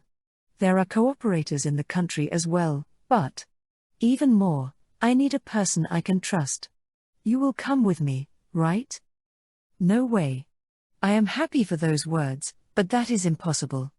I could have gone on such adventures when I was a princess, but I am now a queen. Whether I like it or not, the country and the people are placed on my shoulders. Please do not say such impossible things. However, Wales would not give up. With even more zealous words, he tried to convince Henrietta. I know it is impossible. But you are necessary for victory. In the middle of that lost battle, I realized it. About just how much I needed you. I need the saint who will bring victory upon me and Albion. Henrietta felt something hot welling inside her body. She was needed by her beloved person. Drunkenness and loneliness accelerated the urge welling inside her. Even so, Henrietta desperately answered. Do not trouble me any more.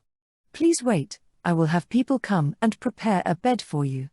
Tomorrow, again, we can discuss this topic, slowly. Wales shook his head. We won't make it in time tomorrow. Then, Wales easily said the words Henrietta had always wanted to hear. I love you, Henrietta. That's why, come with me. Henrietta's heart started beating in the same rhythm as the times where she and Wales rendezvoused at Ragdorian Lake. Slowly, Wales drew his lips near Henrietta. To Henrietta's lips that tried to say something, Wales sealed it up. In Henrietta's mind, she recalled all kinds of sweet memories. Because of that, Henrietta did not notice the sleeping magic cast on her. Still feeling happy, Henrietta fell into the world of sleep. Meanwhile, at the same time, in one of the rooms in the girls' dormitory at Tristan's Academy of Magic, Montmorency was trying her very best at mixing something while Sato and the others watched her. Done. Phew. Still, that really was difficult. While wiping the sweat from her forehead, Montmorency flopped onto her chair. Inside the pot on top of the table was the cancellation drug that she just mixed. It's fine to just drink it like this. Yes. Taking the pot, Sato brought it to the tip of Louise's nose. Louise grimaced from the smell. Well then, Louise. Drink this. No. It stinks really badly. Louise shook her head. Crap, I should have mixed it with something and have her secretly drink it. In order to have children eat carrots, you chop it and mix it into a hamburger. Please. Drink this. If I drink this, will you kiss me? Sato nodded, realizing he had no other choice. Got it. If you drink this, I'll kiss you. Louise answered, I understand, and took the pot. She looked at the contents with a disgusted expression for a while, but she closed her eyes resolutely and drank it all. Montmorency, observing this, poked Sato. For now, shouldn't it be best if you run away? Why? Because the memories of the time when she was madly in love with you after drinking the love potion don't disappear. She remembers everything. That Louise remembers everything she did and was done to her. Sato flinched in shock and looked at Louise. Booah. Went Louise, who drank the whole thing, and then she hiccuped once. Funya. After that, as if an evil spirit had left her, her facial expression completely returned back to normal. Seeing Sato in front of her, her face suddenly turned red. Chewing on her lips, she started trembling. Sato muttered, "Oh God," and tried to sneak out of the place. Wait. Sorry, but food for my pigeon. You don't even keep a pigeon. Louise's voice resounded. This is bad. I'm going to be killed. Sato opened the door and ran down the stairs as if he was tumbling down. However, the present Louise moved at lightning speed. Jumping from the landing of the staircase, she aimed a kick downstairs at Sato's back. Sato somersaulted, rolled down to the first floor, and struck the floor severely. Suitably, it was the entranceway of the girls' dormitory. He tried to escape by crawling, but, as usual, the scruff of his neck was firmly stepped on by her foot. I didn't do anything wrong. It couldn't be helped. It was that drug's fault. We were both unhappy. Without answering back, Louise pulled up his parka. Then she lifted his t-shirt. Finding a lot more kiss marks, her face got even redder. She made these herself. This is, for me to do such a thing. She traced the back of her neck with her finger. The same mark made by Sato was there. With shyness and anger at herself mixed, Louise's reasoning snapped. In the end, the thing that received her unreasonable anger was Sato's body. Sato's scream sounded into the air. On a bench in Austria Plaza, Sato was laying on it limply. He was hurt to the point of dying, and was half dead.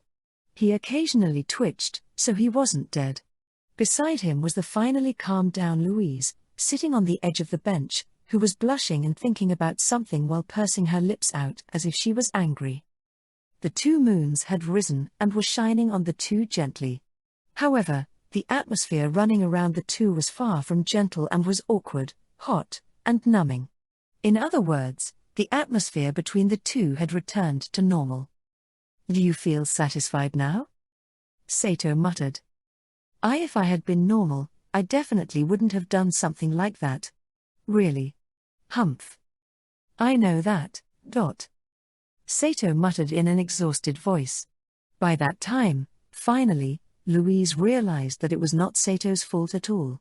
Even so, he let Louise do what she did and received her outrage. His cheeks are swollen. Is he okay? Despite inflicting the wounds herself, she was impelled to take care of him. But it really was embarrassing. The memories of the moments after she drank the love potion kept her from approaching Sato. But why did this familiar just let himself get hit, I wonder? You too. You didn't have to be obedient and get hit by me until you ended up in such a state, right? Sheesh. Resist a little. I went too far, you know. It's fine. Sato muttered in an exhausted voice.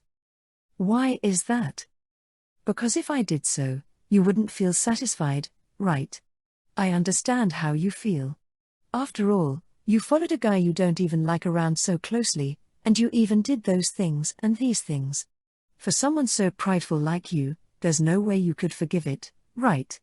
And still, looking back, I have a little responsibility for angering you. Anyways, don't worry about it. Well, aren't those kind words? Even though I hurt him so much. It came to her firmly. But the words that came out were the opposite. I'm not worrying about it. Really, I just want to hurry and forget. Why can't I be honest? She thought. Then, Louise asked about one thing that was bothering her. Hey, can I ask you something? About what? When I was, well, in a state where I couldn't live without you thanks to that drug. Why didn't you, do anything? Sato answered frankly. That's because, that wasn't you. I can't do something to you when you aren't you. I can't leave myself to lust and defile a person important to me. Being told she was important, Louise blushed. However, she couldn't show him such a face. Louise turned her face away. But she was really bothered. Why am I important? Hey! Why? Why am I important? She asked in a trembling voice. Well, you provide food and a place to sleep. She felt disappointed. Well, that makes sense. I'm embarrassed I even got excited for a moment. Louise had turned her face from Sato, so she didn't realize he had purposely said that while blushing. Still, he's a familiar that still calls me, his master, important after being hurt so much. Becoming a bit more honest, Louise apologized in a pouting manner. I'm sorry. I won't get angry anymore. You have the right to do stuff freely too. To be truthful, she didn't want to say this. She remembered the time when the love potion was in effect. Those might have been her own true intentions, she thought. It's fine.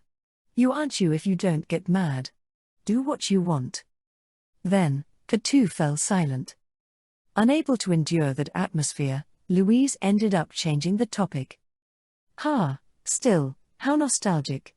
That Ragdorian lake. You've gone there before. When I was 13. There were occasions where I accompanied the princess. An extremely grand garden party was opened. It was really lively and showy. It was fun. Louise pulled at the bottom of her memories and began to talk. You know, that Ragdorian lake was where Prince Wales and the princess met. In the dead of night, the princess told me I want to go out for a walk, so I need to sneak out of bed. I'm very sorry, but Louise, can you lay in the bed in my place? And I acted as her substitute. Thinking about it now, that might have been when the two rendezvoused. When Louise said that, a loud voice sounded from behind the bench. From the mole-dug hole Louise once used to watch over Siesta and Sato, Kirsha's red hair poked out. Tabitha was beside her. That's it. I remember now. It was Prince Wales. What are you talking about? What? You two were eavesdropping? Kirsha crawled out of the hole while grinning. Yeah, I wanted to see you two reconcile with each other. The melodrama after you hit him so much. Doesn't that seem interesting? Like hell it would. Sato and Louise blushed. Kirsche came up to the bench while nodding. That's right. I thought I saw his face somewhere before. So that's how it is. That was Albion's lady killer, Prince Wales. Kirsche had seen his face before during Germania's emperor inauguration ceremony. At that time, he was sitting in a guest seat, brandishing his noble and charming smile around him. She finally remembered just now, so Kirsche was satisfied. What do you mean by that was Prince Wales? Kirsche explained to Sato and Louise how they passed a group of people riding on horses while heading towards Ragdorian Lake. How she remembered seeing that face somewhere before but couldn't remember very well. But, I remember now. That was Prince Wales. There was an announcement that he died in battle, but he was alive. That's impossible. That prince should have died. I was there to see it myself. Kirsche did not see Prince Wales die, so she had not actually felt his death firsthand. Therefore, she asked Sato in a joking manner. Oh? Is that so? Then, who did I see? Didn't you mistake him for someone else? There's no way I could mistake that handsome guy for someone else. At that moment, something connected inside Sato's head. It seemed that was the same for Louise. The two looked at each other. The words that the water spirit said. There was a peculiar man named Cromwell in the group who stole the ring of Andvari. The ring of Andvari. So, Reconquista really did. Hey, Kirsche. Where was that group heading? Louise asked out of breath. Being pressured by the two's serious attitudes, Kirsche answered. He passed us, so, let's see, towards the capital city, Tristan. Louise ran off. Sato also chased after her. Wait. What's going on? Kirsche was flustered. The princess is in trouble. Why? Kirsche and Tabitha did not know about Wales and Henrietta's secret relationship, so they did not understand the meaning behind those words. But, bothered by Sato and Louise's unusual actions, Kirsche and Tabitha followed them. Chapter 9, Confrontation of Sadness. Riding Tabitha's wind dragon, Sato, Louise, Kirsche and Tabitha herself flew towards the royal palace, having left the Academy of Magic 2 hours ago. It was 1 hour after midnight. The courtyard was in an uproar. Louise and Sato felt that their bad premonitions had come true. When the wind dragon landed in the courtyard, it was instantly surrounded by the Magic Guardian troops. The commander of Manticore Corps loudly ordered. Hey you! The royal palace is off limits now. Leave. However, he already recognized the group from sight. They were the same that came here right before the war against Albion started. The commander puckered up his brows. You again. You only come at troublesome times. Louise jumped down from a wind dragon. She had no time to play games of questions and answers with the captain of the guard. She asked in a breathless haste. Princess Summer.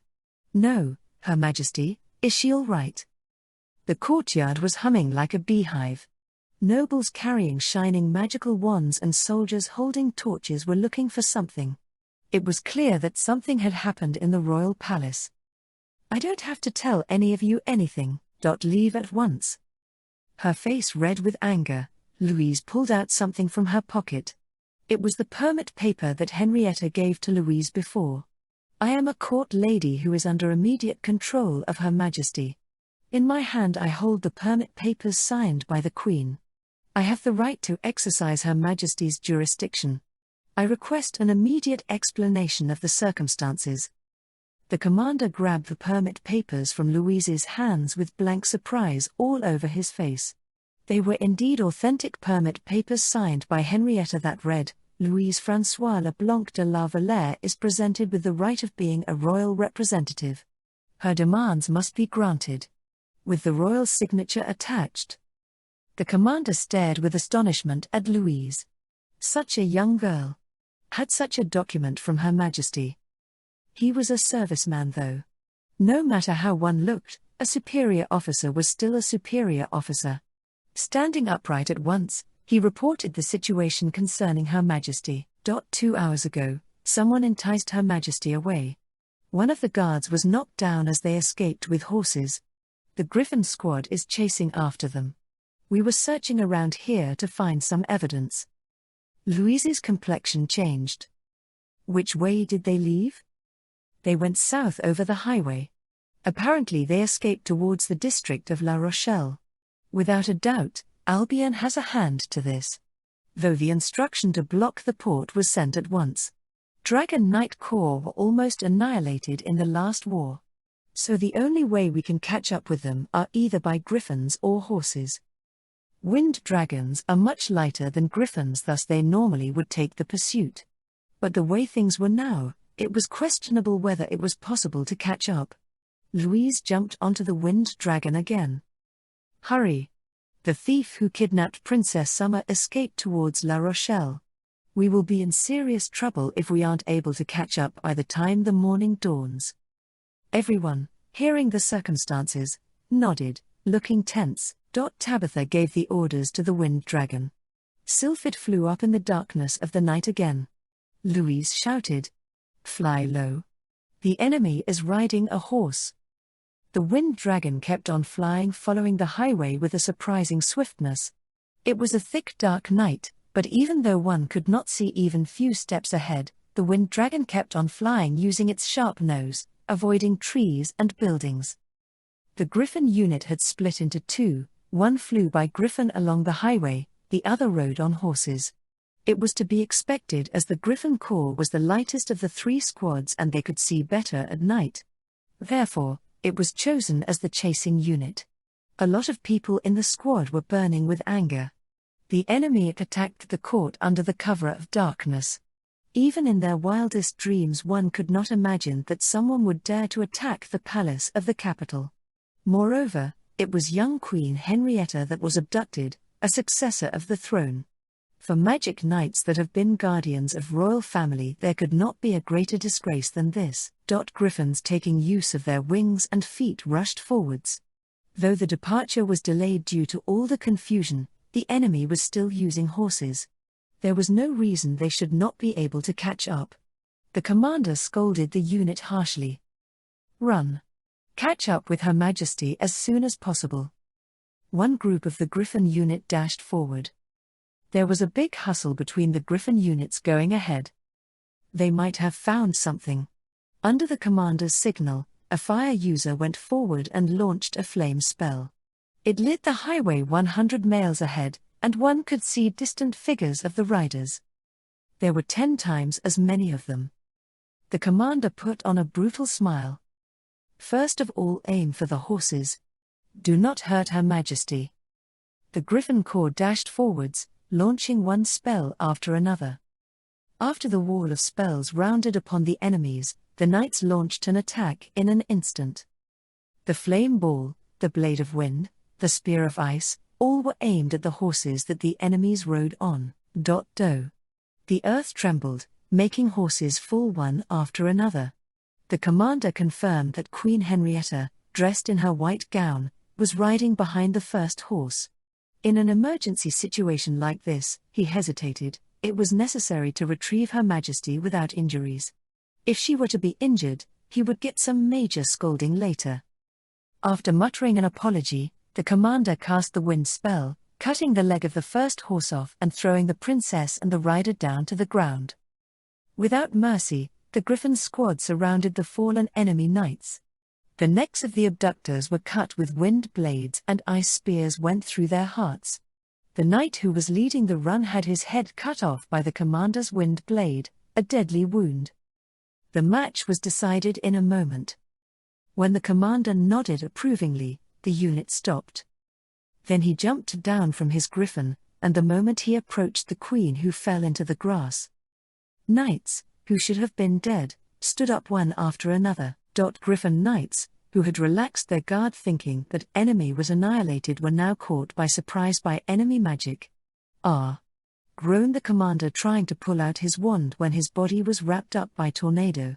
Limbs were cut off by the tornado, finishing them off in a moment, as the knight who should have been finished by the commander stood up, with a clearly visible torn-up wound on his neck, and smiled. When Wales finally placed the wand to his side, he approached the grass where Henrietta had fallen down. Henrietta only now started to recover from the shock of being thrown to the grass. She watched Wales approach with disbelieving eyes. "Wales Summer, you. What on earth?" Surprised? Henrietta pulled out her crystal wand that she always carried with herself and aimed it at Wales. "Who are you?"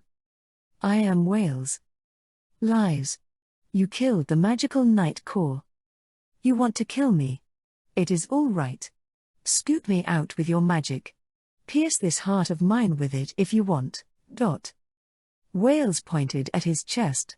The hand gripping Henrietta's wand started to tremble. The magic spell did not come out of her mouth. What came instead was a choked sob. "Why are you doing this?" "Trust me, Henrietta." But this. "I will tell the reasons later. Many different circumstances are the cause of this. For now, come with me without asking." "I do not understand. Why did you do these kind of things? What are you trying to do?" Wales answered softly. "You do not need to understand. You do not need to like that oath, you just need to follow it. Do you remember? The words of the oath you said at the Ragdorian lake. Words you said before the water spirit. By no means could I forget. I will remember until the day I die." "Please say it, Henrietta." Henrietta said the oath word for word. "I, Henrietta, the Princess of Tristan, vows before the spirits of water that she will love Wales Summer for eternity. Only one thing changed now from the oath in the past. You are a queen now. However, does everything else remain unchanged? And will not change?" Henrietta nodded. "I always dreamt only about the day when Wales would hold me in his arms. Even with the way things are, the oath sworn before the water spirit cannot be broken. You only have to believe in your own words. Please leave everything to me." Each gentle word of Wales turned Henrietta more and more into a girl that did not know a thing. Henrietta kept nodding many times, just like a child. She was completely persuaded. After that, Wales stood up and approached his knights. One could see open mortal wounds on their throats or chests. However, ignoring them, they moved just like any living creature. They went to check the fallen horses, yet they all were dead. Then they hid themselves in the tall grass, one after another disappearing from sight. This was the line of the ambush. Without words, they and Wales formed a line of ambush, and stopped moving. Just like one living creature. Sato and the others flew on the winged dragon following the highway until they saw a tragic sight of corpses scattered around. The winged dragon stopped, and they jumped down. Not getting off, Tabitha looked around attentively. "Princess," Sato muttered. Burning corpses with their hands and feet cut off were laying around. Griffins and horses were lying in pools of their own blood. This must have been the Griffin unit. "There's someone alive." Sato and Louise ran towards Kirsha's voice. Despite a deep wound in his arm, someone survived. "Are you all right?" Louise now regretted not taking Montmorency with them. In cases of wounds, her water magic would be irreplaceable. "I'm all right. And you are?" "We, just like you, ran after the gang that kidnapped Her Majesty. What on earth happened to you?" The knight answered in a shaky voice. Their wounds were really fatal." "What?" However, the knight could not tell anything else. Feeling secure now that help had come, he fainted. At that moment, a magical attack was unleashed from all directions. Tabitha reacted in an instant. Expecting an attack beforehand, she created a wall of air above and let it fly down with her magic. Out of the grass, shadows stood up, swaying in slow motion. They were once dead Albion nobles now revived by Andvari's ring. Kirsha and Tabitha took a stance. However, for some reason, the enemy didn't launch an attack anymore. Tension started. Then, Sato was astonished to find a well-known shadow there. Crown Prince Wales. Still, Wales, who was dead and was given a fake life from Cromwell using the ring of Andvari that was stolen from the water spirit, had abducted Henrietta. That was a cowardly act, Sato thought angrily. He gripped Derfelinger on his shoulder. The rune on his left hand started to shine. Return the princess. However, Wales didn't drop the smile. You are saying strong things. I cannot return her as she follows me on her own free will. What? Behind Wales' back, Henrietta, dressed in the gown, appeared. Princess. Louise shouted. Please do not go there. That Prince Wales is not the real Wales. It is a revenant of the prince, revived by Cromwell's hands with the ring of Andvari. However, Henrietta didn't step forward. She just bit and tightened her shivering lips. Princess? See? Now then, how about a deal? Deal? That's right. Though we would like to quarrel here with you, we lost our horses. And traveling without horses through the night can be dangerous, so I would like to save as much magic as possible. Tabitha chanted the spell. Windy Icicle dash an attack spell from the skillful Tabitha. Right in the middle of his words the arrow of ice went through Wales' body. However, surprisingly, Wales did not fall down and the wound healed itself in another moment. It is useless. I cannot be damaged by your attacks. Yet, even after seeing this, Henrietta's expression did not change. Look. It is not the prince. It is something else. Princess. However, Henrietta did not want to believe, and shook her head from right to left, then said to Louise in a constrained voice, Please, Louise, put away the wand. Please do it for me. Please let us go. Princess? What are you saying? Princess. That thing is not Crown Prince Wales. Princess, you have been tricked. Henrietta gave a smile. A ghastly smile. I know that. In my room, when our lips met, I knew that 100 times over. However, still, I do not care. Louise, you haven't loved a person so strongly yet. When you really are in love, you are willing to throw away everything. You want to follow him anywhere. Even if it is a lie. You cannot do anything else but believe. I swore, Louise. I made an oath before the water spirit saying I swear eternal love to Wales. Even if the whole world says it is a lie, my feelings alone are not a lie. Therefore, let us go, Louise. Princess. It's an order, Louise Francois. My last one, from me to you. Please, step out of our way. Louise's hand that was aiming the wand dropped down to her side. Understanding Henrietta's firm decision, she helplessly gave in. Why should she stop such said strong love? The line of deceased people tried to pass through the dumbfounded Louise, but, before them, Sato, holding Derfelinger, blocked the way. He was terribly sad. He understood Henrietta's feelings. But Sato's mind could not permit it. His mind screamed that he should not let it happen. Sato said in a voice that contained sadness and anger. Princess, if I am allowed to say, talking in one's sleep is not good. His shoulders and body trembled. Passion, love, being together with a woman, not caring about anything else. Is such love true? It is just a mere blindness. Blood goes up to the head and one cannot think straight. Leave.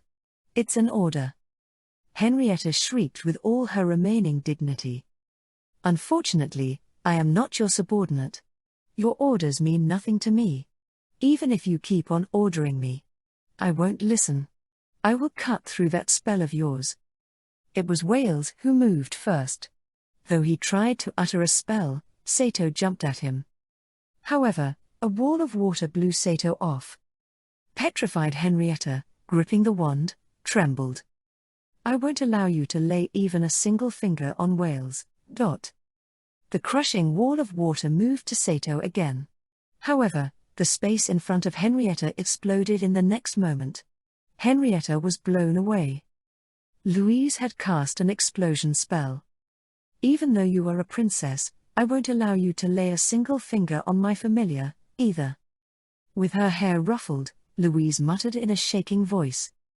Due to this explosion, Tabitha and Kirsche, who had been watching the scene in blank surprise, started chanting spells as well. The fight started. Sato kept on blocking the magic spells with his sword, in front of Louise. Though the magic flitted around, no one was wounded seriously. Though Tabitha's and Kirsche's unleashed magic was knocking down the enemies themselves preserved their willpower, hoping to weaken them up little by little with dot spells. However, the enemy's teamwork was skillful. Little by little, Sato and the others were cornered. Before they realized it, Louise, Sato and the others were enclosed in a tight circle. They were cornered in a defending position. The number of enemies was too great, thus there was no chance to attack. Kirsche released another fireball, burning down a single mage. The flame is effective. It only has to burn. Kirsche launched another flame attack. Tabitha switched the attack to cover Kirsche at once. Sato also turned to support. The spells that flew at Kirsche were inhaled by Derfelinger. The enemies recovered and tried to cut him with wind swords. Yet, Kirsche's flame burned down another 3 of them. The enemy dashed away from the range of her magic and then regrouped. The way it is, if you burn them by the flame little by little, we may have a chance to win. Kirsche muttered. However, heaven turned away from them. Gradually, Tabitha noticed something wet hitting her cheek. With a worried expression she looked up into the sky. A huge cloud of rain segregated above them. Rain that started as a light sprinkle, changed into a heavy pour soon. Henrietta shouted, "Throw your wands away. I do not want to kill you. Just wake up, princess. Please." Louise shouted, but her voice was drowned by the sounds of the increasingly heavier raindrops. "Look. Rain. Rain. Water spells will always win in the rain. Thanks to this rain, our victory was decided." "Is that so?" Sato shouted anxiously. Kirsche, who was about to say that, nodded as if she were expressing her disappointment. "Really, the princess can cast a wall of water on us with this. My flame is worthless now. Tabitha's wind and even your sword cannot damage them. Well, it is over. We are defeated." Louise muttered in a constrained voice. "Though I do not want this, let's run away. We cannot die here." "But how can we run away? We are surrounded, aren't we?" Everyone became silent. Then Derfelinger thoughtfully voiced out. "Ah. What?" I recalled. "They use a very nostalgic magic." "Yes?" "When I saw the water spirit, it tickled something in the back of my mind." "No, partner, sorry, I forgot. I recalled it." "What?" "There and our source is the same type of magic. Anyway, it is different from the base of your 4 great element system, magic of life." "What?" "Legendary sword. Say something only if you have something useful to say. Good for nothing. The good for nothing is you. Though being a void user, firing explosion in rapid succession is foolish, I saw and remembered. Though that person might be very strong, the amount of willpower consumed is immense. Like today, launching huge ones like that may require a year to shoot again. We need different fireworks today. Well. Turn the pages of the prayer book. Dear Brimmer, great guy. He sure has some perfect counter." Louise looked through pages, like she was told. However, besides the explosion it was blank as usual. There isn't even written anything. White on white. Turn further.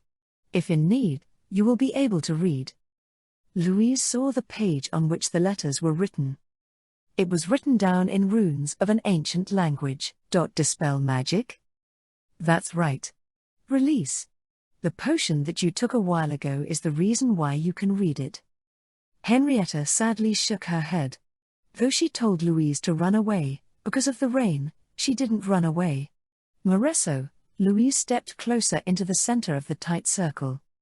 Looking up, Henrietta began to utter an incantation. I do not want to kill if possible. However, if you keep on blocking my way.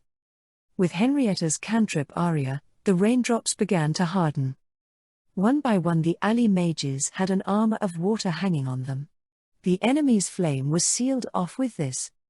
In addition, Henrietta uttered another incantation. Whale's spell joined with hers.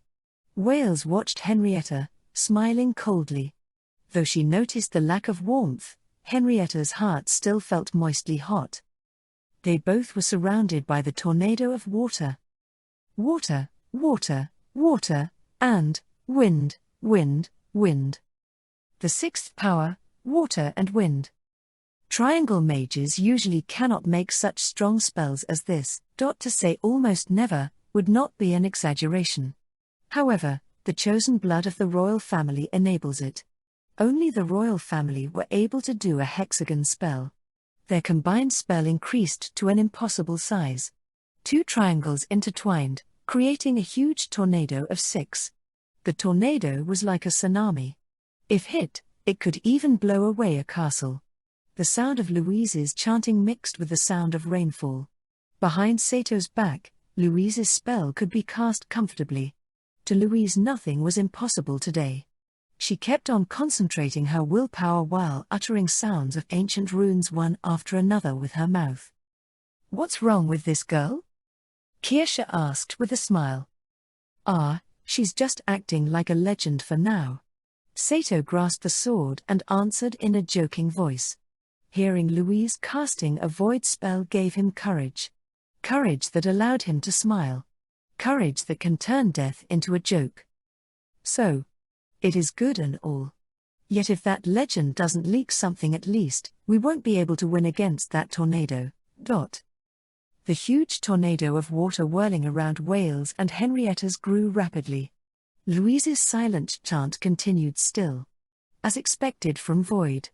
It was as lengthy as one could be. This is bad. The other side is faster after all.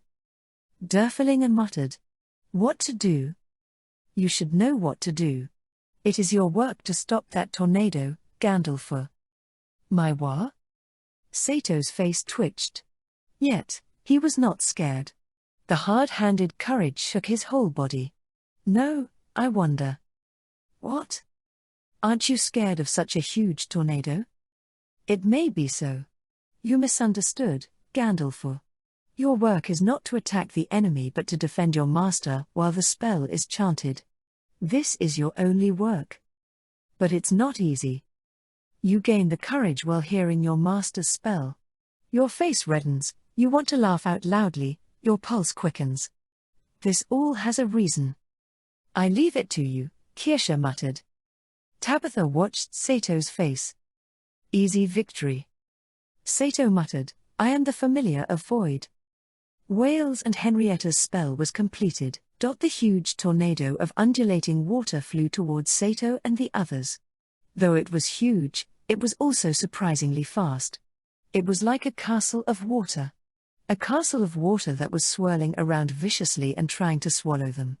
Grasping Derfelinger, Sato dashed towards the tornado using dancer's steps and pushed Derfelinger into the core of the rotating tornado of water. Though he was almost swallowed, he stood firmly on his feet. Pain assaulted his body. He could not breathe. The water viciously hit him, tearing his skin off.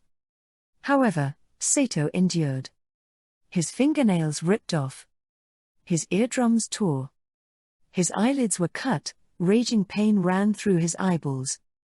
He could not breathe. The right arm released the sword as joints broke. Derfelinger was swallowed by the water. The moment when everything seemed to tumble down, Louise finished her spell. Even though he could not hear a sound or see anything, Sato could feel it. At last, idiot. Sato muttered and lost consciousness. Before Louise's eyes, who completed her spell, a huge tornado raged. However, it didn't reach her. Sato stood in the middle of the tornado, and she could see him desperately enduring the pain. Eventually Sato lost to the raging force of nature and crumbled to the ground before the massive waterfall, leaving a small gap in it. Louise bit her lip. Through the gap she aimed her dispel magic at the enemy. Henrietta's surroundings turned into dazzling shining light. With a thump, the body of Wales, who stood next to her, crumbled to the ground.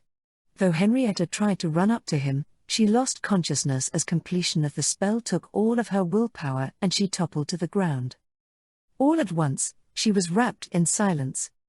Epilogue. Henrietta lost consciousness for a while, but she woke up to a voice calling her name. Louise was peering at her worriedly. The rain had stopped. The grass nearby was wet and enveloped by a cool atmosphere. It was as if the violent battle just now was a lie, Henrietta thought.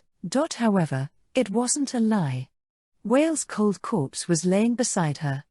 The other cold corpses were scattered around her. It was the end of the ones who were given fake life by the ring of Andvari. Because of Louise's dispel magic, the fake life disappeared and they returned to their original forms, though Henrietta did not know the reason. It was just that, she felt that the things that needed to be had returned to where they should be. And, that was enough for now. She wanted to think it was a dream. But, everything was a nightmare-like reality. And she herself had tried to throw away everything and surrender herself to that nightmare. Henrietta covered her face with her hands.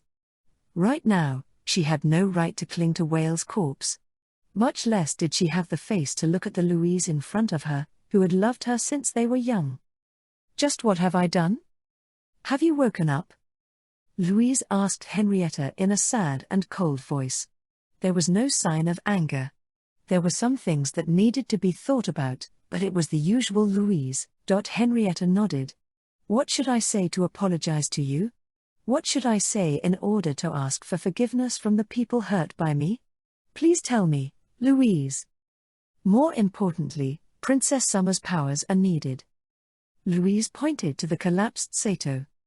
What horrible injuries. He had been swallowed by that tornado. Please heal him with your water. Henrietta nodded and chanted a rune.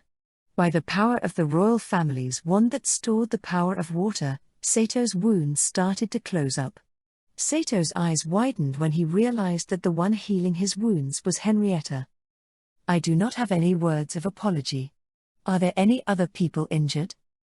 There were several surviving nobles of the Griffin squad. Henrietta healed their wounds one at a time. And then, without caring about whether one was an ally or enemy, the corpses were carried into the shade of a tree. Even if the corpses were going to be buried later, they could not just leave them as they were. Louise and the others, even Kirsha, even Tabitha, did not condemn Henrietta. Henrietta had been seeing a nightmare. A sweet, tempting dream. If they had to hate someone, it would be the person who gave Wales fake life and took advantage of Henrietta's heart like this. It cannot be said that Henrietta was sinless herself, but it was also truth that there was an existence that profited from that sin. Henrietta was trying to move Wales at the end. At that time, Henrietta saw something she couldn't believe at all. Perhaps, Henrietta's sorrowful love had reached somewhere. Maybe, someone softly, to heal her sin, softly tipped the scales of life. When Henrietta touched Wales' cheek, his eyelids weakly opened. Henrietta? Is it you? It was a weak and fading voice, but it was Wales' voice without a doubt. Henrietta's shoulders shook. If miracles existed in Harkiginia, times like this were definitely that. That is because no one can explain the reason why the light of life that should have disappeared was given a mere glow. It is possible that when Louise's dispel magic blew away the fake life, Wales' barely remaining breath of life lit the fire. It was possible that the feelings Henrietta felt for Wales called upon a whim from the gods. No one knows why. Just that, Wales opened his eyes. That was the truth. Wales Summer. Henrietta called her lover's name. She understood. The Wales this time was the true Wales. Not a puppet that moved with fake life, but the true him. Tears flowed from Henrietta's eyes. What a thing. Just how long have I waited for this moment? The group rushed over with surprised faces. The eyes of the group widened when they saw that Wales had opened his eyes. At that moment, Henrietta saw that a red stain was spreading over Wales' white shirt. The wound caused by Wards's thrust that was closed by the fake life had opened. Panicking, Henrietta chanted a spell to close up the wound. However, cruelly so, Henrietta's magic did not work on that wound. Without the wound closing up, the stain of blood only grew bigger. Wales Summer, don't. No, why? It's no use. Henrietta. This wound will no longer close. Bodies that have died once will no longer revive. I have probably only come back a bit, just a bit. Perhaps, this is the whim of the water spirit. Wales Summer, no, no. Do you plan to leave me alone again? Henrietta. I have one last wish. Don't say something like last. I want to go to that Ragdorian lake, where I met you for the first time. There is something I want you to promise there. Tabitha pulled along her wind dragon. Sato and Kirsha set Wales on its back. Following that, Henrietta, who was riding on the wind dragon, placed Wales' head on her knees and supported his body to keep it from falling. Carrying the group, the wind dragon soared up. Aiming for Ragdorian Lake, the wind dragon flew straight towards it. At Ragdorian Lake, Wales leaned his body on Henrietta as they walked on the shore. The sky was beginning to whiten. Morning was close. How nostalgic. Yes. When we first met, I thought you looked like a fairy. See, you were bathing around here. Wales pointed to one spot. He probably could already no longer see. That spot was completely different from the one in Henrietta's memories. However, Henrietta nodded, desperately restraining herself from crying. Oh, you're as skilled as ever. At that time, this was what I thought. If we just threw everything away like this, anywhere is fine. The location doesn't matter. It's enough to just have a small house with a garden. A flower bed is necessary. A flower bed for you to grow flowers in. It was like power drained from Wales' legs every step he took. Hey, I always wanted to ask you. At that time, why did you not say those kind words? Why did you not tell me that you love me? I have always waited for those words. Wales smiled. I could not speak those words, knowing it would make you unhappy. What are you saying? It was my joy to be loved by you. Wales fell silent. Henrietta felt the life disappearing from her beloved Wales' body little by little. For him to have lasted so long could be called a miracle. However, she couldn't cry. In the time remaining, she wanted to exchange words with him as much as possible. Even so, her voice was trembling. Mustering his energy, Wales stated. Swear, Henrietta.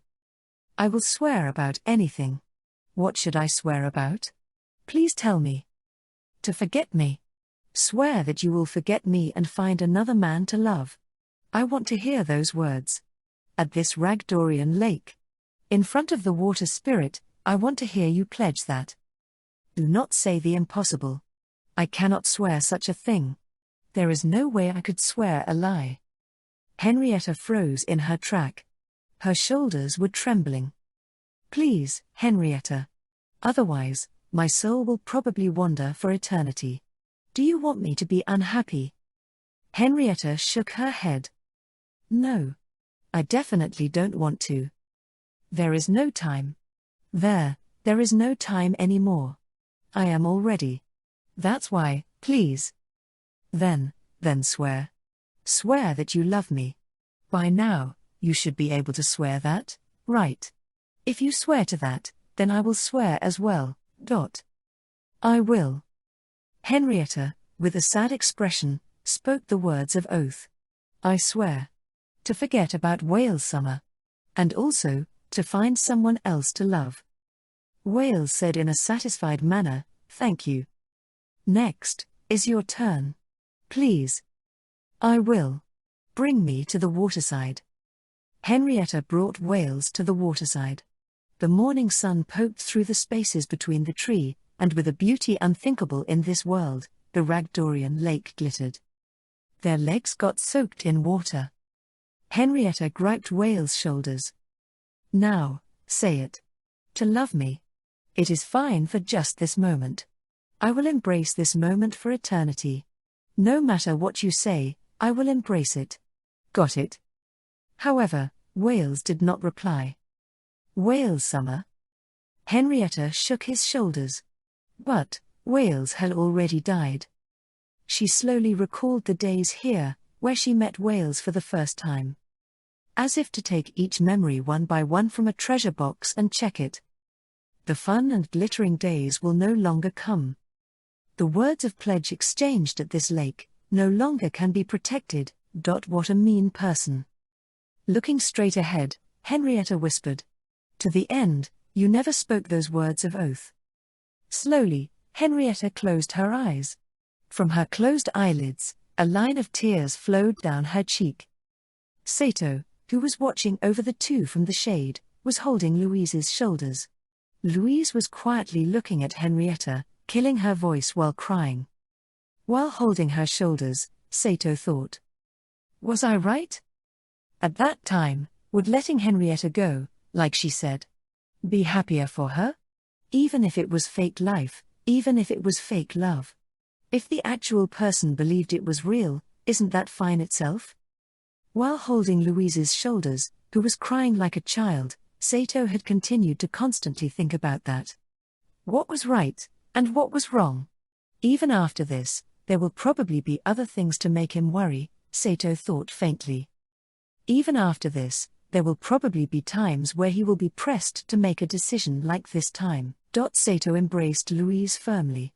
At least, when that time comes. For he, himself, not to waver, Sato prayed. Henrietta laid Whale's corpse in the water. Then she waved her wand slightly, and chanted a rune. The lake water moved, slowly carrying Whale's body into the water, where it sank. The water was ever so deeply transparent, and the sinking corpse of Wales could be seen clearly. Even after she was unable to see Wales anymore, Henrietta remained still. Even when the lake's surface reflected the light of the sun and started scattering the 7 prismatic colors of light around the area, Henrietta continued to look for eternity.